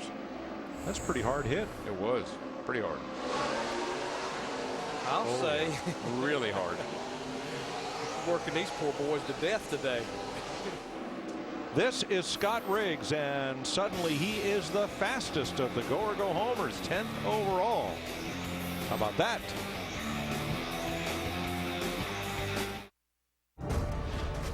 One of the most exciting nights in all of motorsports. It's a good night to get even with somebody. The NASCAR Sprint All-Star Race, Saturday, May 21st, 7 p.m. Eastern, only on Speed. Look outside. It's grow time. So let's plant some perennials that'll turn up every year. Trees and shrubs to give us depth, and fill it out with flowers placed in just the perfect place. Let's spend less, but plant more. What do you say we plant a weekend, water it, and watch a summer spring up? More saving, more doing. That's the power of the Home Depot. We're lowering the cost of well-grounded plants with Miracle Grow Garden Soil for just $4.77. You gotta love Sunday. It's like everyone came together and said, if it's good, let's save it for Sunday. The best games, the best papers, the best times. We're KFC, and we're offering you the $10 Sunday Bucket. 10 pieces, $10. Any recipe, any way, every Sunday. The best day of the week just got better. Sunday is a KFC day, and today tastes so good. Looking for something that takes you from this to this? Then call the Motorcycle Technology Center. MTC is a challenging 9-month career training program. At MTC, it's personal. The instruction, the tools, and the equipment. It's what you need to diagnose and repair motorsport engines, brakes, suspension, and electrical systems for dealerships and custom shops across the country. Be part of something different. Call MTC today. It's more than just a career. It's who you are. Call right now. Call MTC at 800-833-8064.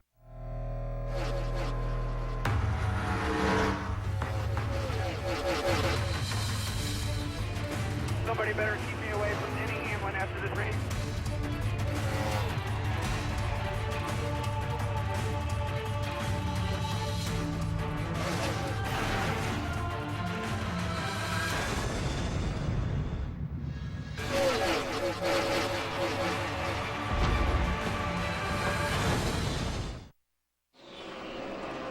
Sprint brings you an inside look at what's happening now inside the NASCAR Sprint Cup Series.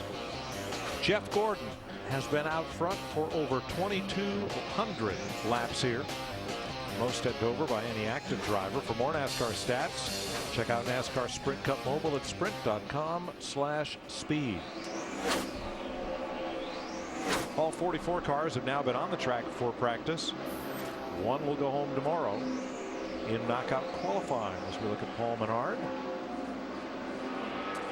It's a little old driver, a little old team that it almost reminds me a little bit of the start of 2010 for Paul Menard. Started off strong, and now they're starting to fade just a little bit there. 18th in points. Wasn't that long ago they were up there in the top 10 or top 12. 24 points out of the top 10, and starting to fade just a little bit. Racing is a funny business. It's really fickle. I've known drivers, and I've seen this before, that when it's cool, the beginning of the season, when the weather's cool and the tracks are cool and conditions are different than they are as summer comes around, the tracks change.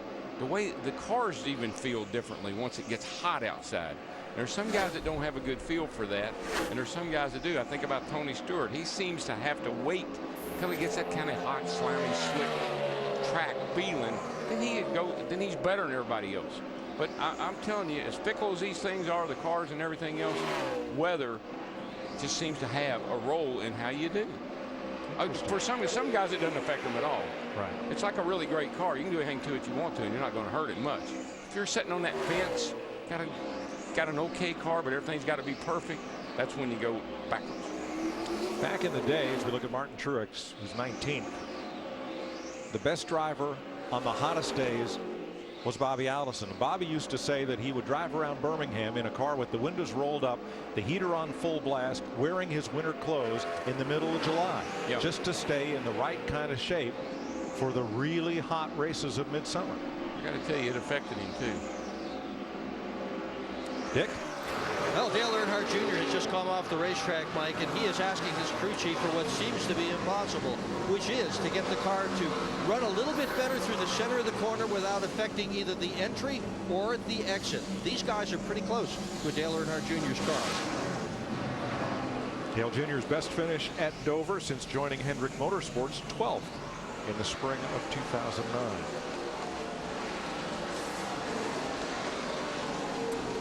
You know, talking about the hot summer months, when you really think about it, we have 3 races left NASCAR on Fox. I know we have the Sprint All-Star race on Speed next Saturday night, but when you look at Dover and you look at Charlotte, you look at Kansas, that's tracks that these drivers are going to have to deal with in the 10 chase races. It's 3 of the 10 tracks they go to.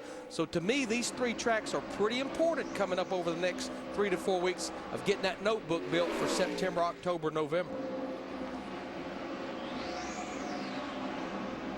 You know, we're talking about Jeff Gordon saying, you know, about the pressure of trying to win and sponsors and contracts and all that stuff.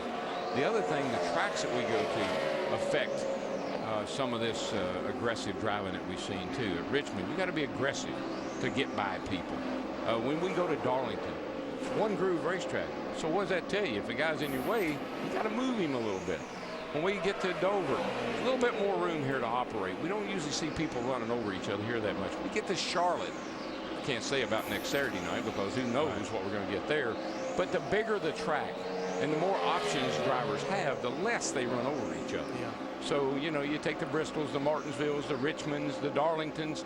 Those tracks create rivalries. They create visits to the NASCAR hauler, the tracks themselves. That's the most aggravating tracks that we go to. Especially with how close the competition is. It's nothing for us to see, like even Dover qualifying. We may see 5-6 tenths separate the whole field. Well, and just like last week in the pits, you know, there's so much racing going on in the pits.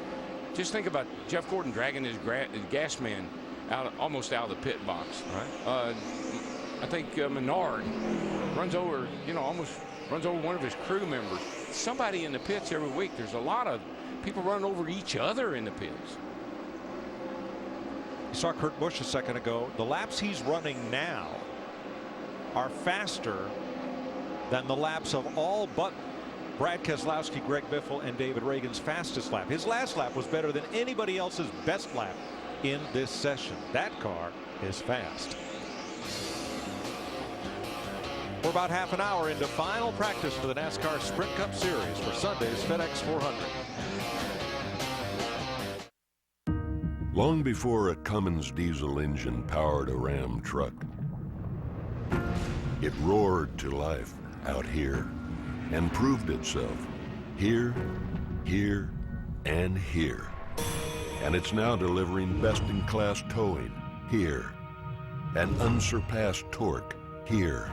The Ram 5-year, 100,000-mile warranty covers you everywhere. Ram. Engines are tuned. So are Mobil 1 motor oils. Tuned for blistering performance. Tuned for everyday extremes. And with Mobil 1 Extended Performance, tuned to keep your engine running like new for up to 15,000 miles between oil changes. Mobil 1 Extended Performance, from the motor oil brand designed to keep your engine running like new. Hi, I'm Montel Williams from Money. What's the big news in Priority Mail flat rate boxes and envelopes from the Postal Service? Over 1 billion used. With envelopes starting at just $4.95, flat rate shipping is the hassle-free way to ship. Pass it on. With flat rate boxes, there's no need to weigh anything up to 70 pounds. If it fits, it ships. You ship all different sizes? Distributor caps to brake shoes, so 4 box sizes come in handy. If it fits, it ships. Documents to different states? Coast to coast. With flat rate envelopes, I ship anywhere in the country. International, too, for a low flat rate. Now we'd like to pass on this offer to you. Call or go online to order your free flat rate shipping kit. You get free boxes, envelopes, and our helpful shipping guide. I'll even deliver them to your door for free. It's an offer too good to pass up. Call or go online now to order your free Priority Mail flat rate shipping kit only from the Postal Service, a simpler way to ship. Business is picking up. Andy Lally breaks into the top 10. He is now the fastest go or go home car in this final practice session.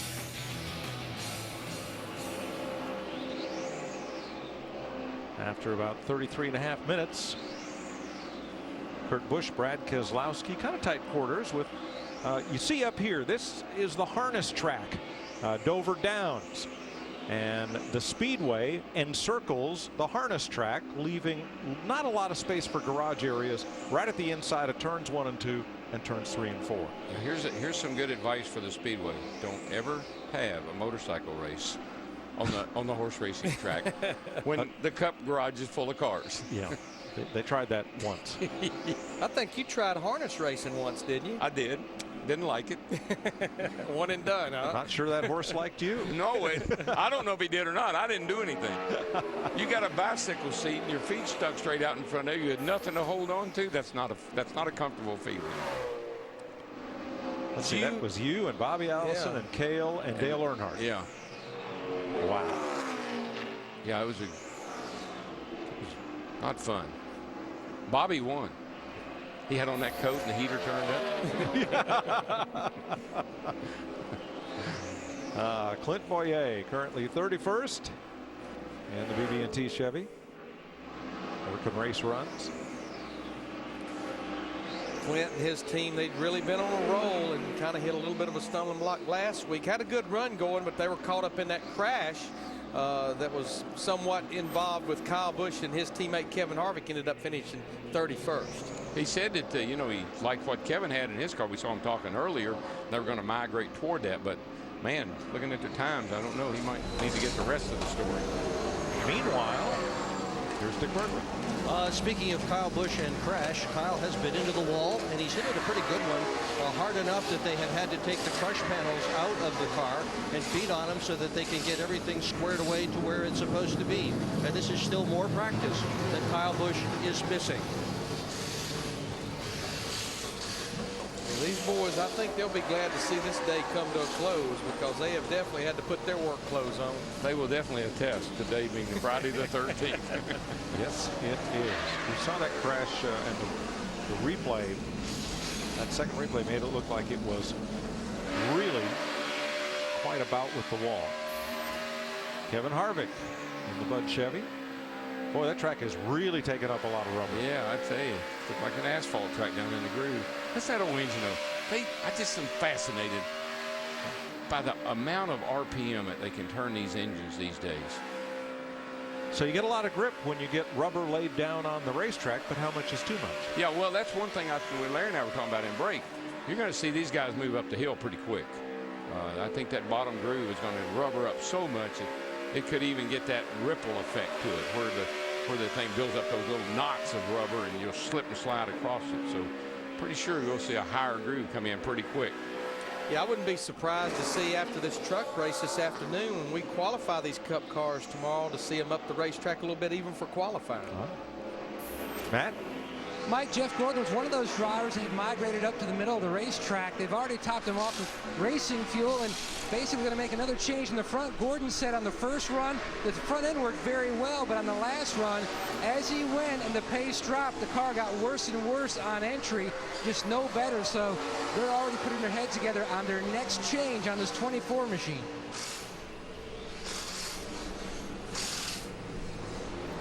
Thanks, Matt. Now, Kevin Harvick was one of those testing a little bit of a higher line here. Yeah, I think you'll see he's going to try to get the right side tires above that really black strip down there, because that black strip, that's just rubber that's laying on top of concrete. That's one thing about concrete versus asphalt. Concrete, rubber builds up on top of it. It doesn't go down. It has no pores for the rubber to go down in like asphalt does. Asphalt will really actually get stickier when you put rubber in it because it goes down in and fills in the cracks. Here, the rubber just lays on top of that hard concrete and gets slick. You can almost hear the car brake rear traction on the late exit of the corner.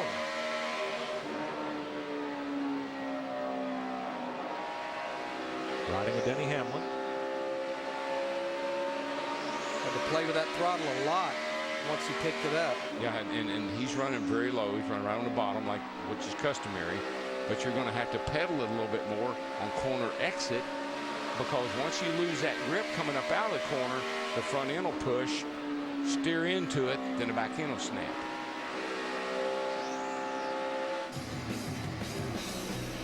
Kurt Busch and Brad Keselowski with the fastest laps of this session.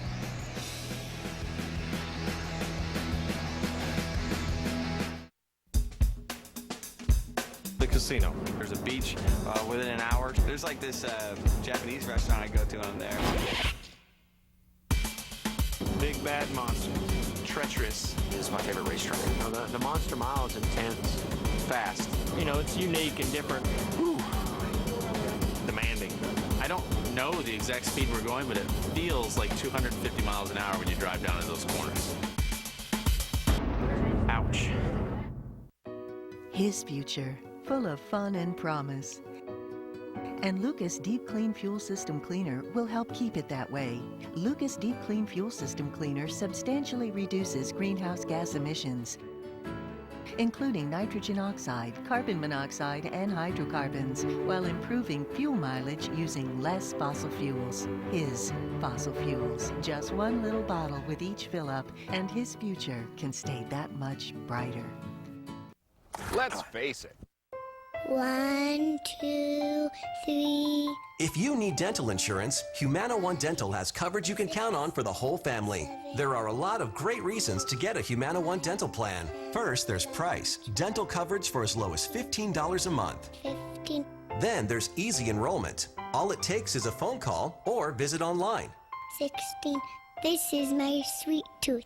And the reasons to choose Humana One Dental keep adding up, like coverage for exams, cleanings, and x-rays, discounts for most major services, and you get to choose from a large network of dentists and specialists. 20, 21. Humana One Vision plans are available too, with coverage for exams and eyeglasses, and discounts on LASIK procedures. 23. When you count the reasons to count on Humana One Dental, and a half. It just makes sense to enroll today. To enroll, call 1-877-211-5477. That's 1-877-211-5477. Jimmy Johnson, Chad Knaus talking it over. They are 13th in this practice session. About half a second off the quickest lap, which was turned by Kurt Busch, just ahead of his Penske Dodge teammate Brad Keselowski. You know what he just told me? We're that close. We're so close.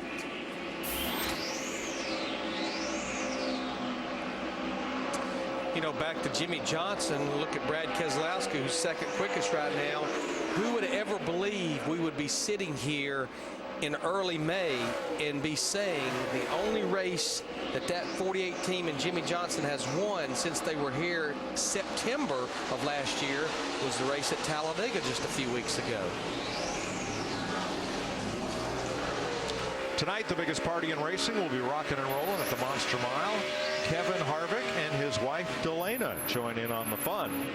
Don't miss NASCAR Trackside from Dover tonight at 7 Eastern on Speed.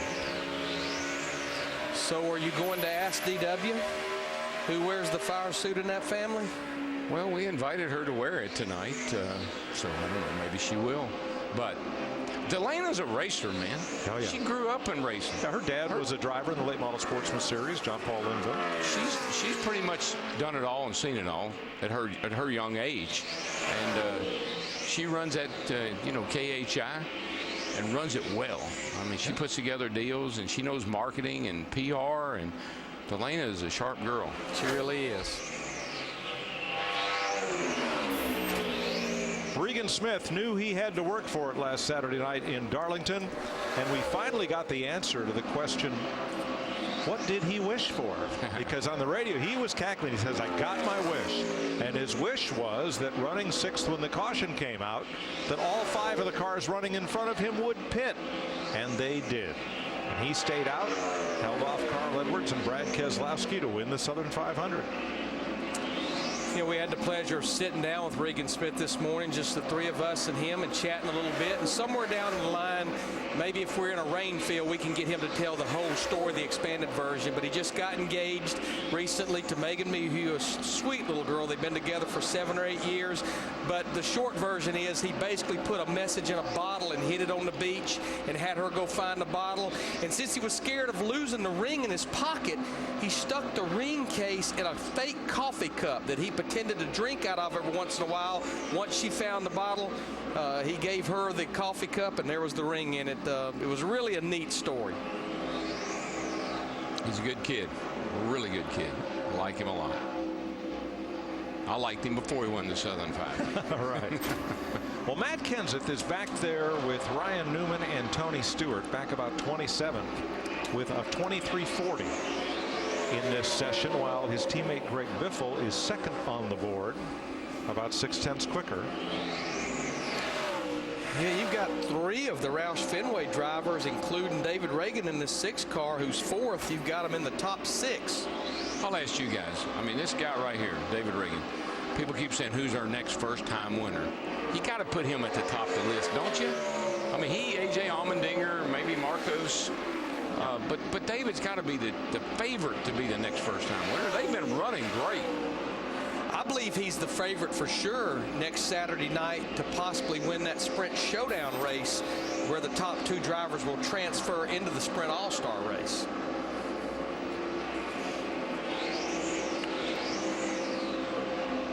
And there's the Biff, who currently is 3rd in this final practice. But you mentioned this in the first practice, Darrell, a few years ago. I think it was a September race, second race of the chase. 3 of those 4 Roush Fenway drivers going at each other. It was either going to be really bad or really good near the end of that race. They were just making me, I mean, I didn't have anything to do with it. I wasn't even here. I was watching on TV.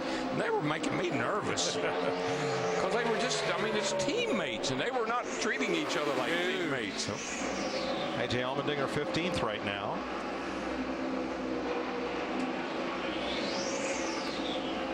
Kurt Busch, Brad Keselowski quickest in this practice. We continue at Dover Down after a visit to the Speed Center and Adam Alexander. All right, Mike, we look forward to coming back for more final practice in a moment. We start things off in Indianapolis, and the rookie test session underway this week. Orientation for the Indy 500. 7 rookies hoping to make the big race. J.R. Hildebrand, the first to pass his orientation and the fastest at more than 220 miles per hour. Next practice for all drivers gets underway tomorrow. Off-track news, and Dallara revealed concept mock-ups of the chassis and aero kits for use on both oval and road courses in 2012.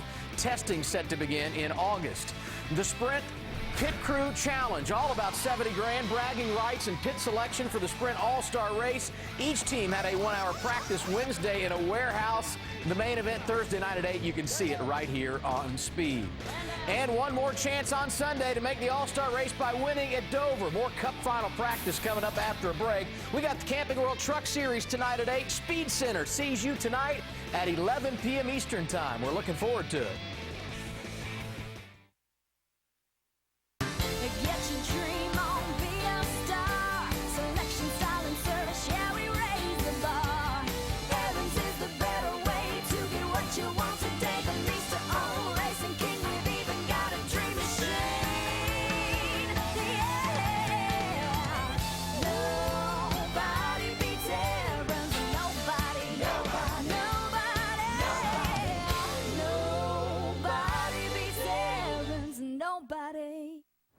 Here's a myth. You get nothing for driving safely. Truth?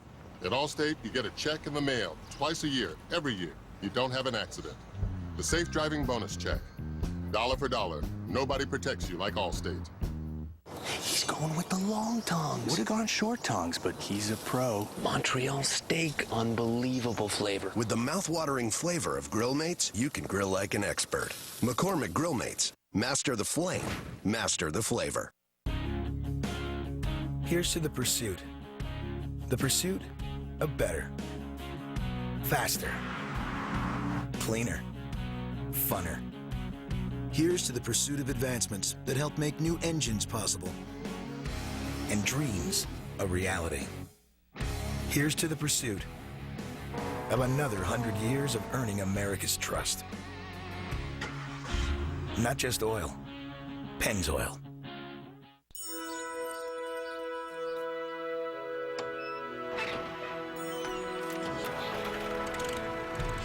Introducing a renewable energy solution that will forge new opportunities for the American worker, as well as advance our nation's energy independence.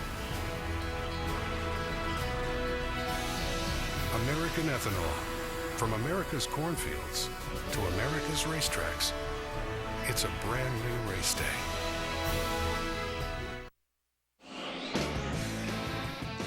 Matt Kenseth and Jimmy Fennig talk it over. Right now they are 28th in this practice session. Yeah, and you can tell there's not a lot of joy in Mudville right there. I mean, they're trying to come up with something. Matt looks a little confused. Jimmy Fennig there on the right side of the screen is his crew chief. They are, and I'm sure that's the engineers, and they're saying, okay, boys. Greg Biffle, our teammate, is third, and Edwards is fourth. Oh, by the way, David Reagan is fifth. Where are we? That's 17 laps. Make sure your switches are right. Paul Menard is 34th. Of the 4 drivers in the top 25 in Sprint Cup points who have not yet won a race, our director Artie Kepner says Menard will be the next to break into victory lane. Marcus Ambrose, David Reagan, and A.J. Allmendinger are the other 3. A.J. would be Barry Landis, our producer's pick.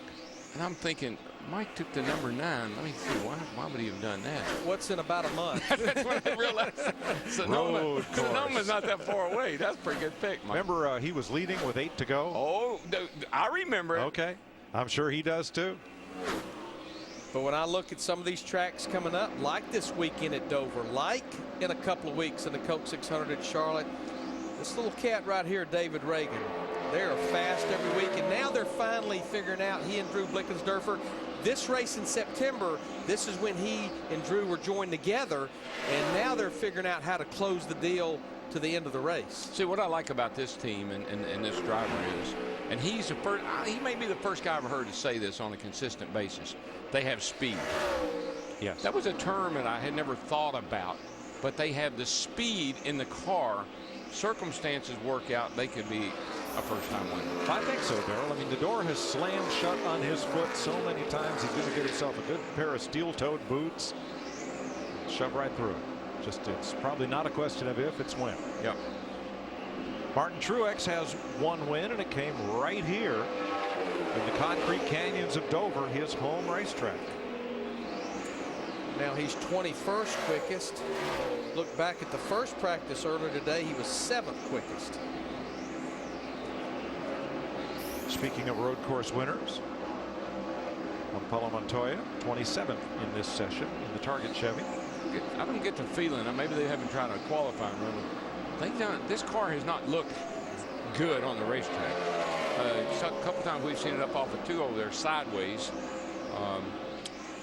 Don't know if they're trying to qualify, or if they've tried a qualifying run yet or not.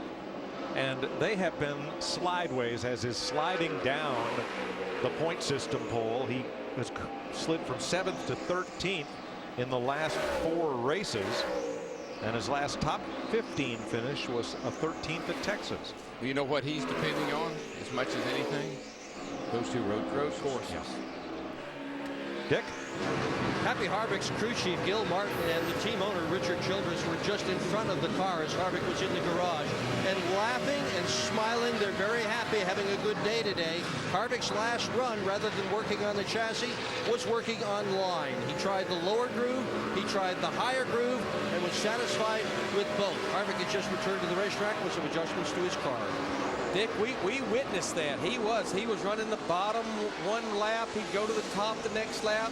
Bottom 1 in, top 1 in. He was definitely experimenting with some different lines. And I got to tell you, and I say this a lot, I know, but Richard Childress's history, his teams, him, they've always been, what was the name of the pit crew? The Junkyard Dogs. The Junkyard Dogs. Those guys will latch onto you, and they would rather mess with you, aggravate you, irritate you than anybody. I mean, Chocolate Myers and all those guys, they lived for that back in the day, and it has not changed one bit. That's their heritage. Yeah, one of the years that Dale Earnhardt won a championship, I think it was 1990, that he beat Mark Martin. Big test down there in Atlanta 2 or 3 weeks before that race. And Mark Martin, the whole Ford camp was down there, about 10 race cars, 27 engines, 50 people. And Dale Earnhardt, Kirk Shermerton was his crew chief. They had one car. They went and had lunch. They came back, put 4 left side tires on, cut a lap, went to the house. I'm telling you, Mark Martin was done right there. I mean, how many times we've seen them, like at Daytona and Talladega particularly, everybody's thrashing, and they just cover the car up and go home. Well, was that the year that the Ford camp was so psyched out, they pulled the car they intended to run, the Roush car, and got one from Robert Yates to run in that final race? They did. I was not with Robert Yates at that point. I was down there at the test with another race team, but you're right. It basically was a Ford effort to try to beat that 3 car and Dale Earnhardt for that championship. I didn't know that was 4 left side tires, which are softer than the right side tires, and you sure could cut one quick lap. Loaded up, went to the house. Psych. A man and his laptop. Ryan Newman.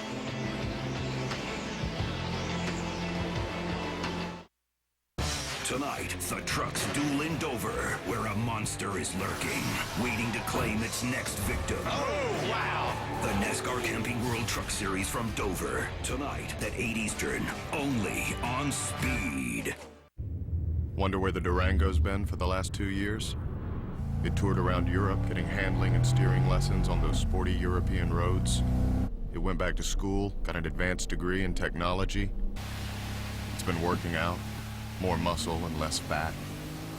It's done more in 2 years than most cars do in a lifetime. Now lease the all-new 2011 Dodge Durango Express all-wheel drive for $359 a month for well-qualified lessees. Everyone on my team always wants something different for dinner, and I am not a short-order cook. That's why we're headed to CC's Pizza for their $4.99 endless buffet. The variety is unbelievable. I know I can finally relax when I hear... Hi, welcome to CC's. With its turn-on-a-dime maneuverability, new smart speed technology, and easy-to-use controls, the new Toro Time Cutter SS is the perfect mower for almost anybody to cut their mowing time in half. The new Toro Time Cutter SS. It may look professional, but anybody can operate it. Special event going on now at your Toro retailer. I look all tough and uncaring, but when I see an RV roll in with a big family, well, it fills my heart. But as affordable as it is, it just makes sense to get everybody out and go on a vacation together. Well, I didn't mean all of us. It's surprising just how affordable an RV vacation could be. See for yourself at GoRVing.com and get a free video or visit an RV dealer. Go affordably, go RVing. Nature is unique, pure, and also delicious. Like Nature Valley, granola bars made with crunchy oats and pure honey. Nature Valley, 100% natural, 100% delicious. Kurt Busch and Brad Keselowski have the fastest laps of this session, and they continue to be 2 of the quickest cars on the racetrack, ahead of 3 Roush Fenway Fords, Jeff Burton Chevy, Marcus Ambrose, Denny Hamlin, David Gilliland, Casey Mears are the top 10 right now. Andy Lally, the quickest of the go-or-go homers, and the car is most at risk of missing the race based on practice speed, Joe Nemechek, Tony Raines, and Mike Skinner. Dick? Well, going back to 2006, every spring race here at Dover, Matt Kenseth has finished in the top 5, and that includes a single win as well. Converting the car now to a mock time trial effort, how have things gone for you so far this weekend? It's been so-so. I need to get a good run here on Sunday. I think I've ran into something every week since since Texas, so we need to get a good finish here. This has been a great track for us in the past. Hopefully I can have a mistake-free day on Sunday and get a good run. I remember what I told you. Anybody who participates in Artie Kempner's golf tournament to benefit autism has a good race after that, so you're all set. Well, the race has to be better than my golf game, I hope. So anything has to be better than that. But yeah, we had a great time yesterday. Hopefully I already raised a lot of money for autism. It's a great cause, and it was fun to be part of it. Thanks. Glad you were there. Quite a few drivers and a lot of Fox people there as well up in Wilmington. Tonight you'll see the trucks duel in Dover, where the monster lurks to crush someone's hope of victory. Don't miss it. NASCAR Camping World Truck Series from Dover. You'll see it tonight at 8 p.m. Eastern on Speed. There is Miles the Monster ever lurking. Look at these two right here. Harvick's going to start on the outside of the front row. Kyle's going to start on the inside of the second row. I still wonder if Harvick just invented that name, Bad Boy Buggies, for today's race just because he could. How would you like to be Kyle Busch looking at that tailgate for a good part of the race? I'm not sure he will be, but he could be. Well, or Kyle could take one of those Traxxas radio control cars and just buzz the thing around Kevin Harvick's coach all night. It'd be fun to watch, see how they handle each other. Because here's the bottom line to those two guys, okay? They don't like each other. It's a long history. Yeah, it's not just last week to this week. No, they just don't like each other. Major issues in that final race at Homestead last year. And don't forget where Kyle Busch's Truck Series competition director and a bunch of his crewmen came from when he formed his truck team. They came from Kevin Harvick's team. So a lot of copy points there as we watch Greg Biffle tour the track. He is third fastest in this practice in the 3M Ford. And then, oh, by the way, we're not making this stuff up. No. You know, it's not like we're trying to create a controversy. We're just explaining why there is one.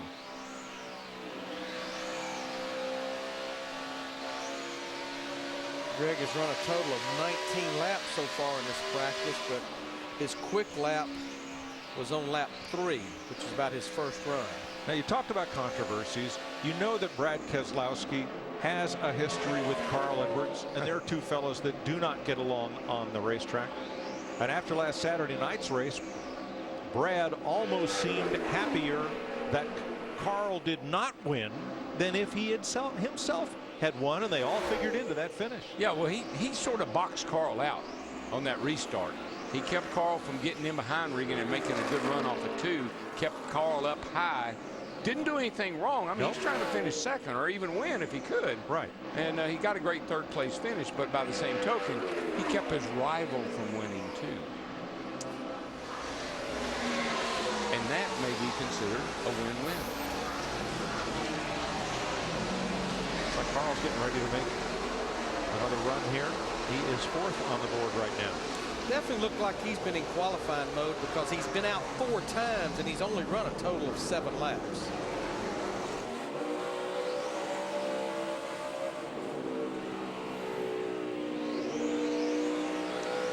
This has to be the driver that quite honestly feels like he should be pretty lucky after that race at Darlington last week, because spun out twice, did not hit anything at Darlington, and then had the missing lug nut issue on the last pit stop and still came home with a top 15 finish. That golden horseshoe Kevin Harvick claims Jimmy Johnson has, it's back firmly ensconced in the number 48 somewhere. I think they just took it out and polished it and put it back. I think you're right. Chad Canals, his crew chief on the right, on top of the hauler, watching this Jimmy Johnson car make some laps. Larry, what are you looking for up there? Well, I think the good thing about Dover, Mike, with the way the straightaways are banked and the way the corners are banked, and with the haulers in the garage area being right in 1 and 2, it's one of the places you can probably see your car at a bigger racetrack all the way around, but especially in 1 and 2, because you're right down there. Look how close the garage area is to turn 1 and 2. And the other thing you might be looking at is what we heard Kevin Harvick and them talking about a while ago, different grooves and different lines that drivers are running. Plus, believe it or not, I mean, I know Hammond's been down there before with me, and he'd say, why are you out of the gas so long? You know, everybody else is picking the gas up 10 car lengths or 5 car lengths or whatever before you are. And when you do pick it up, why are you running it? Why is the car going up the hill? See a lot of good things.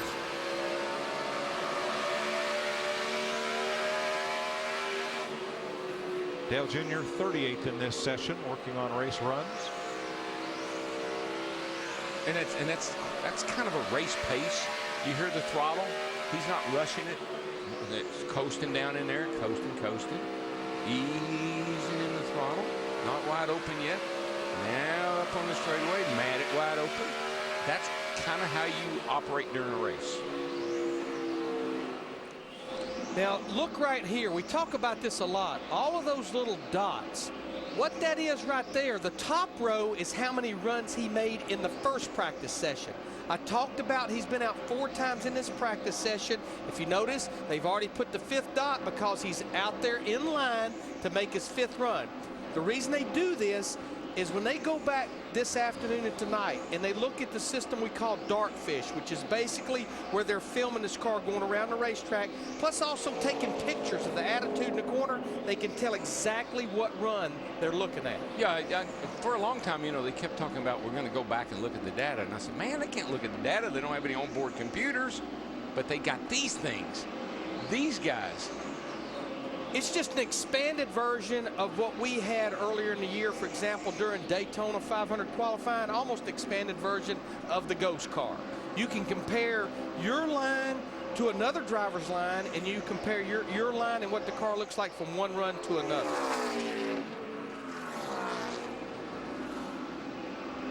Now, is this a service the teams subscribe to?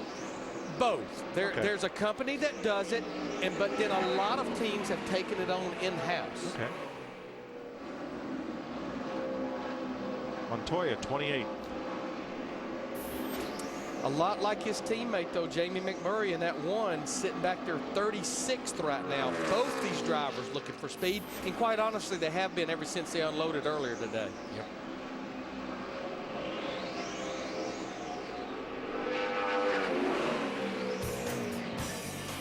We'll take a break at 1 hour, 5 minutes into final practice for the Sprint Cup Series in Dover.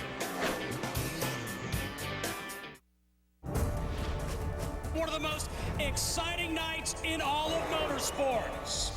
It's a good night to get even with somebody. The NASCAR Sprint All-Star Race, Saturday, May 21st, 7 p.m. Eastern, only on Speed.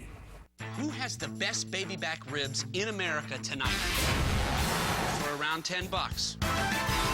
Only Golden Corral has non-stop baby back ribs, all on our endless dinner buffet, still for around $10. Only at Golden Corral. The Ring brothers know a thing or two about performance, and they've got the trophies to prove it. We use Royal Purple in all our vehicles. From our daily drivers to these classic show cars. Royal Purple, the performance oil that outperforms. I am a non-attorney spokesperson.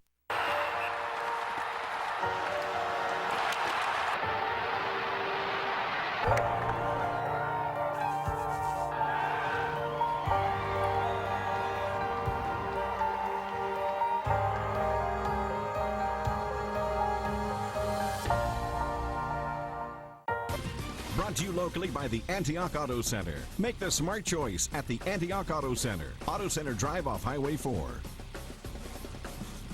Bill Brandt Ford in Brentwood is tough on the competition. We offer great prices, great service, and customer satisfaction that's tough to beat. And if the thought of driving a truck makes your heart pound, you gotta visit Bill Brandt Ford in Brentwood for the Ford F-Series, the best-selling brand of trucks in America for 34 straight years. Right now, save more on the Ford F-150. Get 0% financing for 60 months, plus another $1,000 toward your trade-in on top of what it's worth. Come experience Bill Brandt tough for yourself. Bill Brandt Ford in Brentwood. Sprint brings you an inside look at what's happening now inside the NASCAR Sprint Cup Series. Best 5 consecutive laps, A.J. Allmendinger ahead of Joey Logano, Casey Kane, Jimmy Johnson, and Marcus Ambrose. For more NASCAR in-car audio and live race radio, check out NASCAR Sprint Cup Mobile at sprint.com/speed. Hey, I think it's kind of odd that the 99 has only run 9 laps.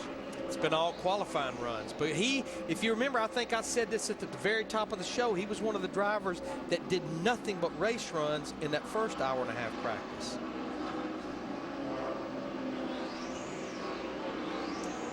That's a set of stickers going on there right now. See, they're going to fill it up with Sunoco race fuel.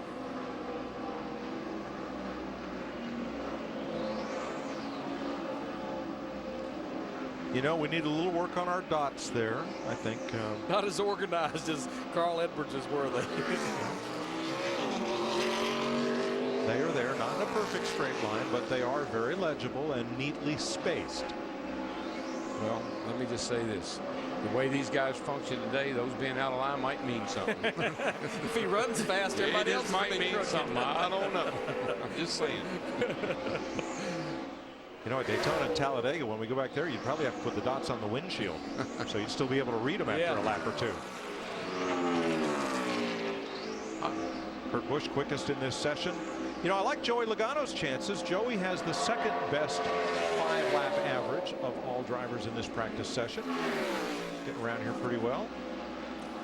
Yeah, he finished third here last September. His 4 starts, 2 top 10s. We talked about it earlier. One of those starts had a horrendous crash down in turn 3 and 4 very early in the race. No, you ever talk to Greg much, Cipodelli? I do. Yeah, I do. Just wonder what his feelings are about where his team is. You know, quite honestly, you know, and I'm being very, very truthful, he still seems just as pumped up as the day this young kid came over to start driving that 20 car. You know, Greg is a lot like Bob Osborne. He don't go get real pumped up, but you can tell he's still positive and really high on Joey Logano. This race could be a bell ringer for them. This has been a good racetrack for Zippy back in the Tony Stewart days, and as you said, he's run well here with Joey as well. So I would expect them to have a good day on Sunday. He actually finished in the top 10 both races here last year. Joey's run some other races here, in the K&N series, and he did, and he made his very first NNS start here back in May of 2009. Joey's finally going to be 21 years old here in a few days. Finally gonna be. Jeff Gordon doing long runs in this practice. He ran a couple mock qualifying laps in the first session. Gotten a lot sunnier as this practice has gone on, and that of course changes the racetrack a bit. Not sure what we'll have on Sunday, but we've had all sorts of cloud conditions here in the 2 practices today. I think a lot sunnier, and the racetrack just keeps getting blacker and blacker. I think that's the reason we're seeing these drivers start to move around, searching for more grip up the racetrack. I think that saw the 18 right there with the side all scuffed up and the same tires that were on the car when he hit the wall. I just tell you, that tells you how much that car protects those tires and the suspension parts of the car. Good point, Matt.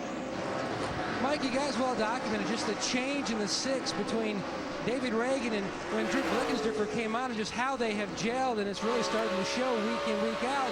And about how you guys are saying that he could be one of those next guys, and you can just hear it in the voices on the radio. They are just so close to where they want to be with the setup wise. He said it's pretty easy to drive feel wise, and the last change really didn't make a big change in balance. They just changed the left rear shock, and he said that really made the car much tighter, so they're going to back up on that.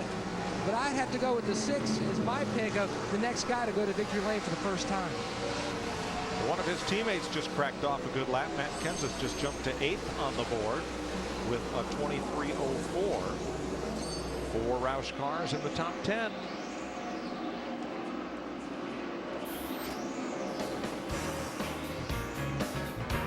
As one of those drivers, Carl Edwards, watches practice, gives a wave to Mark Martin.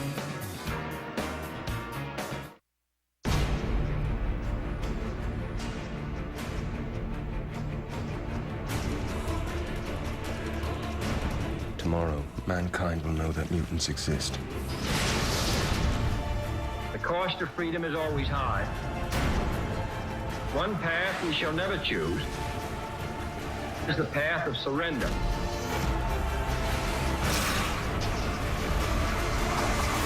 X-Men First Class, rated PG-13.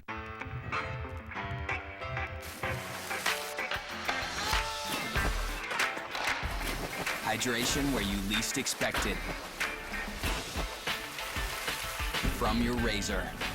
Schick Hydro. Water-activated gel hydrates your skin throughout each shave and lasts up to twice as long as ordinary strips, while 5 blades with skin guards smooth the skin to reduce irritation. Our best shave for your skin. Schick Hydro. Free your skin. Engines are tuned. So are Mobil 1 motor oils. Tuned for blistering performance. Tuned for everyday extremes. And with Mobil 1 Extended Performance, tuned to keep your engine running like new for up to 15,000 miles between oil changes. Mobil 1 Extended Performance, from the motor oil brand designed to keep your engine running like new.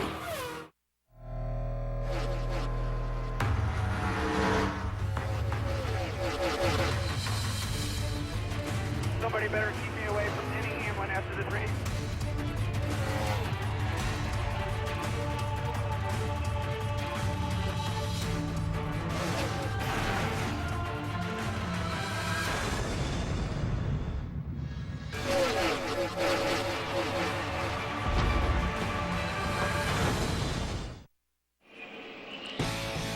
May 23rd, Speed's proud to be part of the next chapter in NASCAR history. Jarrett, Petty, Allison, Moore, and Pearson are enshrined in the NASCAR Hall of Fame induction ceremony, May 23rd, 8 Eastern, live on Speed. One more week, one more chance to get into the Sprint All-Star race. You'll see it live May 21st, right here on Speed. You know, we made note of it shortly after Regan Smith took that checkered flag, but when you win a race this time of year, it's a double hit because it got him into the All-Star race next Saturday night, but he's also already qualified for the 2012 Sprint All-Star race. Casey Mears 13th in this session. Boy, all the go-homers have really jumped up. Andy Lally 13th, Michael McDowell 14th, J.J. Yaley, Scott Riggs all right together. And those at risk are still Nemechek, Skinner, and Raines. With qualifying tomorrow. Here's Gilliland off turn 2. Just a little wee bit high coming up out there. You get outside that groove on corner exit. Just a little bit slick. But one reason he got by with it, unlike Kyle Busch, he wasn't up the racetrack quite as high, and he had a little more of a cushion there. And let's move to turn 4. See if he gathered it up. No, that bad boy's worse. It's leaving black marks when he does that. Spinning the tires. When the car comes up out of that hole up onto the straightaway, the car gets light. And without the right shock package to hold those tires on the track, you'll spin the wheel. There. Mind detecting that right front camera back out. Gilliland is in the top 35, so he doesn't have to worry about qualifying. His teammate Travis Kvapil, who had a great top 25 qualifying effort last week at Darlington, will have to make the race on speed. And that camber thing he's talking about, man, that is so critical. You get that a little too much camber here, the way the right front gets abused, you'll blow that tire right out. So it's Nemechek, Skinner, and Raines who right now are most at risk of being the one driver who will not make the show tomorrow. This is tough on these guys. You know, it's kind of the good news, bad news. I talked to Tommy Baldwin yesterday at the Autism Golf Tournament, and he said, you know, as a go-or-go-homer, I somewhat like this schedule that we have where all the practice was on Friday and we qualify on Saturday. It gave me all night to really think about what I wanted to do to my race car for my driver for qualifying. But I think the bad news is when you have what we have here with a 200-mile truck race coming up, this racetrack's going to be different when they go out there to qualify tomorrow.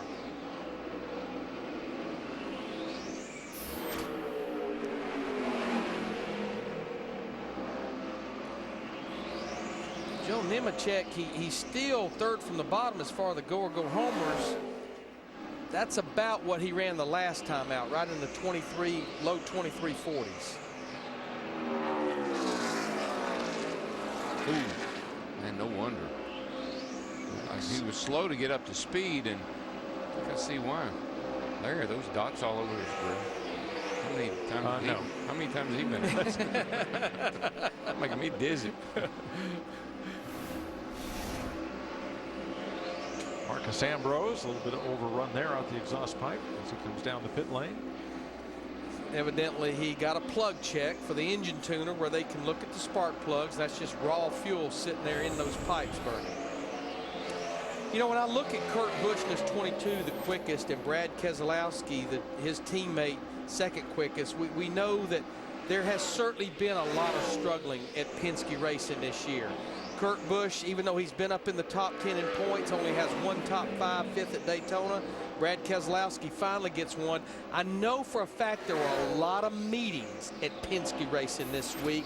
I know Tom German, who was one of the lead engineers there, he has left Penske Racing. It's to pursue other opportunities, but I do know for a fact there was a lot of meetings there this week. Well, when you have a driver with the talent of Kurt Busch, and we know he is a talented driver and pretty smart too when it comes to cars and setups, when you get a driver as upset as he was at Richmond, something's got to give, baby. No, agree. All right, Dick Berggren has an update for us on Kyle Busch and his pick for the next first-time winner. Well, I think it's going to be Paul Menard. I think he's going to be the next non-winner to come home with a big trophy here in NASCAR's Top Series. As far as Kyle Busch, for him to come home with the trophy on Sunday afternoon, they have a lot of work to do. As we've already pointed out, they blew up in practice this morning. This afternoon, Busch was in the wall with the car. They've had very little practice, and he has described the car as not good. They have a lot of work to do and very few laps in which to do it. He is 28th on the speed chart right now in this final practice. His brother Kurt and teammate Brad Keselowski are quickest. You're watching Sprint Cup final practice presented by Gander Mountain. Tonight, it's time to get down and dirty in Dover. The wildest party in racing is revved up as Kevin and Delana Harvick join the fun. Woo! Don't miss NASCAR Trackside from Dover tonight at 7 Eastern on Speed. You will not sully the family name with that commoner.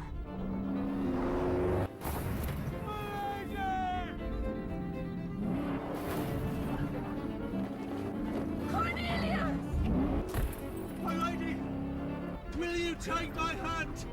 Car chases make movies better. And Fast 5 has a lot of car chases.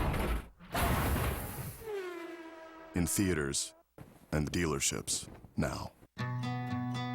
You gotta love Sunday. It's like everyone came together and said, if it's good, let's save it for Sunday. The best games, the best papers, the best times. We're KFC, and we're offering you the $10 Sunday Bucket. 10 pieces, $10. Any recipe, any way, every Sunday. The best day of the week just got better. Sunday is a KFC day, and today tastes so good. What are you doing, Bob? I finally figured out how to get my lawnmower to sense precisely the speed I want to walk. It's going to be effortless. You see, it can read my mind. Oh. Why don't you just get one of these? Toro Personal Pace Technology. Mowing has never been easier. Special event going on now at your Toro retailer.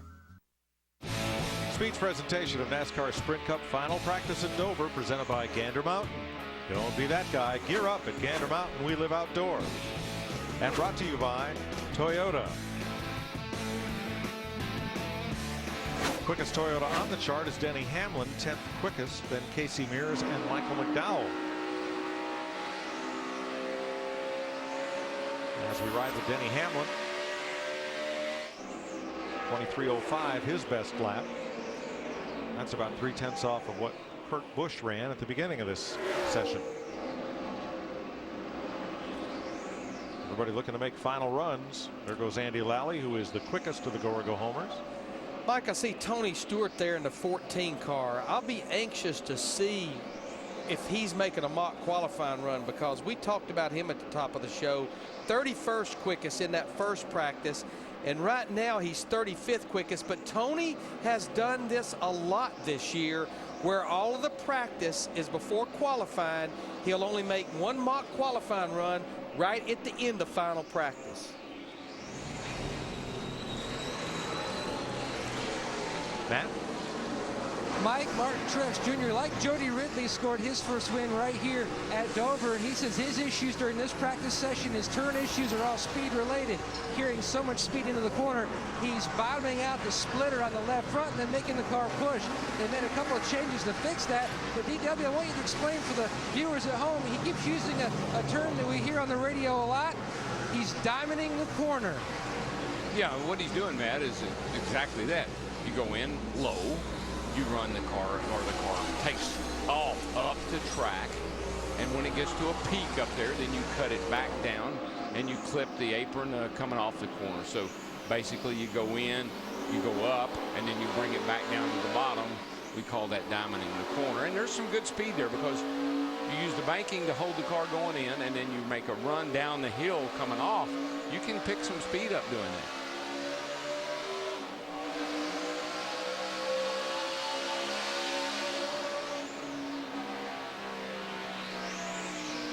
Riding with Greg Biffle, who's third fastest in this final practice. You'll see this right here going down in the corner. You're in the corner so much here. Getting the car to take a set and rotate right there.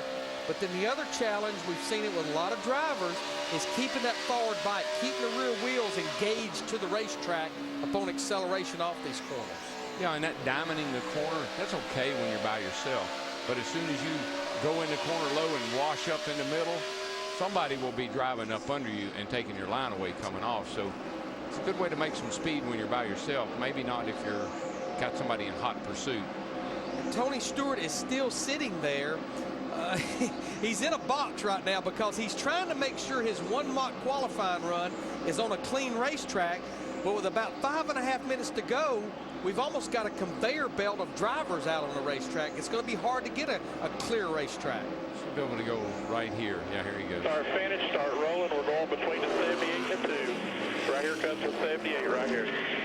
Good hole. Got a good hole right here. All clear. Next one back. Turn 1 now. Yeah, he's good to go right there. Nice little gap.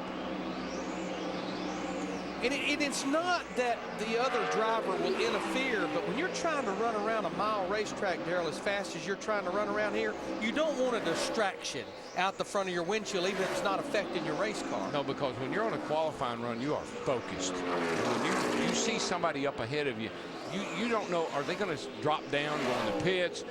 You know, and what's that car in front of me doing? Just like that one, even though that's Kevin Harvick's getting out of my way, it breaks your focus just momentarily, can cost you a few hundreds. So Stewart, 36th on the speed chart.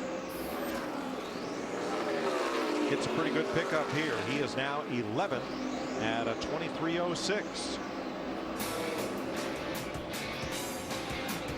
Busch, Keselowski, Biffle, Edwards, Reagan, the fast five in the closing minutes of this practice. Springtime belongs to the doers. Those of us who know grass doesn't turn green just because the calendar says to. And that a big difference can grow from a small budget.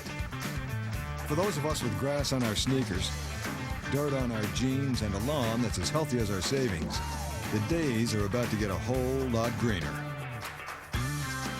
More saving, more doing. That's the power of the Home Depot. We're lowering the cost of power to the lawn. Get a free blower when you buy any Toro push mower. He's going with the long tongs. Would have gone short tongs, but he's a pro. Montreal steak, unbelievable flavor. With the mouth-watering flavor of Grill Mates, you can grill like an expert. McCormick Grill Mates. Master the flame. Master the flavor. Welcome back to Geico Radio. It's savings on the radio. Hello, George and Linda. Hello, Mr. Gecko. So we're such huge fans Of yours. And would be really honored if you would marry us. Me? Yeah, you just seem so smart and so... British sounding. I'm not really qualified to speak on matters of the heart. Look, I'll tell you this. When you insure more than one car with Geico, you could save even more with our multi-car discount. I now pronounce you thrifty. Geico. 15 minutes could save you 15% or more on car insurance. Who has the best baby back ribs in America tonight? For around $10. Only Golden Corral has non-stop baby back ribs, all on our endless dinner buffet, still for around $10. Only at Golden Corral. Engines are tuned. So are Mobil 1 motor oils. Tuned for blistering performance. tuned for everyday extremes. And with Mobil 1 Extended Performance, tuned to keep your engine running like new for up to 15,000 miles between oil changes. Mobil 1 Extended Performance, from the Motor Oil brand designed to keep your engine running like new. This copyrighted telecast may not be reproduced, retransmitted, or used in any form without the authorized written consent of NASCAR Broadcasting. NASCAR would like to thank all of our loyal fans for your continued support, and we hope you enjoyed today's broadcast. Thanks for watching NASCAR Sprint Cup Final Practice presented by Gander Mountain. No change right up at the top of the board. Busch, Kozlowski, Biffle, Edwards, Reagan. Tony Stewart picked up to 11th, as we told you when we went to break, and Ryan Newman now 12th. And right now, Kurt Busch, by my calculations, if nothing changes over about the next 2 minutes, he would go out, I believe, 5th from the end of our top 35 because Jimmy Johnson, A.J. Allmendinger, Dale Earnhardt Jr., and Casey Cann ran a little faster than Kurt Busch did in that first practice. And among the go-or-go-homers, the three drivers, the bottom three, Joe Nemechek, Mike Skinner, Tony Raines. One driver goes home in knockout qualifying tomorrow. Be a good day to have a fast car with a slow time. You know what I mean? Yes. Yeah. You saw Scott Wimmers driving the 7 car for Robbie Gordon here this weekend. Robbie's getting ready for a little off-road race next weekend. He will not be at the All-Star race weekend as well. Be back at the Coke 600 in 2 weeks. About a minute left in this session. There's the fastest car. Kurt Busch, along with Brad Keselowski, the Penske Dodges, put up the best laps of the session. And what I like about those two cars is they've been fast the whole session. They put down fast laps, and they've been faster than most everybody else on long runs. And Keselowski, not the most laps of the session, but a lot, 70 laps, quite a bit. But these guys are not being bashful with laps. Joey Logano, 81 laps in this practice. You can tell that the engine guys aren't too nervous being a 400-mile race on Sunday. It's 81 miles. You know, if you look at miles, look at cycles. Yep. And look at no practice tomorrow. Just 2 laps of qualifying for the Sprint Cup Series. Kyle Busch 33rd at a 23:36. And that's about 6/10 off his brother's fast time. Flags are out. About 4 more cars will complete this final lap and then head for the house. Denny Hamlin, man that won 8 races in 2010, still looking for that first win this year. So Kurt Busch wins final practice from Brad Keselowski, Greg Biffle, Carl Edwards, and David Reagan. Qualifying will be tomorrow. You'll see that on Speed. Tonight, trackside at 7, and you'll see the NASCAR Camping World Truck Series setup and the race tonight at 8 o'clock.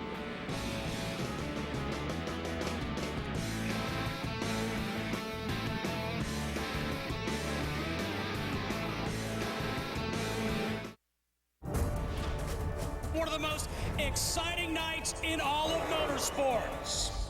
It's a good night to get even with somebody. The NASCAR Sprint All-Star Race, Saturday, May 21st, 7 p.m. Eastern, only on Speed. A, B, C, D, can I bring my friend to tea? Pink, brown, yellow, orange, and blue, I love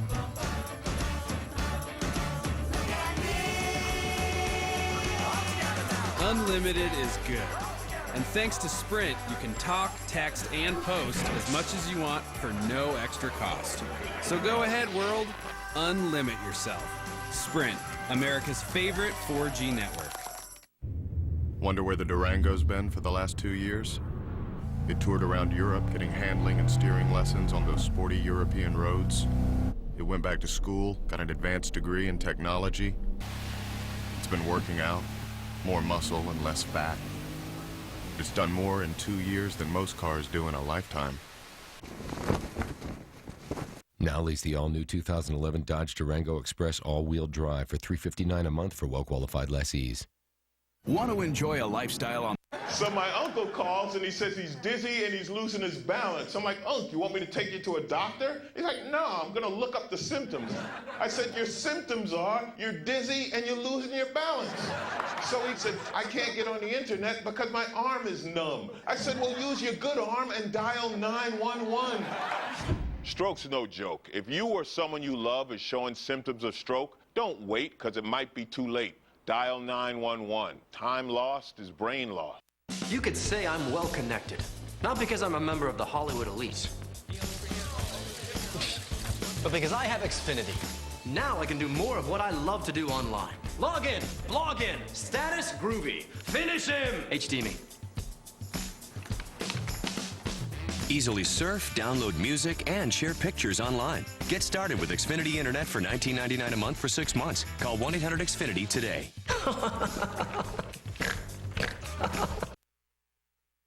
Quiet now at the Monster Mile in Dover, Delaware, as we are wrapping up the final practice for the Sprint Cup Series 4 today. Next up for these guys is qualifying.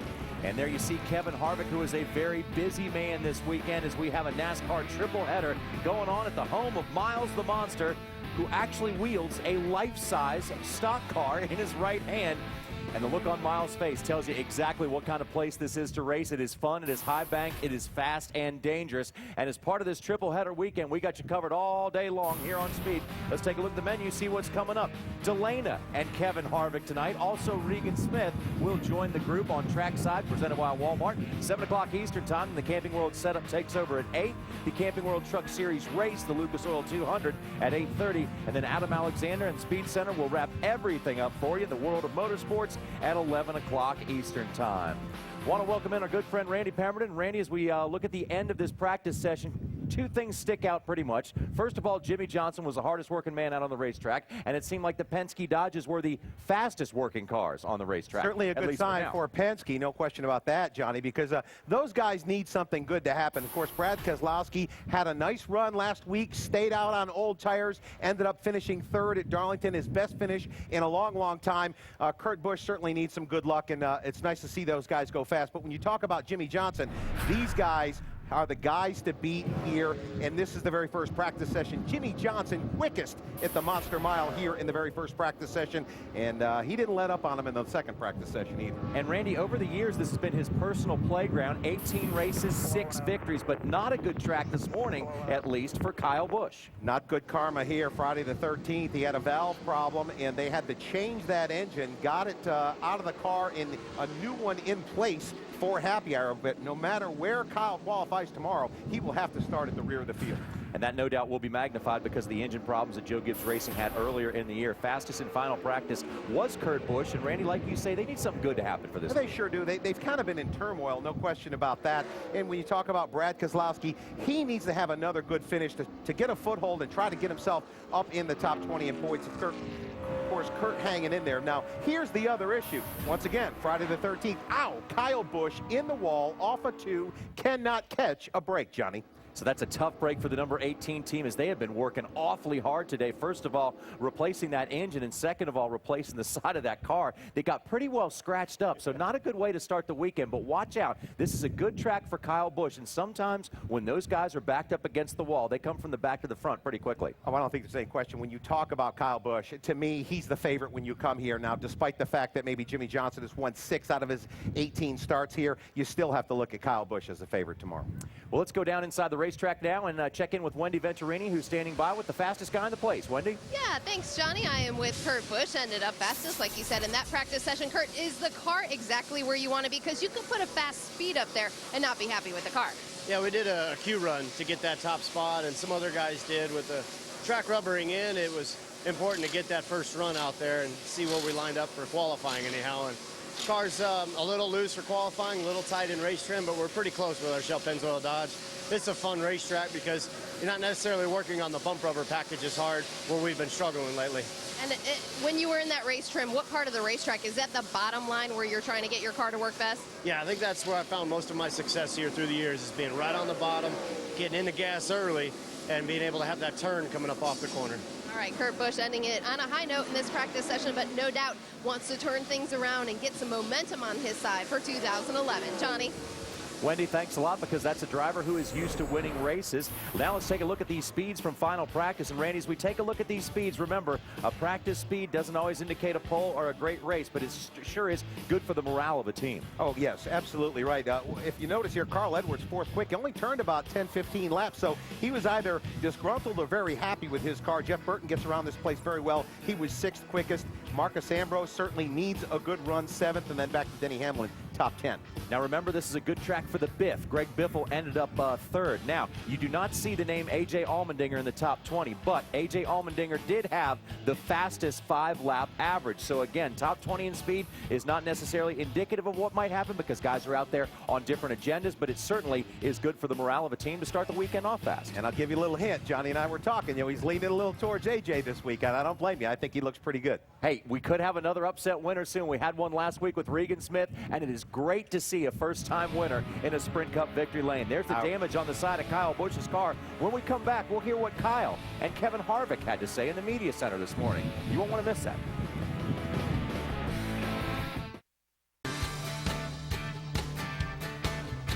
Whatever you want, whatever you need, the low price is guaranteed. You can have it now, you don't have to wait. You can buy a lease to own the Aaron's way. Nobody beats Aaron's, nobody, nobody, nobody beats Aaron's, nobody. He's going with the long tongs. Would have gone short tongs, but he's a pro. Montreal steak, unbelievable flavor. With the mouth-watering flavor of Grill Mates, you can grill like an expert. McCormick Grill Mates. Master the flame. Master the flavor. Engines are tuned. So are Mobil 1 motor oils. Tuned for blistering performance. Tuned for everyday extremes. And with Mobil 1 Extended Performance, tuned to keep your engine running like new for up to 15,000 miles between oil changes. Mobil 1 Extended Performance, from the motor oil brand designed to keep your engine running like new. Who has the best baby back ribs in America tonight? For around 10 bucks. Only Golden Corral has non-stop baby back ribs, all on our endless dinner buffet, still for around 10 bucks. Only at Golden Corral. It may seem ordinary, but in the right hands, this wristband can do incredible things. It can inspire kids to go farther in school and in life, construct a playground for kids who've never had one, or help children with illnesses experience the ultimate race weekend. But the most amazing thing about wearing this wristband is showing your support for kids in need. Get yours at NASCAR.com/unites and learn how you can help us reach our goal of 1 million volunteer hours.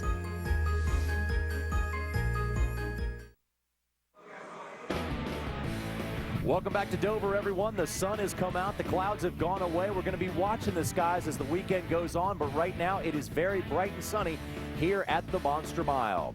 Earlier this week, NASCAR hit Kyle Busch and Kevin Harvick, both with $25,000 fines and probation for 4 races. But while the action on the racetrack may cool down just a little bit, the war of words continues in the media center this morning.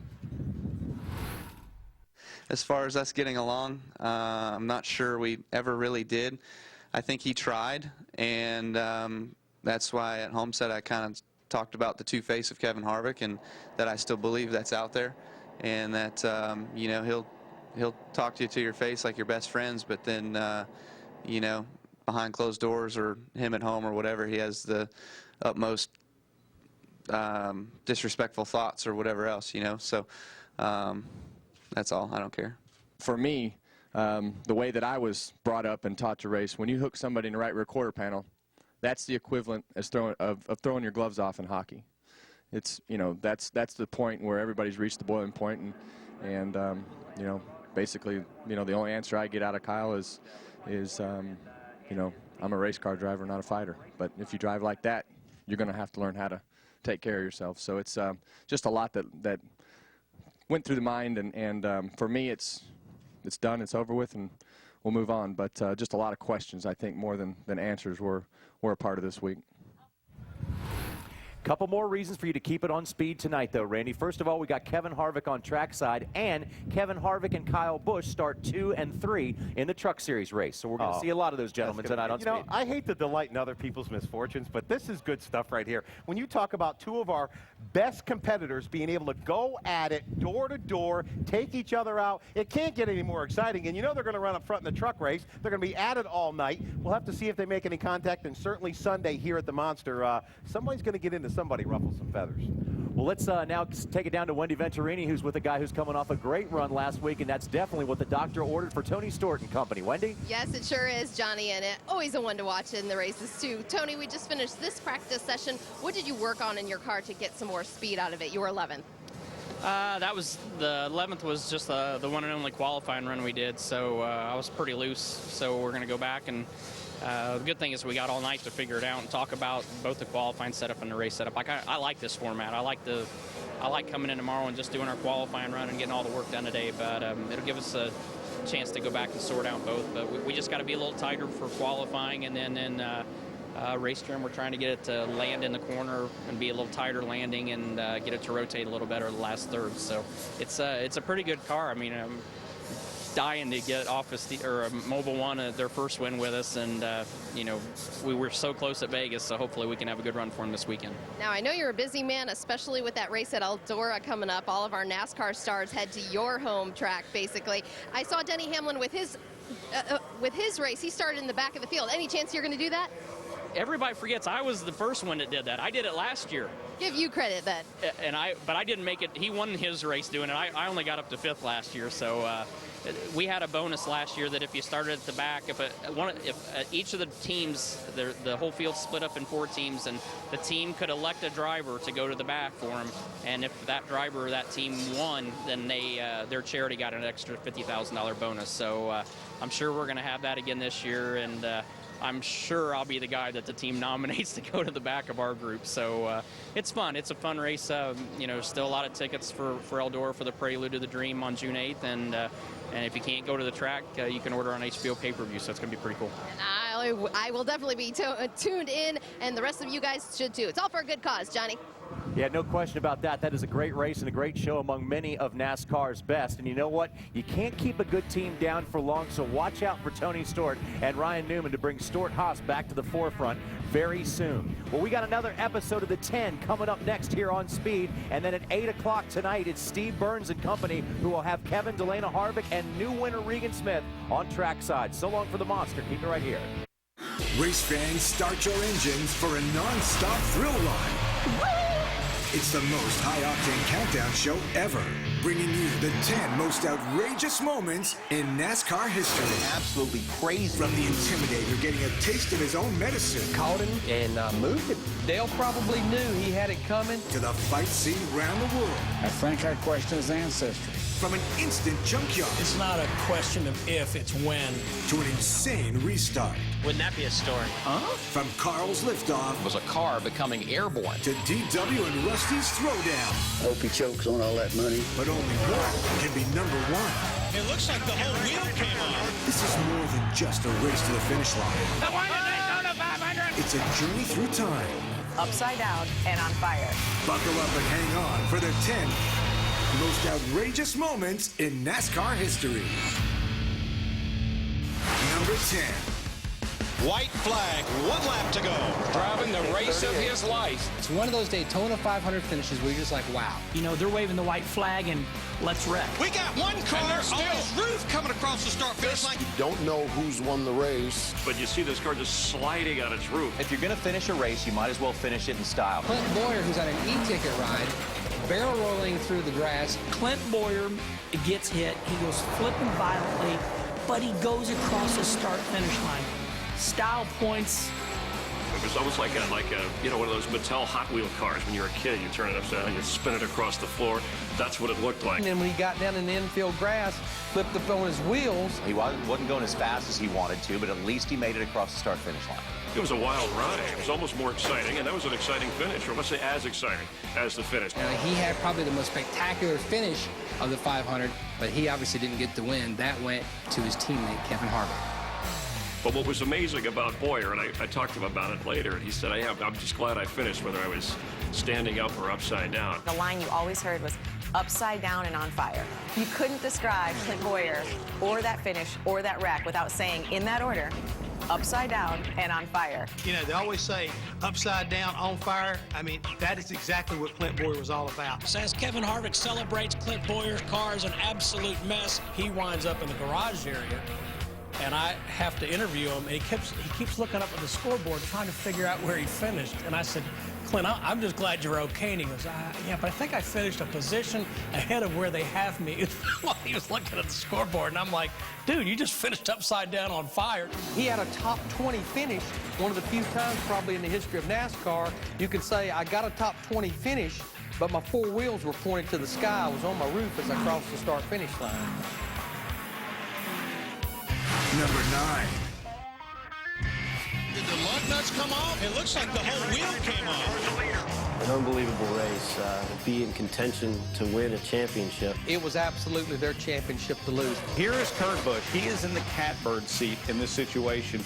All of a sudden has a problem. Man, I got a pit. I don't know what this is. Trouble here at Homestead for the championship leader, Kurt Busch. There goes the championship. That would have been the end of it. Coming to you just as fast as you can blink your eye. Oh, and he loses the wheel. The wheel snaps off. The tire comes off. Falls off, not blows, falls off. And he's at the entrance to pit road. Wait a minute, he's got to have that to make it down pit road. Kurt on 3 wheels somehow veers left and misses the end of the pit road wall. He missed that wall. I mean, if it was 6 inches. And I missed pit wall by this much. It's just a head-on collision. That's going to be a caution. That's actually good luck for him. If that tire comes off just about anywhere else, it's over for Kurt Busch. If the wheel goes out on the racetrack, we make it on the pit road. If that tire didn't go onto the racetrack, if it went on the pit road, there wouldn't have been a caution flag. It was a championship. That's what was on the line, and that's what made that so crazy. We were able to persevere, pull it together, and in the end, bring home the championship. Kurt Busch is the 2004 NASCAR Nextel Cup Series champion. It shows you got to be lucky and good in racing, but if you're good and lucky, you can win a championship. No performance in the world can beat that kind of luck. Kurt Busch won the championship by that much. Number 8. He can probably coast in from here. Darrell Waltrip brings the Tide Chevrolet across. I won the Daytona 500. I won the Daytona 500. Just waiting for the car to get to victory lane. You wondered, what will DW do to celebrate the biggest victory of his career? Wait. This is the Daytona 500, isn't it? And of course, being the classic individual that Darrell is, and always coming up with something that nobody else has done. Darrell borrowed the Icky Shuffle and put on a show for everybody. And he's like, I mean, at the time, Icky Woods was big running back with the Cincinnati Bengals, and I remember the whole cadence. Dun, dun, dun, dun, dun, dun.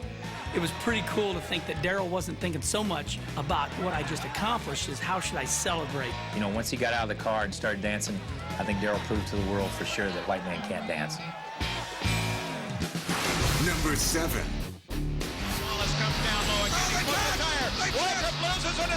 Never underestimate your competition.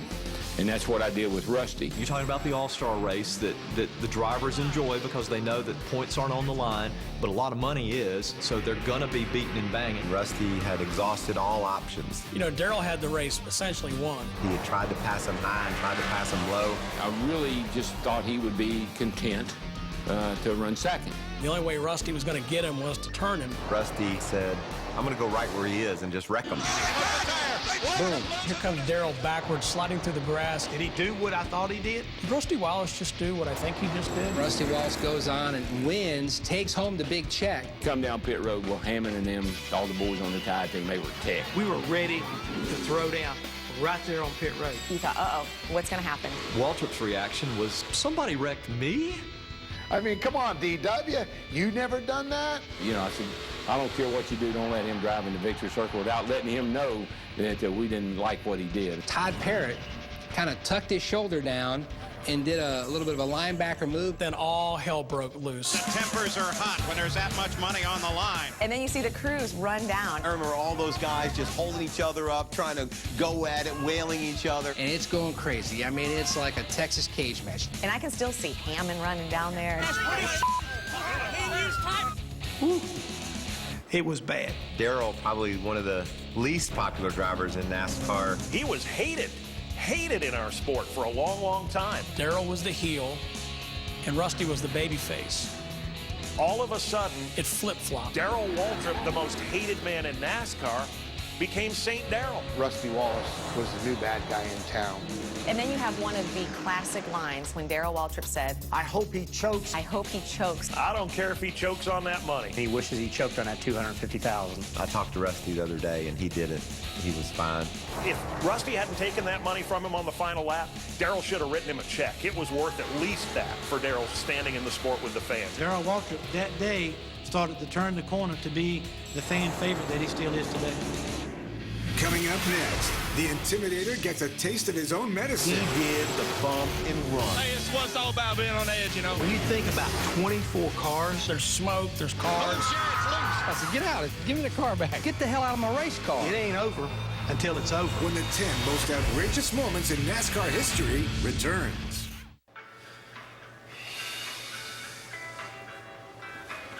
Hey, did you notice the Mike's Hard Lemonade, guys? Mike's Hard Lemonade? Sure. It's a refreshing change from your usual beer. You need to change things up every once in a while, you know? Yeah. I hate it when things are the same all the time. Me too.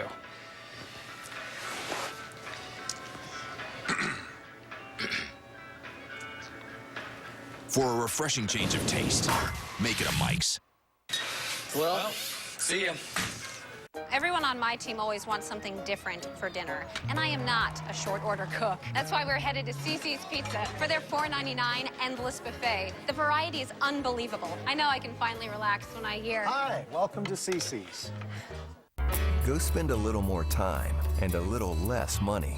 Check out Bass Pro Shops for great deals at our stores and at BassPro.com, like these Redhead cargo shorts for just $19.99, and save $20 on the Pro Qualifier Baitcast Reel.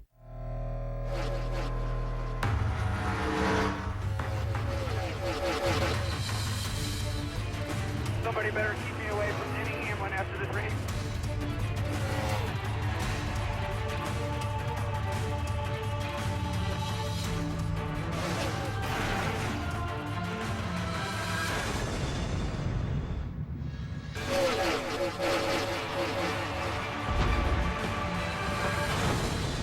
Is your computer running slowly? Folks, why won't we go to the doctor? My uncle called, speech all slurred, complaining his arms numb. He called everyone. He even called my daughter Tiara, because, you know, she's got a year of nursing.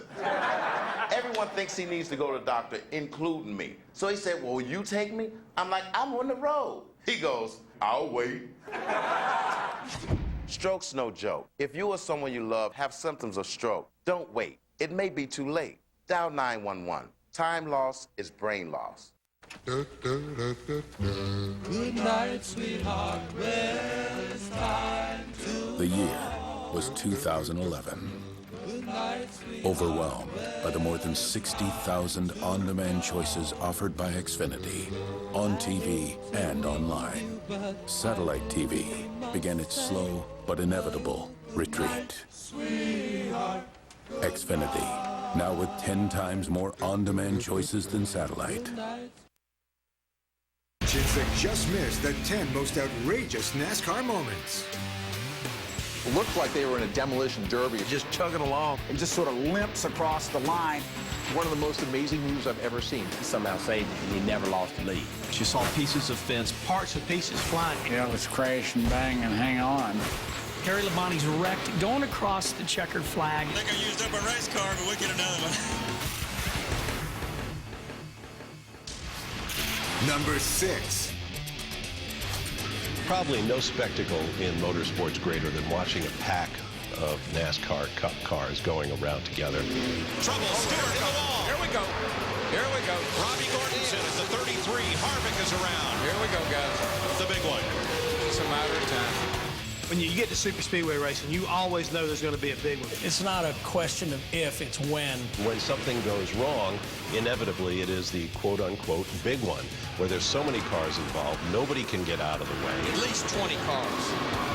When it got triggered, I mean, it just kept on. The smoke got bigger and more dense, and every time it just seemed like cars kept piling into one another. There's smoke, there's cars, sheet metal flying. There were race cars going everywhere, sliding all over the place. They were on top of each other, spinning wildly, upside down, sideways. Everybody just kept piling into it, and when it settled, it just looked like it was a junkyard. And you're looking to see who's in it, who made it out. Everybody's out. Like, everybody was just taken out. The whole idea of the restrictor plate, yes, has contributed to both the spectacle and the size of the accidents. You run the risk that you're going to destroy the race entirely. The way this started, Kyle Petty got ran up high going into turn 1, and as he tried to find a place in line, the whole field kind of accordioned together. I've never seen a racetrack turn into a junkyard that quickly as we did that day. Number 5. White flag is in the air. 2.5 miles to settle it. Does Dale Earnhardt pick up his third win at Pocono? Pocono Raceway is not really known for exciting finishes. Moving down now, Jeremy drops to the inside, trying to draft up on him as they head towards the turning turn. This was one of those rare incidents where the dog actually catches the milk truck. Mayfield is chasing down Earnhardt.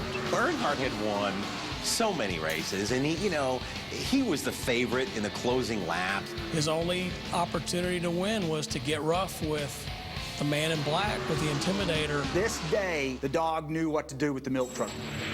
Mayfield going for his second career win at Pocono. Oh, that's Dale Earnhardt. There ain't no way I'm going to bump into him. Dale probably knew he had it coming. Basically caught him and moved him. He nudges him out of the way. Earnhardt goes high. I wouldn't have believed the kid would have done it.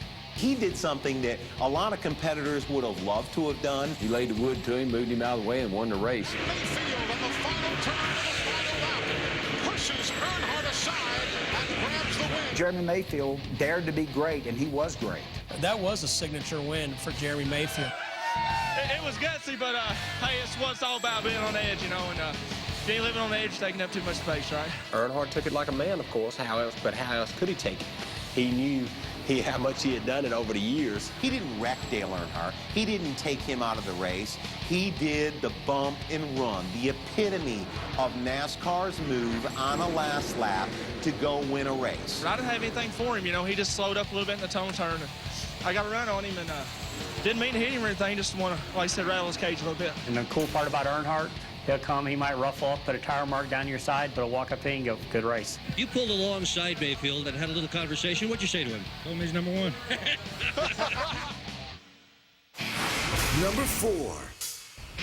Earnhardt is in the car. He's barking instructions to the crew. This thing is so beat up. If Earnhardt can make 1 lap or 2, it's an absolute miracle. Dale Earnhardt flipped his car. That's right, flipped his car. Went through a horrible accident, horrific accident. And the 3 car is barrel rolling down the back straightaway. Big trouble. Earnhardt out. I think we were all watching going, wow, Earnhardt's done. Dale Earnhardt was walking up in the back of the ambulance. Walked away from another one on the super speedways. Went to the ambulance, and he looked back, and for some reason he said, I think that car might run.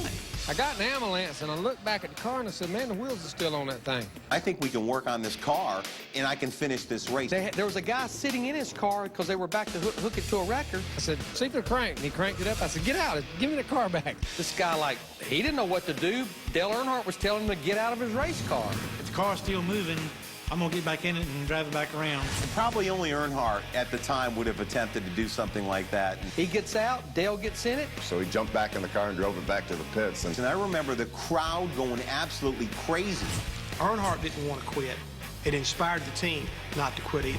He pulls it on the pit road, and the crew starts to, pull the damage away. And they're trying to tape the left rear fender on. It's barely hanging on. And they repair it enough to get him back out on the racetrack to be able to finish the race. Only somebody like Dale Sr. would have looked back at the car and say, I may be able to get that thing back to the pits. And I think it's a great example of a driver worried about points at the same time saying, hey, it ain't over until it's over. And there were a lot of people that weren't Earnhardt fans, but after you watch something like that, I think a lot of people said, you know what, maybe he is my guy. Coming up next, wrecking, fighting, and restarting. We had a little bit of a shower. We had a little bit of a wreck. All the cars wrecked in turn one. Hey, there's a fight. It was some good old redneck fun. And the whole world was watching. When the 10 most outrageous moments in NASCAR history returns. I want to ride. I want to ride. I want to ride. I want to ride.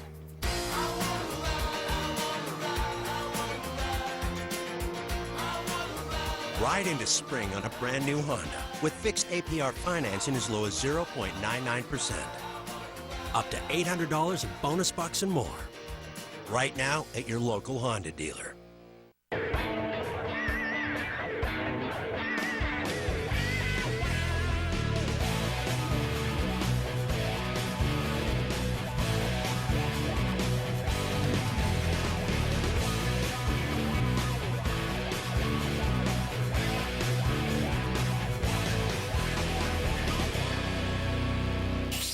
Visit TireRack.com/OZ to see what OZ's Italian style and heritage can bring to your vehicle. Dry hopping? I don't know, but that sounds kind of fun. I have no idea. Dry hopping is really an additional step that we take to make Boston Lager. Dry hopping is aging the beer on a bed of fresh hops. After the beer has been fermented and it sits on hops for a full 3 weeks, adds a really nice citrus, piney, floral notes without adding any bitterness. Boston Lager. You can taste the hops. It has a very distinctive taste. It goes down smooth, but it also has flavor. Sam Adams Boston Lager. It's delicious. Can't find what you need in that. Are you overwhelmed with too much credit card debt? When looking for debt relief options, it can be confusing, especially with all the claims debt relief companies are making out there.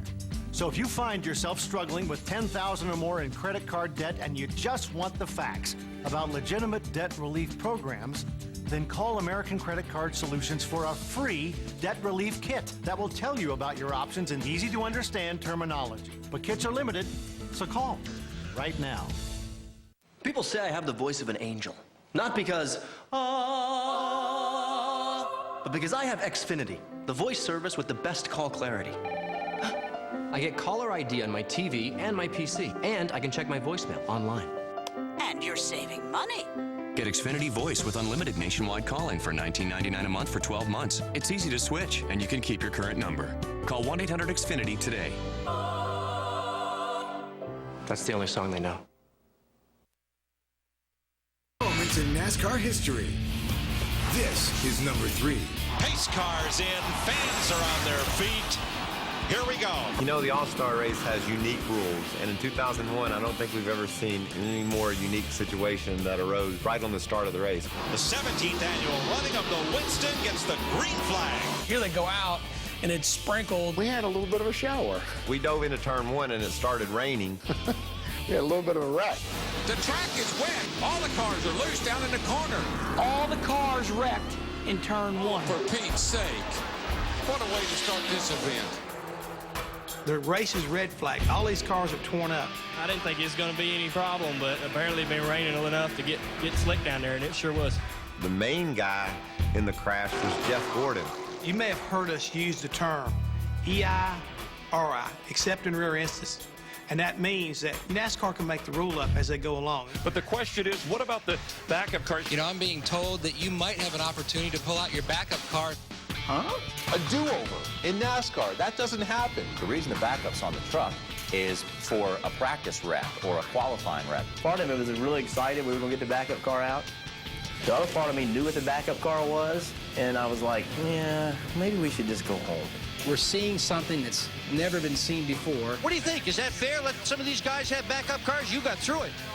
I don't guess in some cases really matters. The All-Star race is a unique race. The fact that it wasn't a point race, it was an all-star, it was an exhibition. NASCAR was there to put a show on for the fans. The Winston is such a cool show that everybody wanted to get that race in. You know, who knows?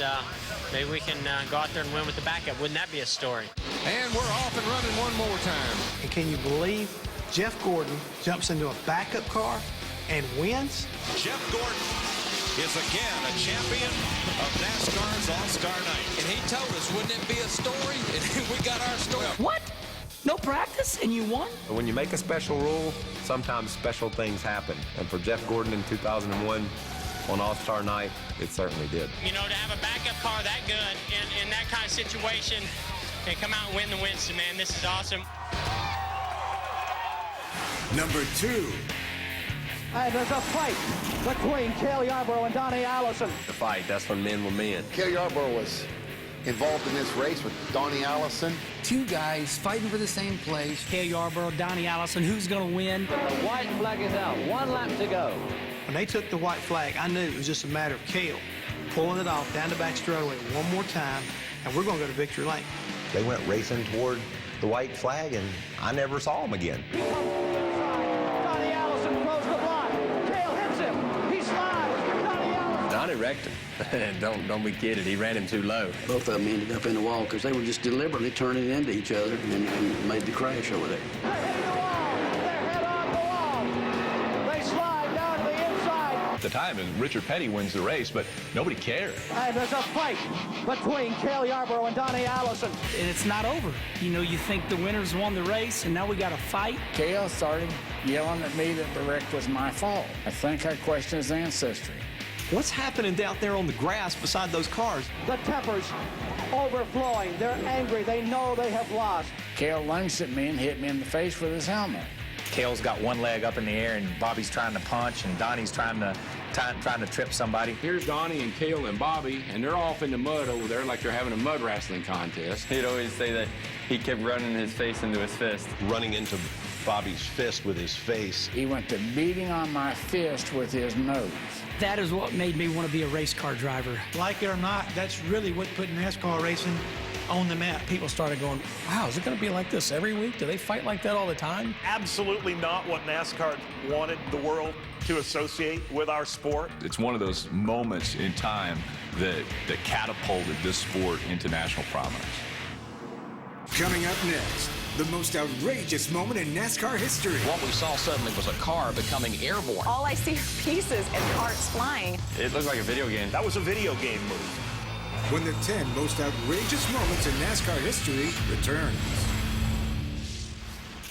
Also get a free flight. You know that comes with a private island. Really? No, it comes with a hat. You see, airline credit cards promise flights for 25,000 miles, but... There's never any seats for 25,000 miles. Frustrating, isn't it? But that won't happen with the Capital One Venture Card. You can book any airline, anytime.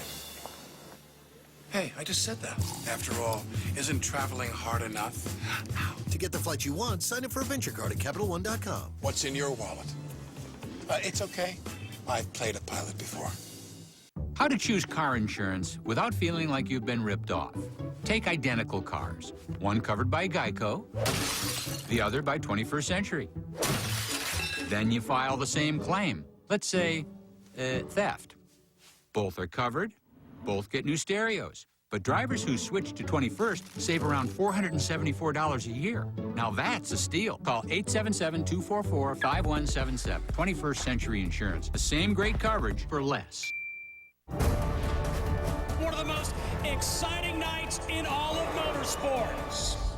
It's a good night to get even with somebody. The NASCAR Sprint All-Star Race, Saturday, May 21st, 7 p.m. Eastern, only on Speed. Like racing? Like money? Like Speed on Facebook for your chance to win $10,000. Watch the All-Star Race to get a special code that'll give you more chances to win. With 10 grand on the line, what's not to like?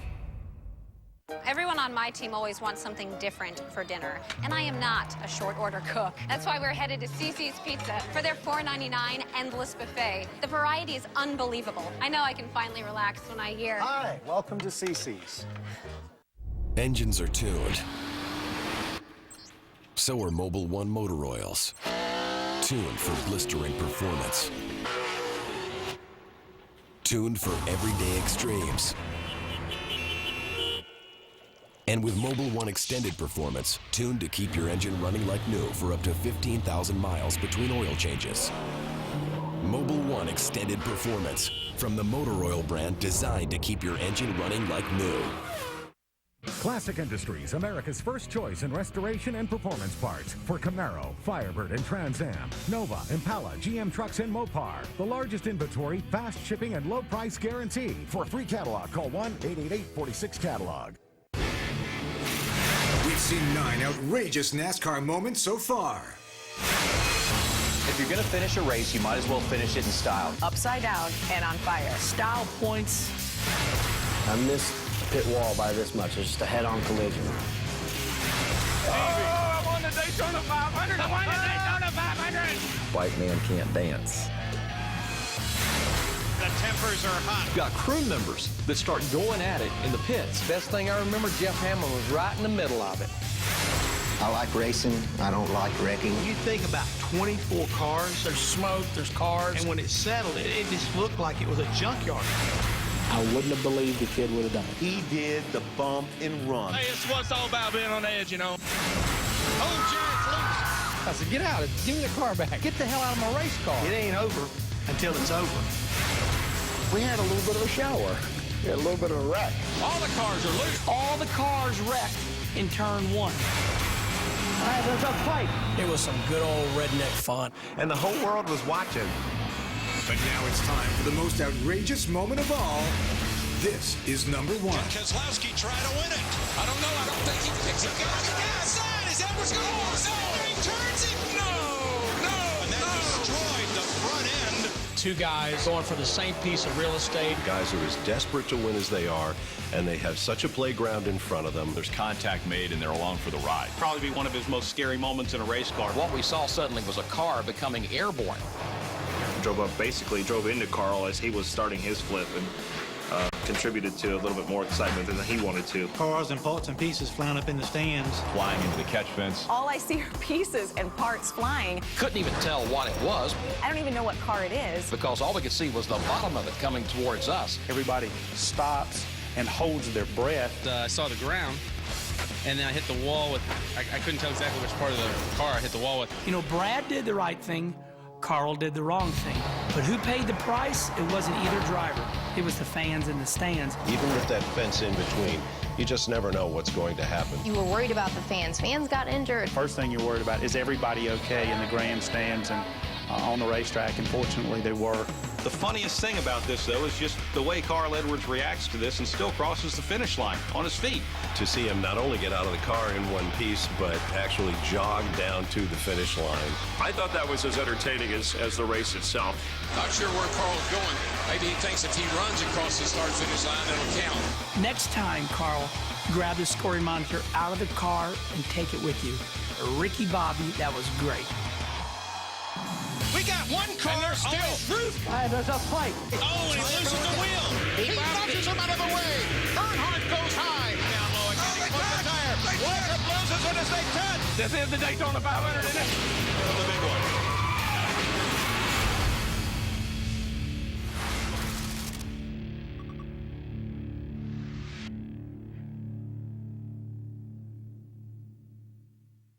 I have a lot of time for this thing. It's what it's all about. 3 wide behind him, fighting for position. Very close call. I see them go through here. It looks like something's going to happen. Ooh, trouble. Smoker. Great job, guys. Picked up like 5 spots. They're side by side, trying to close the door. That's some contact. Unbelievable job up top. Now let's go get him.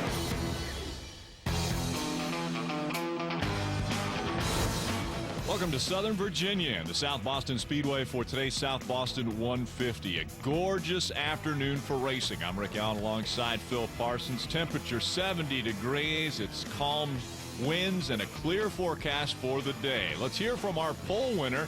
Darrell Wallace Jr. is with Derek Pertistiglio. Guys, in this race 1 year ago, this U.S. Army Toyota of Darrell Wallace Jr. finished deep in the field due to a flat tire late in the race. But he's looking for redemption this year. Darrell, you're on the pole for today's race. What are some of the things you've got to watch out for? Definitely this 00. I mean, he's fast. You know, the car last year when Ryan Truex was in it was really fast. So I think he's going to be the tough contender here. And then Sergio Pena, my teammate, he's going to be fast. So we just got to keep it out front and keep our nose clean and be there at the end. That's the game plan pretty much for every race. This is a rain-out race. Last night was supposed to be raced at night. Is it going to make any difference to how you get around the track today, being that the track is going to be in the sun all day? I think that as the race goes on, it's going to start getting more greasier and slippier. So I think we're just going to have to save our stuff, like I said, be there at the end and just see where we pan out. So hopefully it doesn't fall off too bad and we can take the checker flag home with us tonight. Well, guys, like always in the NASCAR K&N Pro Series, saving your equipment to the end is key. Thanks, Derek. Phil, what are the storylines for this race? Well, tight confines. This is a 4/10 of a mile racetrack with a wall on the inside of the corners. Lap traffic can become an issue because of those tight confines. And usually the car that wins this race is the guy that turns the center of the corner the best. The guy that can get that thing turned and get off the corner. Once again, we want to find out a little bit more about the drivers in this series with today's BioBlast.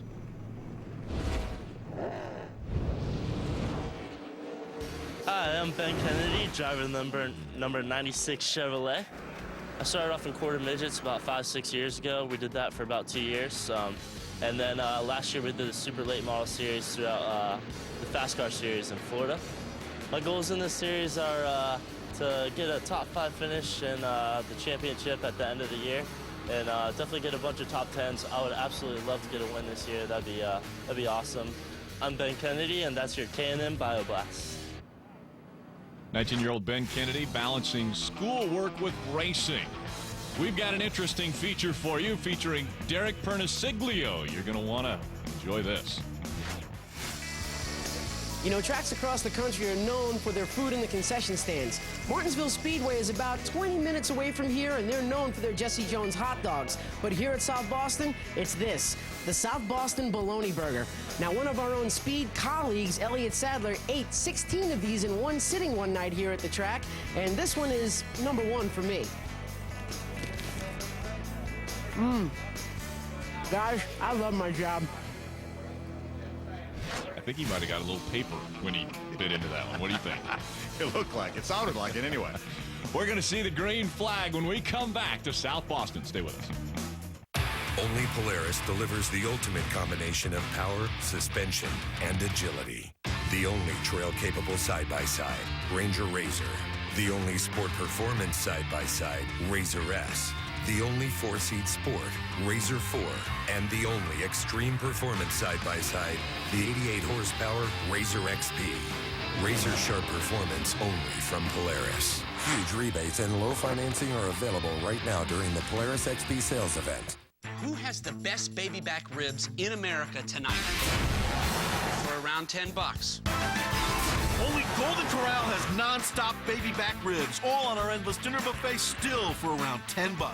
Only at Golden Corral. Losing weight clicked for me when I realized that Weight Watchers Online is for guys. All the guys, they think, do some crunches, that'll just make you thin right away. That just doesn't work. So with Weight Watchers Online, it teaches you about doing the right things when you're eating. There's something called a digital cooler. Grab some beer, maybe some chips, and you can stay on plan. I lost 57 pounds. I pick up a 55-pound weight, and I cannot believe that used to be right here.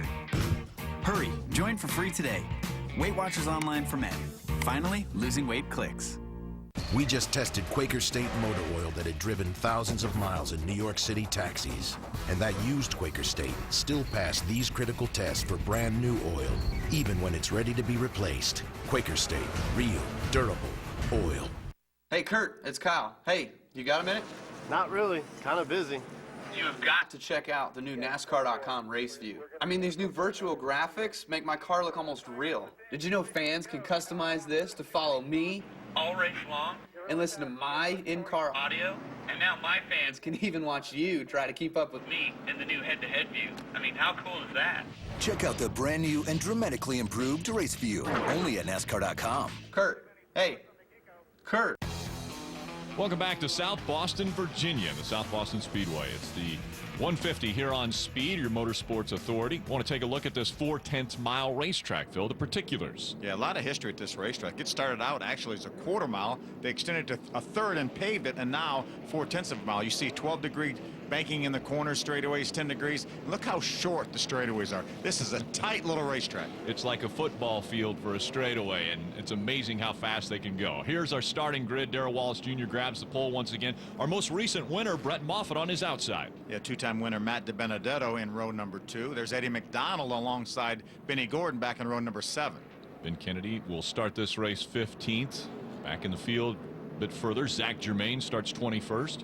DJ Shaw, son of our former champion Dale Shaw. How about Clay Campbell? He'll start this race 25th. Everyone knows Clay Campbell is the president of Martinsville Speedway just up the road. That's what he does for his day job. Green flag out. We're underway from South Boston. Nice little jump by Darrell Wallace Jr. to get the lead. Goes down and hugs that yellow line. Right behind him, it's Brett Moffitt in the 00. Moffitt taking over that seat after Ryan Truex has moved on to the Nationwide Series with Michael Waltrip Racing, but two-time champion Ryan Truex and that team. Yeah, I talked to Mike Gricci, crew chief on this 00 car, and he said, boy, they haven't really lost a thing with Brett Moffitt. Said he has good feedback, a good feel for a car, and man, was he good at Greenville. First time in 6 years somebody led the entire distance. He led all 150 laps. Impressive performance for young Brett Moffitt. Pretty impressive so far for Darrell Wallace Jr. keeping that 00 car, Brett Moffitt, at bay.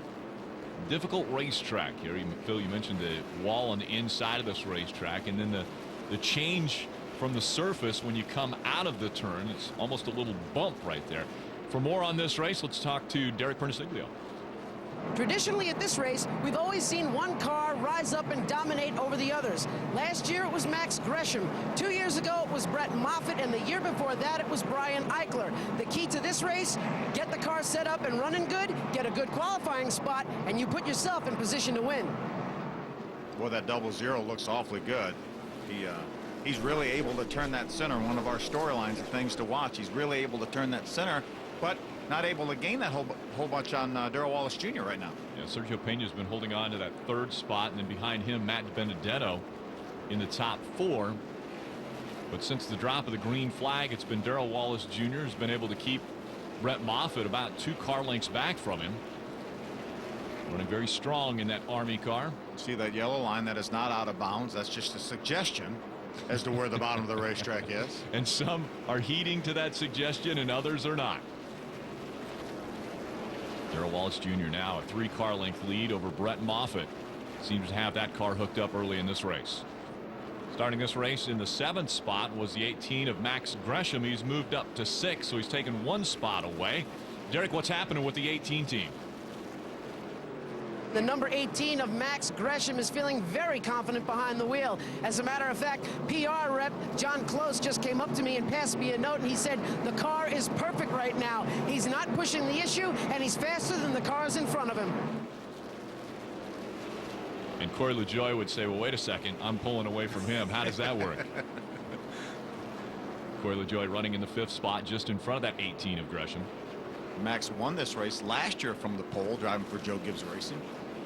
A little bit of a problem for the 07 right in front of him. Corey LaJoie slid up the racetrack. I saw a little bit of smoke. Yeah, a little smoke. It looks as though he is going to make his way onto pit road right now. He's slowing on the racetrack and going to make the hard left turn onto pit road. So LaJoie with problems in the 07 early on. Probably will be more than likely terminal. Saw a little bit of smoke down there when he slid up the racetrack a little bit, allowing Max Gresham to get underneath him. Still green flag racing. Darrell Wallace Jr. in front of Brett Moffitt. They're running 1 and 2. Sergio Pena holds on to that 3rd spot. Wallace able to hold about 5 car lengths over Brett Moffitt. Early in this race, Derek talked about having to save your stuff. Darrell Wallace Jr. talked about having to save your equipment to have something at the end. And you know, you don't have to slow down to do that. You can just make sure you don't spin the tires. Right now, Darrell Wallace Jr., he's not necessarily abusing his car, even though he's opened up a 6 car length lead over Brett Moffitt. Starting off, it's all been green flag laps. Darrell Wallace Jr. out in front. He talked about the track could get slick as the sun beats down on this racetrack. We take a look back. Eddie McDonald and Benny Gordon battling for the 11th spot. Just outside of the top 10, Eddie McDonald, a 6-time winner in the series. Right in front of Eddie McDonald, that's the 9 of Chase Elliott. Had a great top 5 run at Greenville. Trouble. Into the wall, the 97 of Tanner Berryhill. So got up high on this racetrack, which you never see. Tanner Berryhill up against the wall. Darrell Wallace Jr. will bring the field to the green flag when we come back to South Boston. He's going with the long tongues. Would have gone short tongues, but he's a pro. Montreal steak, unbelievable flavor. With the mouth-watering flavor of Grill Mates, you can grill like an expert. McCormick Grill Mates. Master the flame. Master the flavor. Go spend a little more time and a little less money. Go to Bass Pro Shops for great deals at our stores and at BassPro.com. And now for a limited time, buy a Sun Tracker Party Barge 24 and save $1,300 on an optional trailer. At 21st Century Insurance, we think shopping around is smart. Take these two cars. One is covered by them, the other by 21st. So they're both protected from those pesky shopping carts. Same coverage means same repairs, but smart shoppers who switch to 21st save $492 a year. Call 877-244-5177. 21st Century Insurance. Same great coverage for less. Well, everything looks good. EJ Fair specializes in serving award-winning craft ales and lagers. No mass-produced watered-down beers here. And now, EJ Fair is pleased to announce our exciting new location in the historic Liberty Hotel in Old Town Pittsburgh. EJ Fair is the perfect relaxed setting in which to share good times, enjoy delicious entrees, and of course, sample our award-winning craft beers. Proud to be a part of the Pittsburgh community? EJ Fair is where good times, good friends, and great beer meet. EJ Fair. Work hard, play fair. What happened that night? What happened? Hubert! Oh, you could give a guy a heart attack. What are you doing? I'm doing jumping jacks. What do you think I'm doing? I'm sleeping in your laundry. Wait, it's taking this long to download my movie because you're napping? No, it's taking that long because I'm Uverse. Get Xfinity from Comcast. It's twice as fast as I am. We're done here, right? I'm pretty sure we're done here. Uverse's old phone wires can't handle what Xfinity can. Visit Xfinity Can to learn more. Boston for the South Boston 150 here on speed. About ready for the restart on lap 23. Darrell Wallace Jr. in front of Brett Moffitt. Sergio Pena just behind him in third. Good restart for Moffitt and Darrell Wallace Jr. holding on to those top two spots. Thought for a second that Sergio Pena may be able to get underneath Brett Moffitt. Wasn't able to do it. Matt DiBenedetto in the 15 just behind Sergio Pena. You know, in early 2010, the Toyota All-Star Showdown, Sergio Pena battled with Joey Logano for the win, and it ended up where Joey Logano edged him out, but we really thought that Sergio Pena was going to have a phenomenal 2010, and he ended up with a best finish of 6th last year. It didn't quite pan out for Sergio Pena, but he came out of nowhere in that showdown. But new crew chief on board this year, Eric Holmes, championship-winning crew chief from the West, came over here now as Sergio Pena's crew chief, Matt Goslin. So good experience on top of the pit box. So maybe that'll be the difference. Good turnaround for Sergio Pena. Darrell Wallace Jr. wants to keep the momentum going that he has. He's already got 2 wins in the K&N Pro Series East. Now a good battle on the inside. Ryan Gifford trying to take the spot away from Coleman Presley. Good battle. Coleman made his debut at Greenville in the series with a great runner-up finish. 22-year-old on the outside, Coleman Presley. Ryan Gifford on the inside, also 22, out of West Winchester, Tennessee. It's Andrew Smith, the 62 car, right in front of these two. Looks like Coleman Presley's going to hold on to the spot. Ryan Gifford trying to get a nose back underneath, but can't do it. Ryan has a couple top 5 finishes here. Has a runner-up finish in 2009, and then finished 4th in this race last year. Running strong with the Toyota, just behind Coleman Presley. It's Michael Cherry, the 8 car, up in front of the 62 of Andrew Smith. And we're seeing Coleman Presley look to the inside of Smith. Now, out front, you still see a big lead. Darrell Wallace Jr., as we've completed 30 laps of the 150 scheduled. Just a 60-mile race. This is really a sprint, Phil. It really is. And, you know, it seems like once we get racing, that gap from first to second is about the same the entire time. So those guys may be just riding a little bit. And Andrew Smith just in front of Coleman Presley. Looks like Smith might be slowed down just a bit by that 8 of Cherry. 14 of Coleman Presley is part of a new 3-car team, X-Team Racing. He, along with Matt DiBenedetto and Alex Bowman, made their debut at Greenville, all 3 finishing in the top 5. What an impressive performance. Right out of the gate, you see Cherry just in front. That 62 of Andrew Smith. And then Coleman Presley in the 14. You had mentioned earlier the yellow line, just a suggestion. Yeah, a lot of those suggestion. A lot of those guys aren't adhering to that suggestion, cutting the corner as they come out of both 2 and 4. See, Andrew Smith, his best finish last year came at Lee, New Hampshire, with a 6th place run. You search for grip wherever it is on the racetrack. We came here back with the Busch cars back in the day, back in the late 90s, and we ran the top of the racetrack. And then now these guys are running right around the bottom. Darrell Wallace Jr. has been out front every lap. Brett Moffitt still giving chase, but still about 5 car lengths back from him. You know, that's amazing. That's not much of a gap right there, but that's about a half a straightaway. At this racetrack, it is. Eddie McDonald in front of that 9 of Chase Elliott. Again, Chase Elliott just 15 years old, chasing down Eddie McDonald. That's Ben Kennedy right behind Chase Elliott. Remember, we met him in our bio blast here a little while ago before the start of this race. The difference in age between the 71 and the 9, he's half his age. Eddie McDonald's 30 years old, Chase Elliott 15. New rule this year for the K&N Pro Series East and West. They allowed 15-year-olds, and we've had 15-year-olds run in the West Series as well. Right now it's Chase Elliott trying to be the star of the East as he chases down Eddie McDonald. We saw Eddie McDonald racing with Benny Gordon a little bit earlier. Benny's been able to get by Eddie and move up to the back of that next pack right behind the 2 of Ryan Gifford. A lot of yellow stripes on the back bumpers of these race cars, indicating rookie status. A lot of drivers trying to use this series to move up the race. Trouble. Problem on the racetrack. Zach Germain gets turned around going into turn 1. That was right in front of our leaders, Darrell Wallace Jr., Brett Moffitt getting by. Let's take a look and see what happened to Zach Germain here coming off turn number 4. See, right in the middle of our screen there may have been a little bit of contact. That's the 51 of Brandon Haley getting by. Not necessarily, but could have been. He was right behind Zach Germain as he was going into turn number 4. That brings out our second caution. Quick break and we'll be right back. Tonight, the trucks duel in Dover, where a monster is lurking, waiting to claim its next victim. Oh, wow! The NASCAR Camping World Truck Series from Dover. Tonight at 8 Eastern, only on Speed.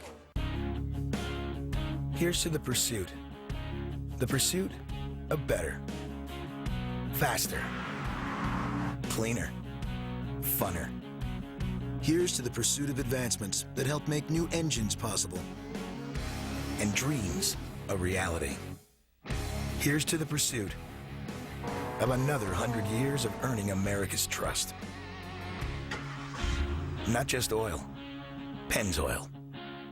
Looking for something that takes you from this to this? Then call the Motorcycle Technology Center. MTC is a challenging 9-month career training program. At MTC, it's personal. The instruction, the tools, and the equipment. It's what you need to diagnose and repair motorsport engines, brakes, suspension, and electrical systems for dealerships and custom shops across the country. Be part of something different.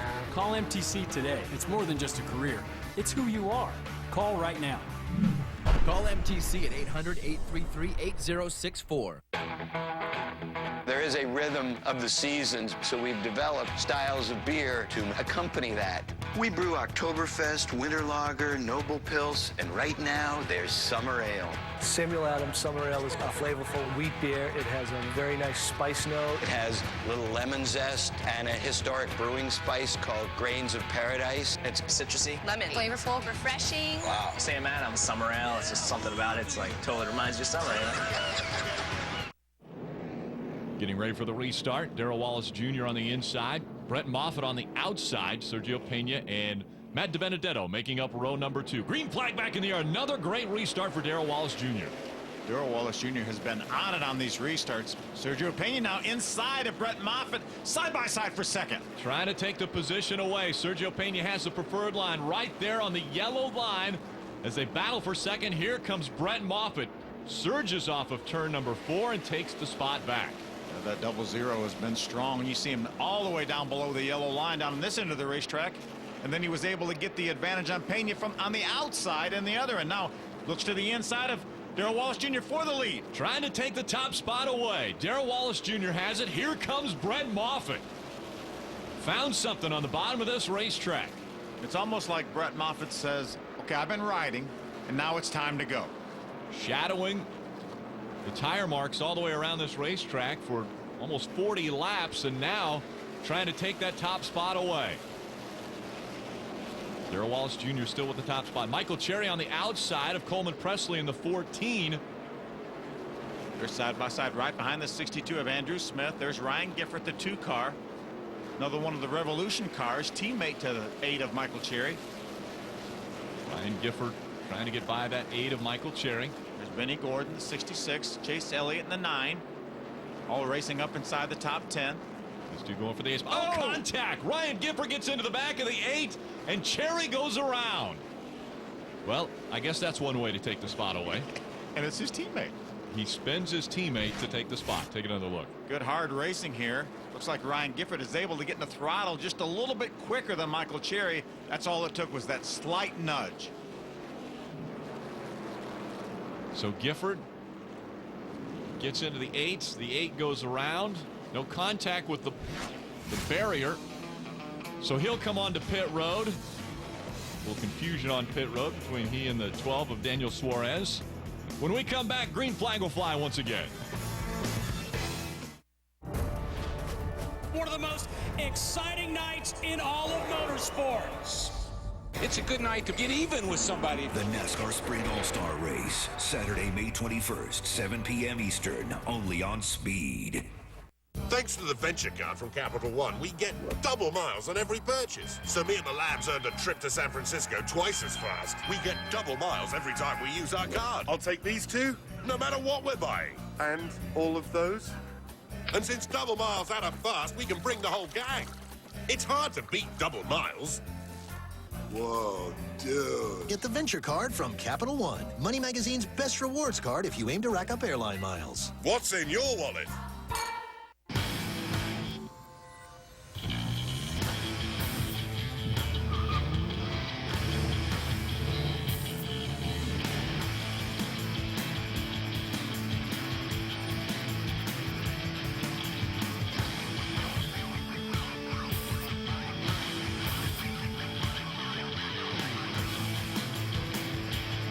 Requires endurance, long-lasting shine, even in tough environments.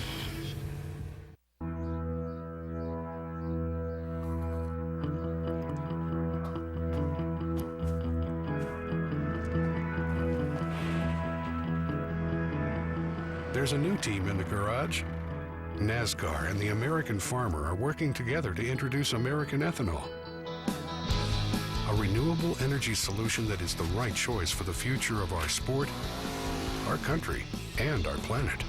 It's a brand new race day.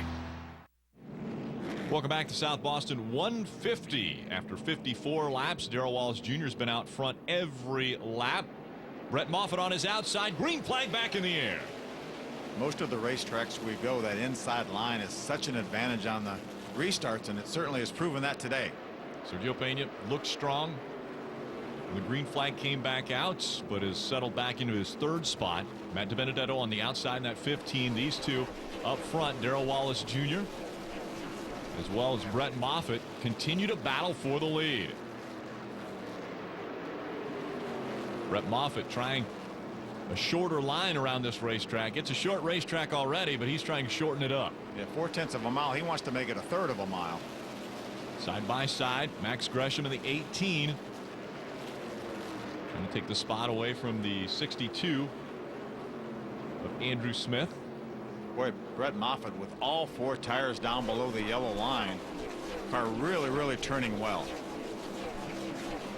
Amazing the speed you can get on a 4/10 mile speedway.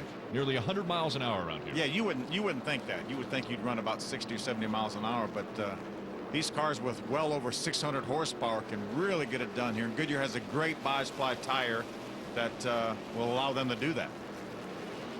Darrell Wallace Jr. now a little bit of a cushion over Brett Moffitt in that 0-0.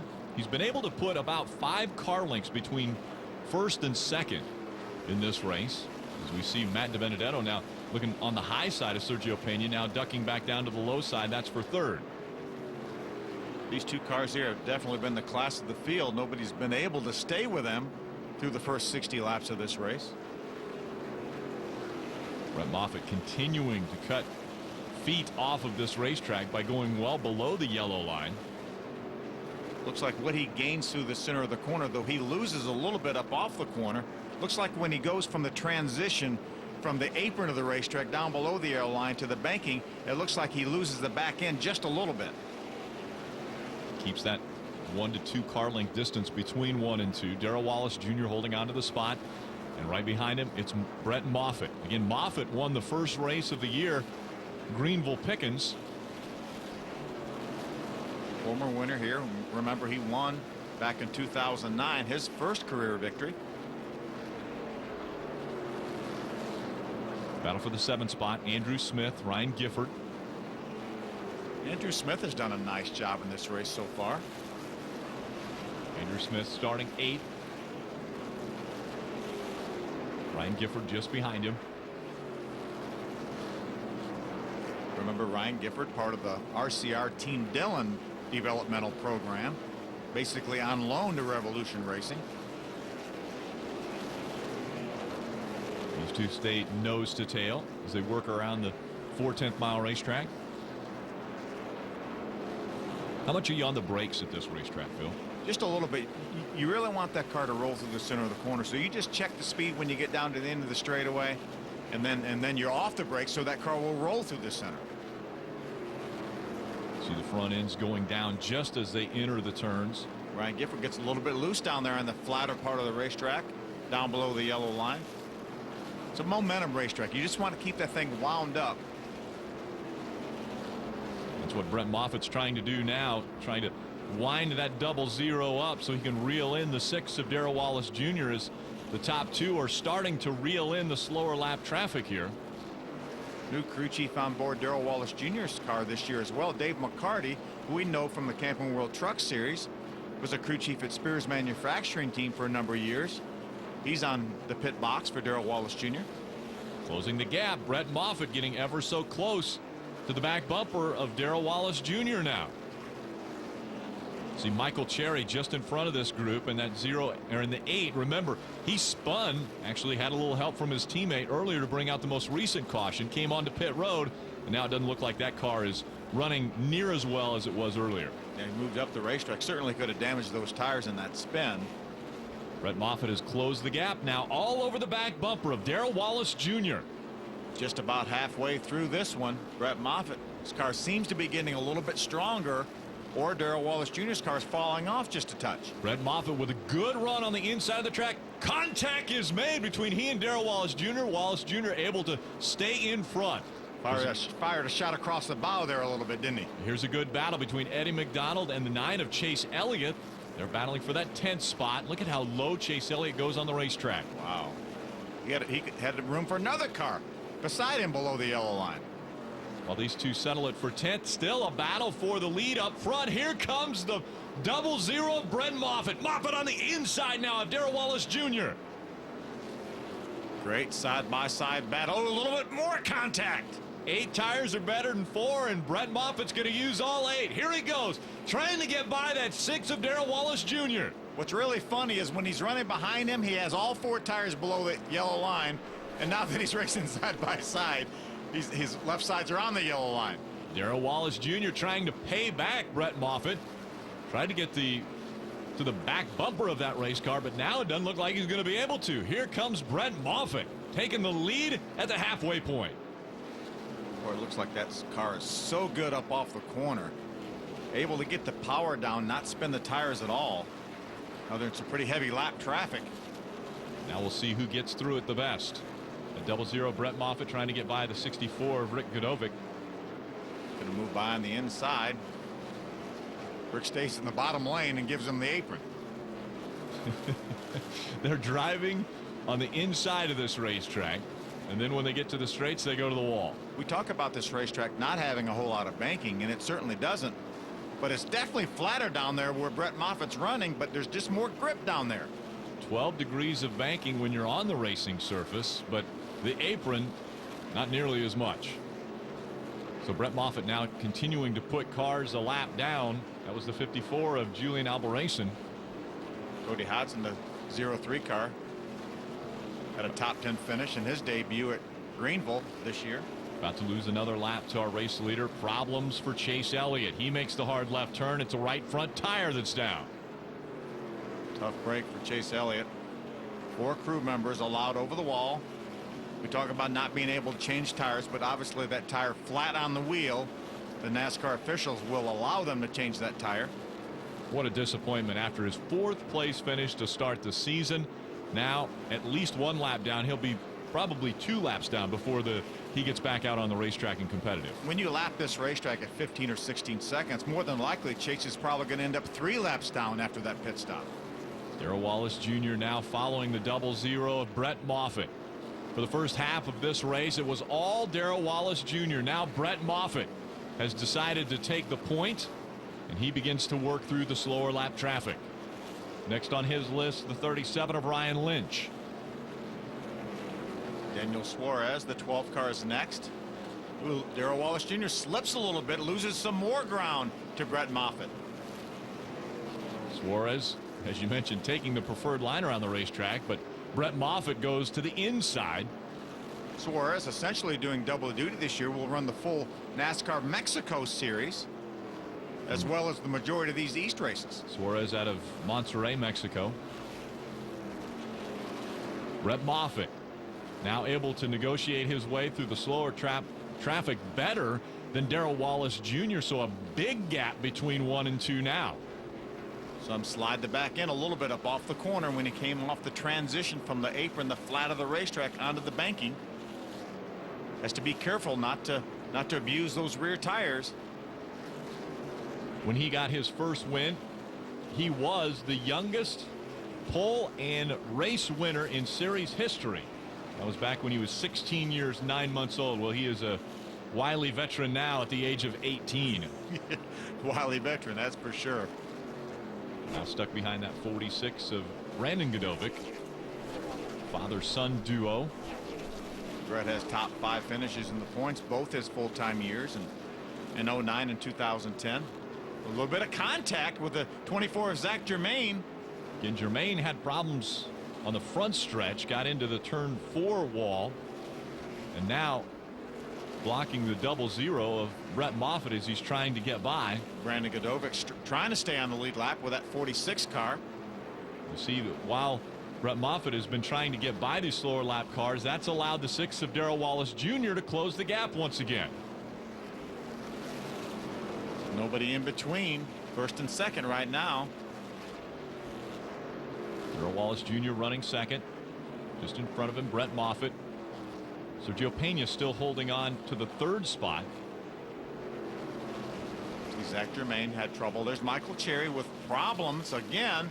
Right rear tire is down on that 8 car. So he makes the hard left turn. He'll go back onto pit road.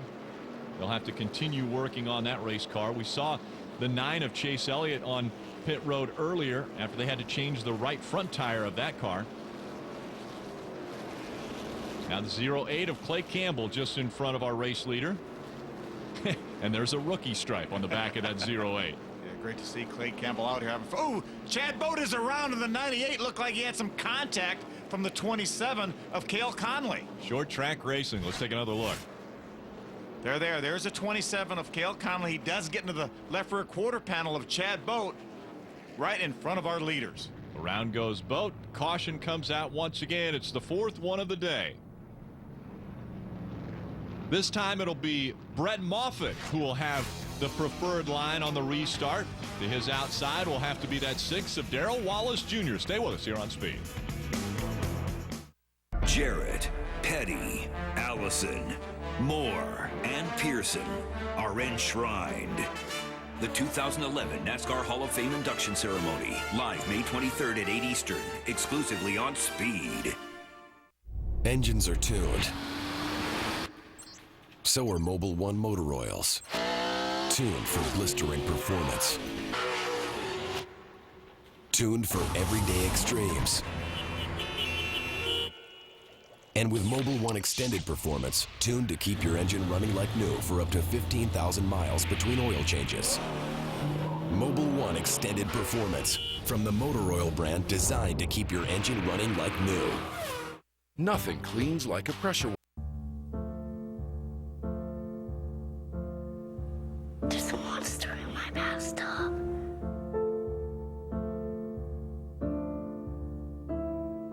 one on the couch. There's a monster on my bed. Keep innocent things from triggering an asthma attack. Please make the monsters go away. Learn how to stop their asthma attacks at noattacks.org. You could say I'm well connected. Not because I'm a member of the Hollywood elite, but because I have Xfinity.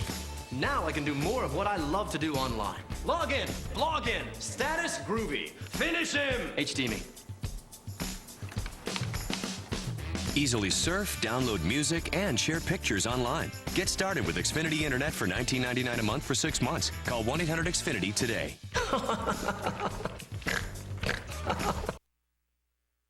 Moffitt handles the lead spot on the restart. Darrell Wallace Jr. on his outside. Sergio Pena and Matt DiBenedetto still making up row number 2. Out of turn 4, green flag back in the air. Great restart for Brett Moffitt. Darrell Wallace Jr. able to get down in front of his teammate Sergio Pena. Now DiBenedetto's on the high side. Oh, a little bit of contact. DiBenedetto gets into the back of the 6. Darrell Wallace Jr. into the wall. How about that? Yeah, lost a bunch of positions. They're trying to work his way back in line right in front of the 71 of Eddie McDonald. Let's see what happened here on this restart. See them exiting turn number 2. Darrell Wallace Jr. moves up. Matt DiBenedetto had his nose up in there. Didn't quite have him cleared. They made a little bit of contact, and into the outside wall, Darrell Wallace Jr. goes. Matt DiBenedetto battling for position with Sergio Pena. Doesn't want to give up that room. Yeah, and I don't think he expected the 6 of Darrell Wallace Jr. to come up there. He was battling so hard side by side with a 4. I don't think he had any idea that he was coming. Just a little bit of contact, and into the wall, the 6 goes. Derek Pernisiglia, what are they saying on the radio? And this year's going to be another tough year for Darrell Wallace Jr. He made contact with the 15 of Matt DiBenedetto and ended up getting turned around. After talking with Dave McCarty, who's the crew chief for Darrell Wallace Jr., Darrell came over the radio and said, "I'm okay. I'm just upset that I'm going to have to come back through all of that traffic again." And Phil, this is a situation where patience are going to have to prevail here. He doesn't want to get aggressive and angry. Yeah, you don't want to knock the front fenders off the car, so you definitely have to be careful. But he certainly has his work cut out for him. So the top competition early on for Brett Moffitt has now slid back quite a few spots.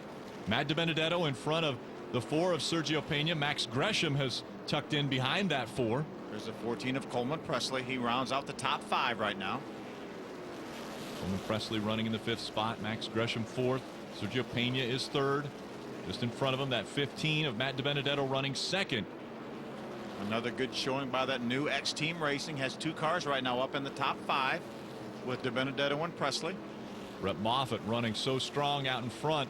And after Darrell Wallace Jr. got into the wall, a big gap between he and Matt DiBenedetto. Those 2 cars were definitely the class of the field. I don't think anybody else is able to run with that 00 of Brett Moffitt or the 6 of Darrell Wallace Jr. Obviously now Darrell Wallace Jr. is playing catch-up. The straightaway between 1 and 2. Now Brandon Haley in the 51 all over the back bumper of Derek Randstrom.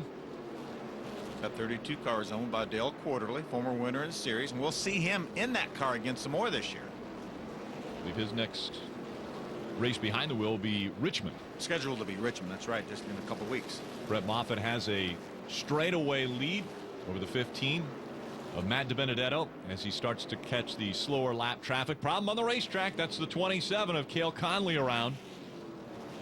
Looked like Zach Germain made a little bit of contact with the outside wall trying to get around the outside. Let's see if we can take a look. A little bit of chain reaction. Looked like something happened to the 66 of Benny Gordon. The 27 slowed. Watch, see, oh, he got sideways. That's what happened. And then the 32 of Derek Randstrom got in the back of Cale Conley. So Conley goes around, brings out the 5th caution of the day. Brett Moffitt out front of this field. I want to ride. I want to ride. I want to ride. I want to ride.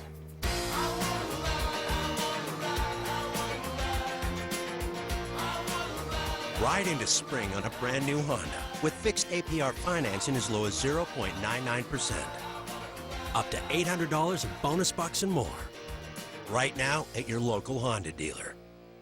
Would you like to beat the high cost of auto insurance? Find a lower rate and lower your monthly payments so you have more cash for other things? Just log on to thegeneral.com or call for a super fast quote. Rates and monthly payments are very low, and the down payment's as low as $59. You'll also get instant proof of insurance. Get a quote right now. For the best car insurance rates online, go to the General and save some time. Hello, sunshine, sweet as you can be. Wake up to sweetness with Honey Nut Cheerios cereal. Kissed with real honey. And the 100% natural whole grain oats can help lower your cholesterol. You are so sweet to me. Be happy, be healthy. Don't just beat the summer heat. Break out some Thai Quan Do on it. Ice cold, super tasty frozen cherry or frozen Coke. Just $1. Only at Burger King. Hi-ya! With its turn-on-a-dime maneuverability, new Smart Speed technology, and easy-to-use controls, the new Toro Time Cutter SS is the perfect mower for almost anybody to cut their mowing time in half. The new Toro Time Cutter SS. It may look professional, but anybody can operate it. Special event going on now at your Toro retailer.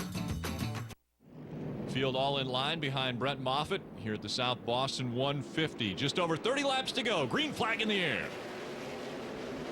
Another good restart by the 00 of Moffitt.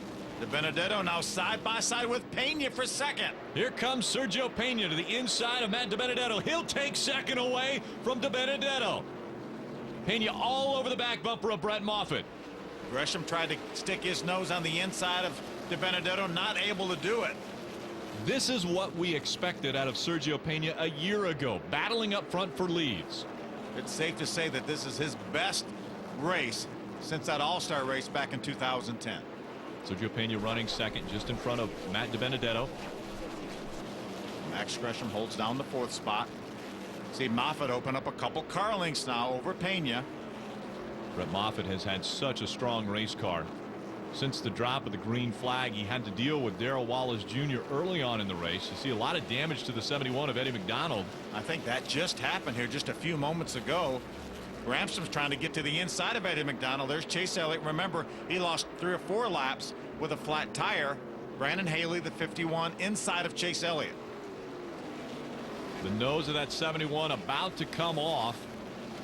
NASCAR will probably be looking at black flagging that race car. Out in front, though, the 00.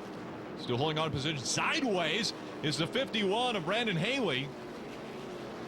He made contact with a 9 of Chase Elliott. Brett Moffitt running so smooth now. We see the battle for 9th. Alex Bowman, DJ Shaw. Shaw with some damage to the left side of that race car in the 60. Alex had a great run at Greenville. His first time out in this series, finished in a 3rd spot. Back in 2008, he won the most USAC races across all their platforms, the most of anybody. There goes the 32. Derek Remstrom getting by that 71 of Eddie McDonald. Now Chase Elliott's going to try to get by as well, but Chase a couple laps down. He is able to get by. A lot of damage on Eddie McDonald's car. The NASCAR officials have left him on the racetrack thus far. He'll continue to run short track racing. Just 25 laps to go. Brett Moffitt in front of Sergio Pena. Now we see Eddie McDonald coming to pit road. He may very well have a left front tire rub, so as well as a right front tire rub. He's got quite a few parts of that car rubbing now. Too bad for Eddie McDonald, 6-time winner in this series. You come down pit road just like for Chase Elliott. You come down pit road for any time at all. If you came down pit road and didn't stop in your pits, you'd lose at least a couple laps. So Brett Moffitt continuing to click the laps away. Under 25 to go. Just about a full straightaway lead right now over Sergio Pena.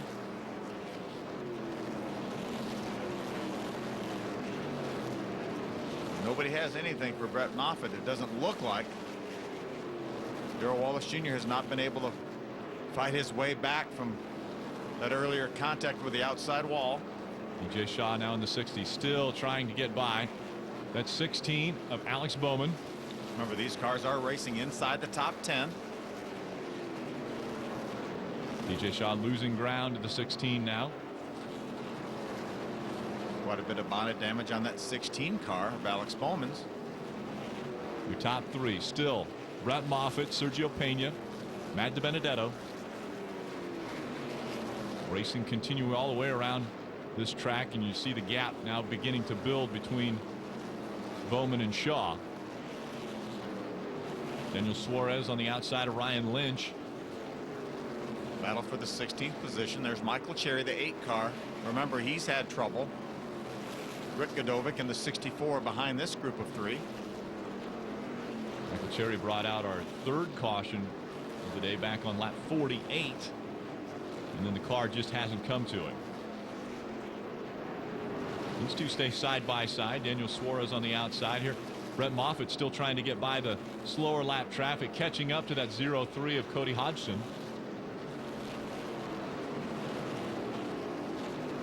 This battle continues for the 16th position. Ryan Lynch is going to take it. He has a preferred line, and now the bumper in front of that 12 of Daniel Suarez. Well, Michael Cherry is going to try to make his way by on the inside of Suarez. Just behind him, that 64 of Rick Godovic. Interesting story. Rick Godovic and his son Brandon both running for Rookie of the Year this year.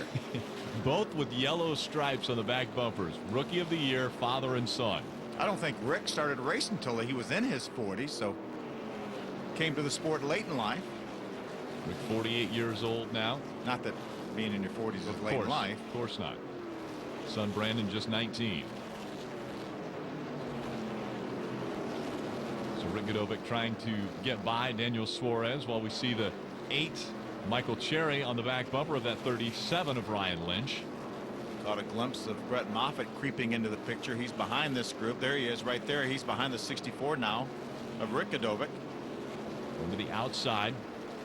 Moffitt we've seen run the entire car to the inside of that yellow line. Now running a little bit different line around this racetrack. There's Darrell Wallace Jr. He's made his way back up into the top 10. Right now he's in the 8th spot. It started on the pole after getting into Matt DiBenedetto, and then the wall. Dropped all the way back out of the top 10, but has worked his way back up to the 8th spot. There's Andrew Smith, the 62. That's the 7th place car. Coleman Presley, the 14. That's 6th. I'm impressed with Darrell Wallace Jr. He's been able to patiently work his way back up, not be too aggressive yet. As I say that, he about puts the bumper to the 62 of Andrew Smith. Meanwhile, Brett Moffitt, again, a full straightaway lead now over our 2nd place car of Sergio Pena. Field lined up now around this 0.4 of a mile racetrack. Moffitt going to the outside of that 37. Oh, has no problems right in front of him. Michael Cherry, and he gets into Michael Cherry, your race leader. With 10 laps to go and nobody within a straightaway. Look at the damage. Oh my goodness. Terminal damage for the 00 of Brett Moffitt. How could this possibly happen to a car that was so dominant? Let's take another look as he came out of turn 4. There he is. He's on the outside, so he's committed to the outside. And then all of a sudden, Michael Cherry is around, and I don't think he felt like he could turn to the inside because of the 37 car being there. And Michael Cherry was starting to roll back up, so the outside was blocked off from him too. Nowhere to go. Brett Moffitt into the side of the 8 of Michael Cherry. We'll have the restart when we come back. Tonight, the trucks duel in Dover, where a monster is lurking, waiting to claim its next victim. Oh, wow! The NASCAR Camping World Truck Series from Dover. Tonight at 8 Eastern, only on Speed. Nature is unique, pure, and also delicious. Like Nature Valley, granola bars made with crunchy oats and pure honey. Nature Valley, 100% natural, 100% delicious. Coming up on the Forum Wars. I am driving a 2003 Nissan 350Z. I'm very serious about my car. My Mustang definitely has more power. The results from later on today are going to prove that. Watch it now. ForumWars.tv, presented by Royal Purple. Hi, I'm Montel Williams from Money. I think someone at my friend's school has this thing called autism. My friend's brother's son has autism. My neighbor's son has autism. My son has autism. Autism is getting closer to home. Today, 1 in 110 children is diagnosed with autism. That's a 600% increase in the last 20 years. Learn the signs at autismspeaks.org. Good night, sweetheart. Well, it's time to The year was 2011. Overwhelmed by the more than 60,000 on-demand choices offered by Xfinity, on TV and online, satellite TV began its slow but inevitable retreat. Xfinity, now with 10 times more on-demand choices than satellite. Pointing day for Moffitt.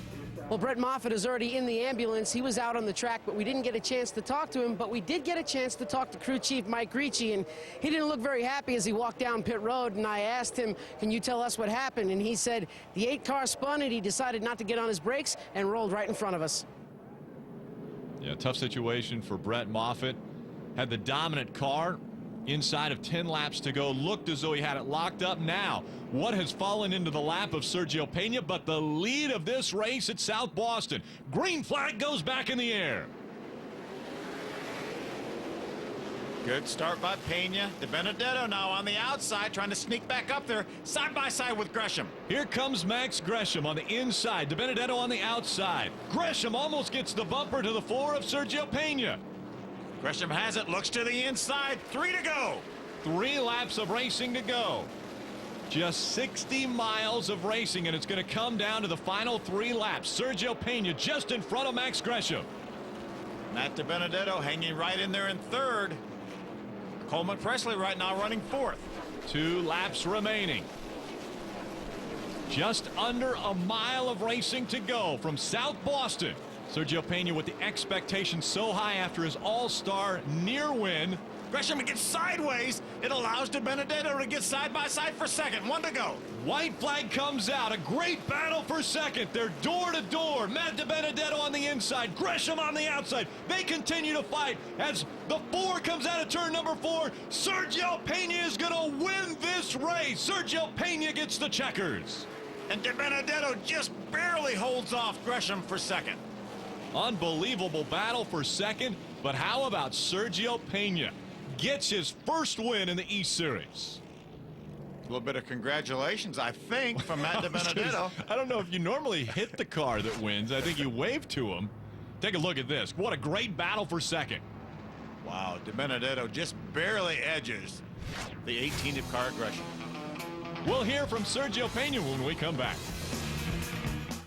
Here's to the pursuit of better, faster, cleaner, funner. Here's to the pursuit of another 100 years of earning America's trust. Not just oil, Pennzoil. Grand Am Rolex Sports Car Series. 2 classes, 1 race.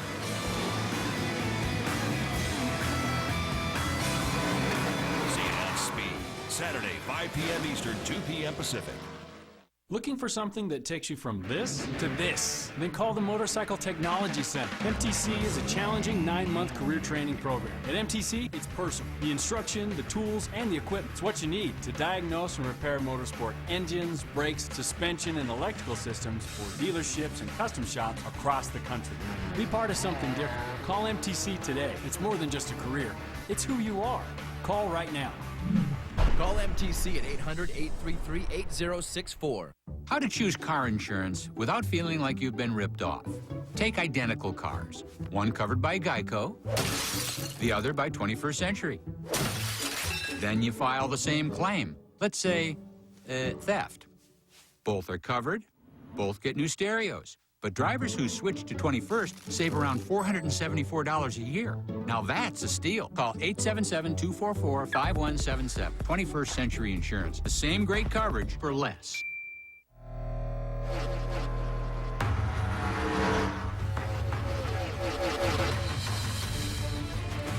Somebody better keep me away from any anyone after this race.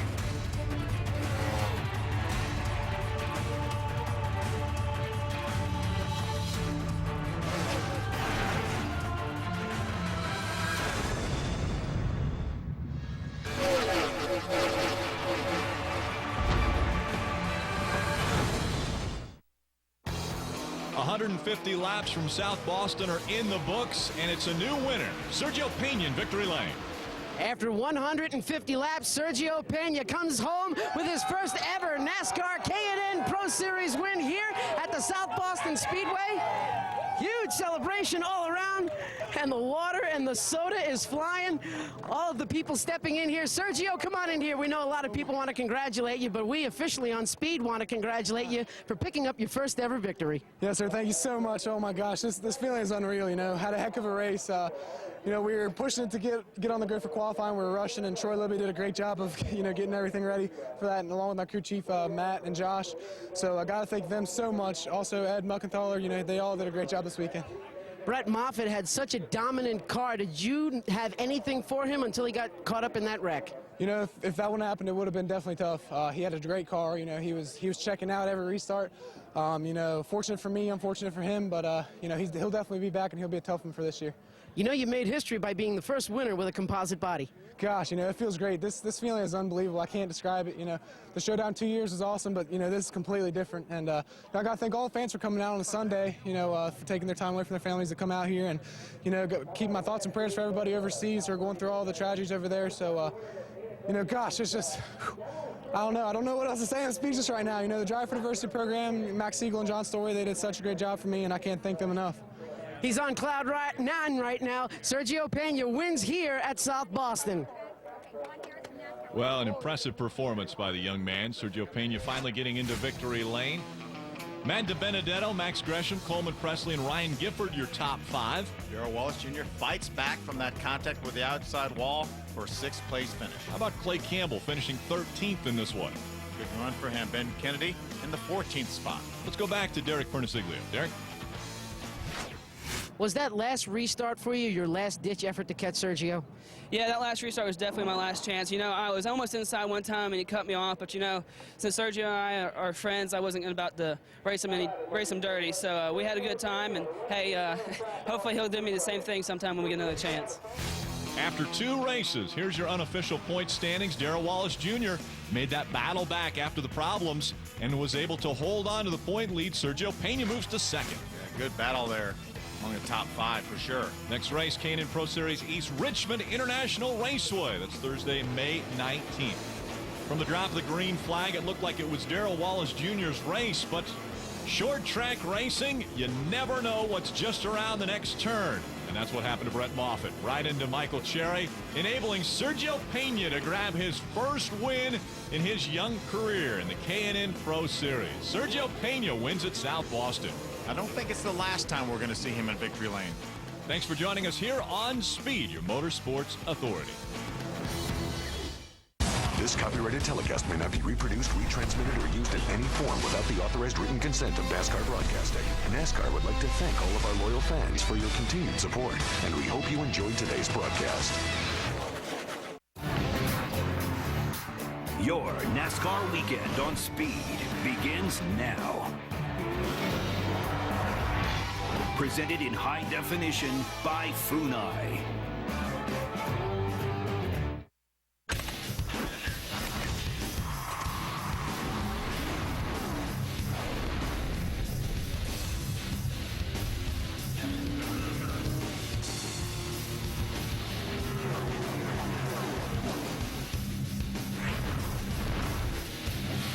Welcome to the NASCAR Camping World Truck Series qualifying from Dover International Speedway on Speed.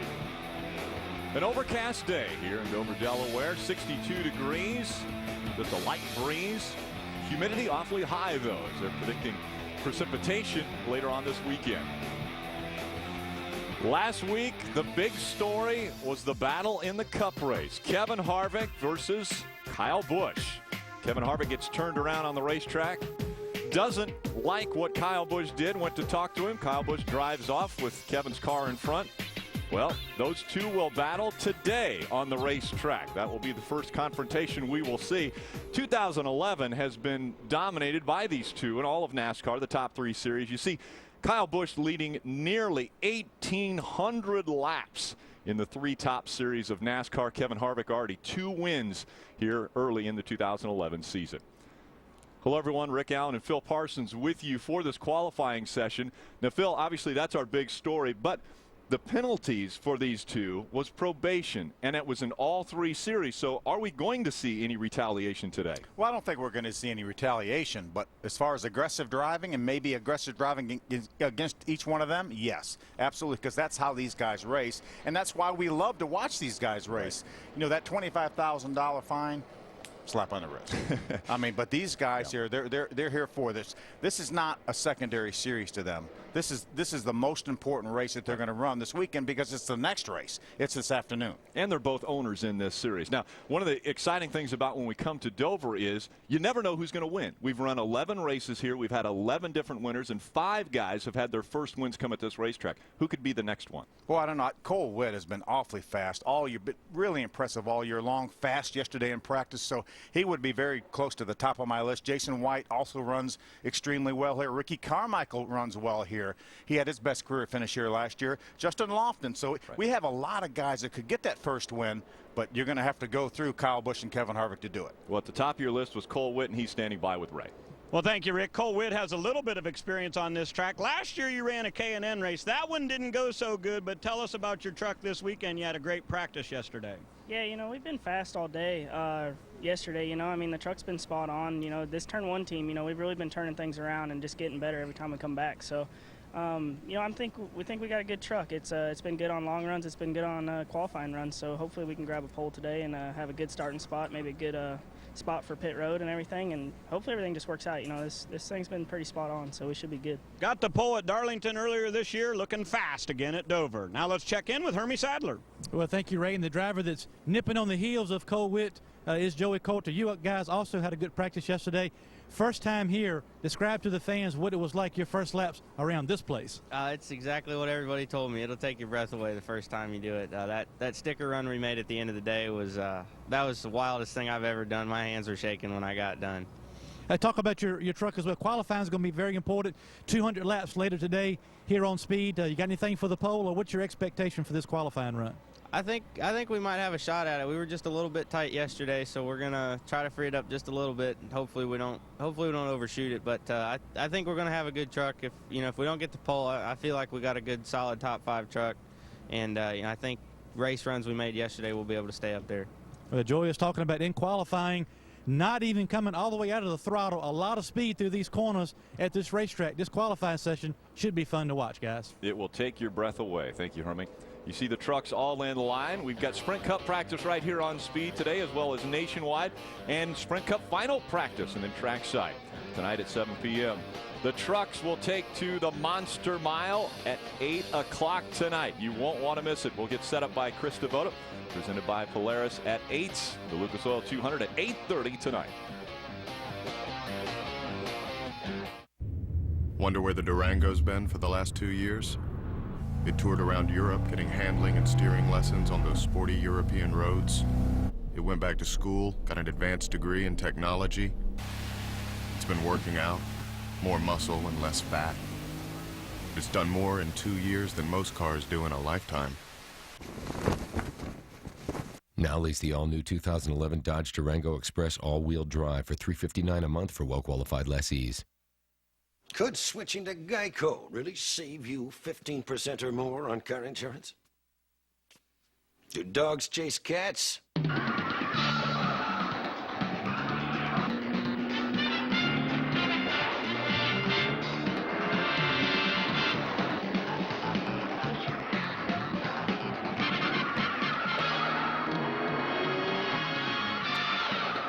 Geico. 15 minutes could save you 15% or more on car insurance.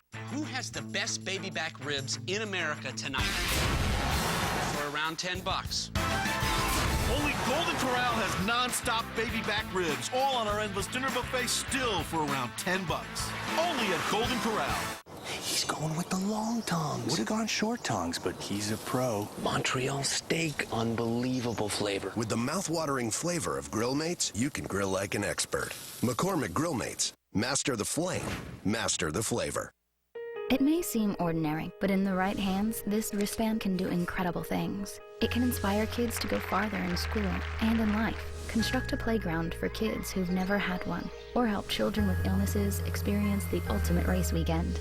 But the most amazing thing about wearing this wristband is showing your support for kids in need. Get yours at NASCAR.com/unites and learn how you can help us reach our goal of 1 million volunteer hours. Presentation of NASCAR Camping World Truck Series qualifying from Dover is brought to you by Camping World and the Good Sam RV Club. Everything for RV lifestyle, including RVs, accessories, warranties, insurance, roadside assistance, and more. Tonight, the biggest party in racing will be rocking and rolling right here at the Monster Mile. Tune in as Kevin and Delana Harvick join in on the fun. Don't miss NASCAR Trackside from Dover tonight, 7 Eastern, right here on Speed Motorsports Authority. Heating up the engine, getting ready for, or the engine oil, getting ready for qualifying. You see Hornaday and Ricky Carmichael, smiles, all smiles heading to their trucks. This track will take your breath away, Phil. We talk about, we heard Joey Coulter. We saw he ran a lap around 154 miles an hour around this 1 mile racetrack. David Starr has the track record at 157 miles an hour here. And when we say take your breath away, we mean literally. I know I've gone out here before to make a mock qualifying run, first time in a qualifying trim, and really came in after 2 laps, and you're talking about 50 seconds and be out of breath. And it literally takes your breath away. I took a little of your breath right there. It took my speaking away from trying to get it to Ray. Right? Bring it on down here, guys. Bring it on down. We want to talk to the drivers. Big smiles after that big second-place finish in our last race. Can you guys carry that momentum over to a track that's as tough to run as Dover? It seems to be working. We had a great day yesterday. The truck was just improving every time we left the garage, so I'm really happy. I think we just need to get a good qualifying position, because one thing I struggled yesterday was to pass over here. I think you know, it's so quick, you lose so much downforce behind another truck over here, which makes it very difficult to pass. So I think a good qualifying place is for sure gonna give us a very good race here. Okay, Nelson Piquet very happy after a second place finish, was his career best. Hermie?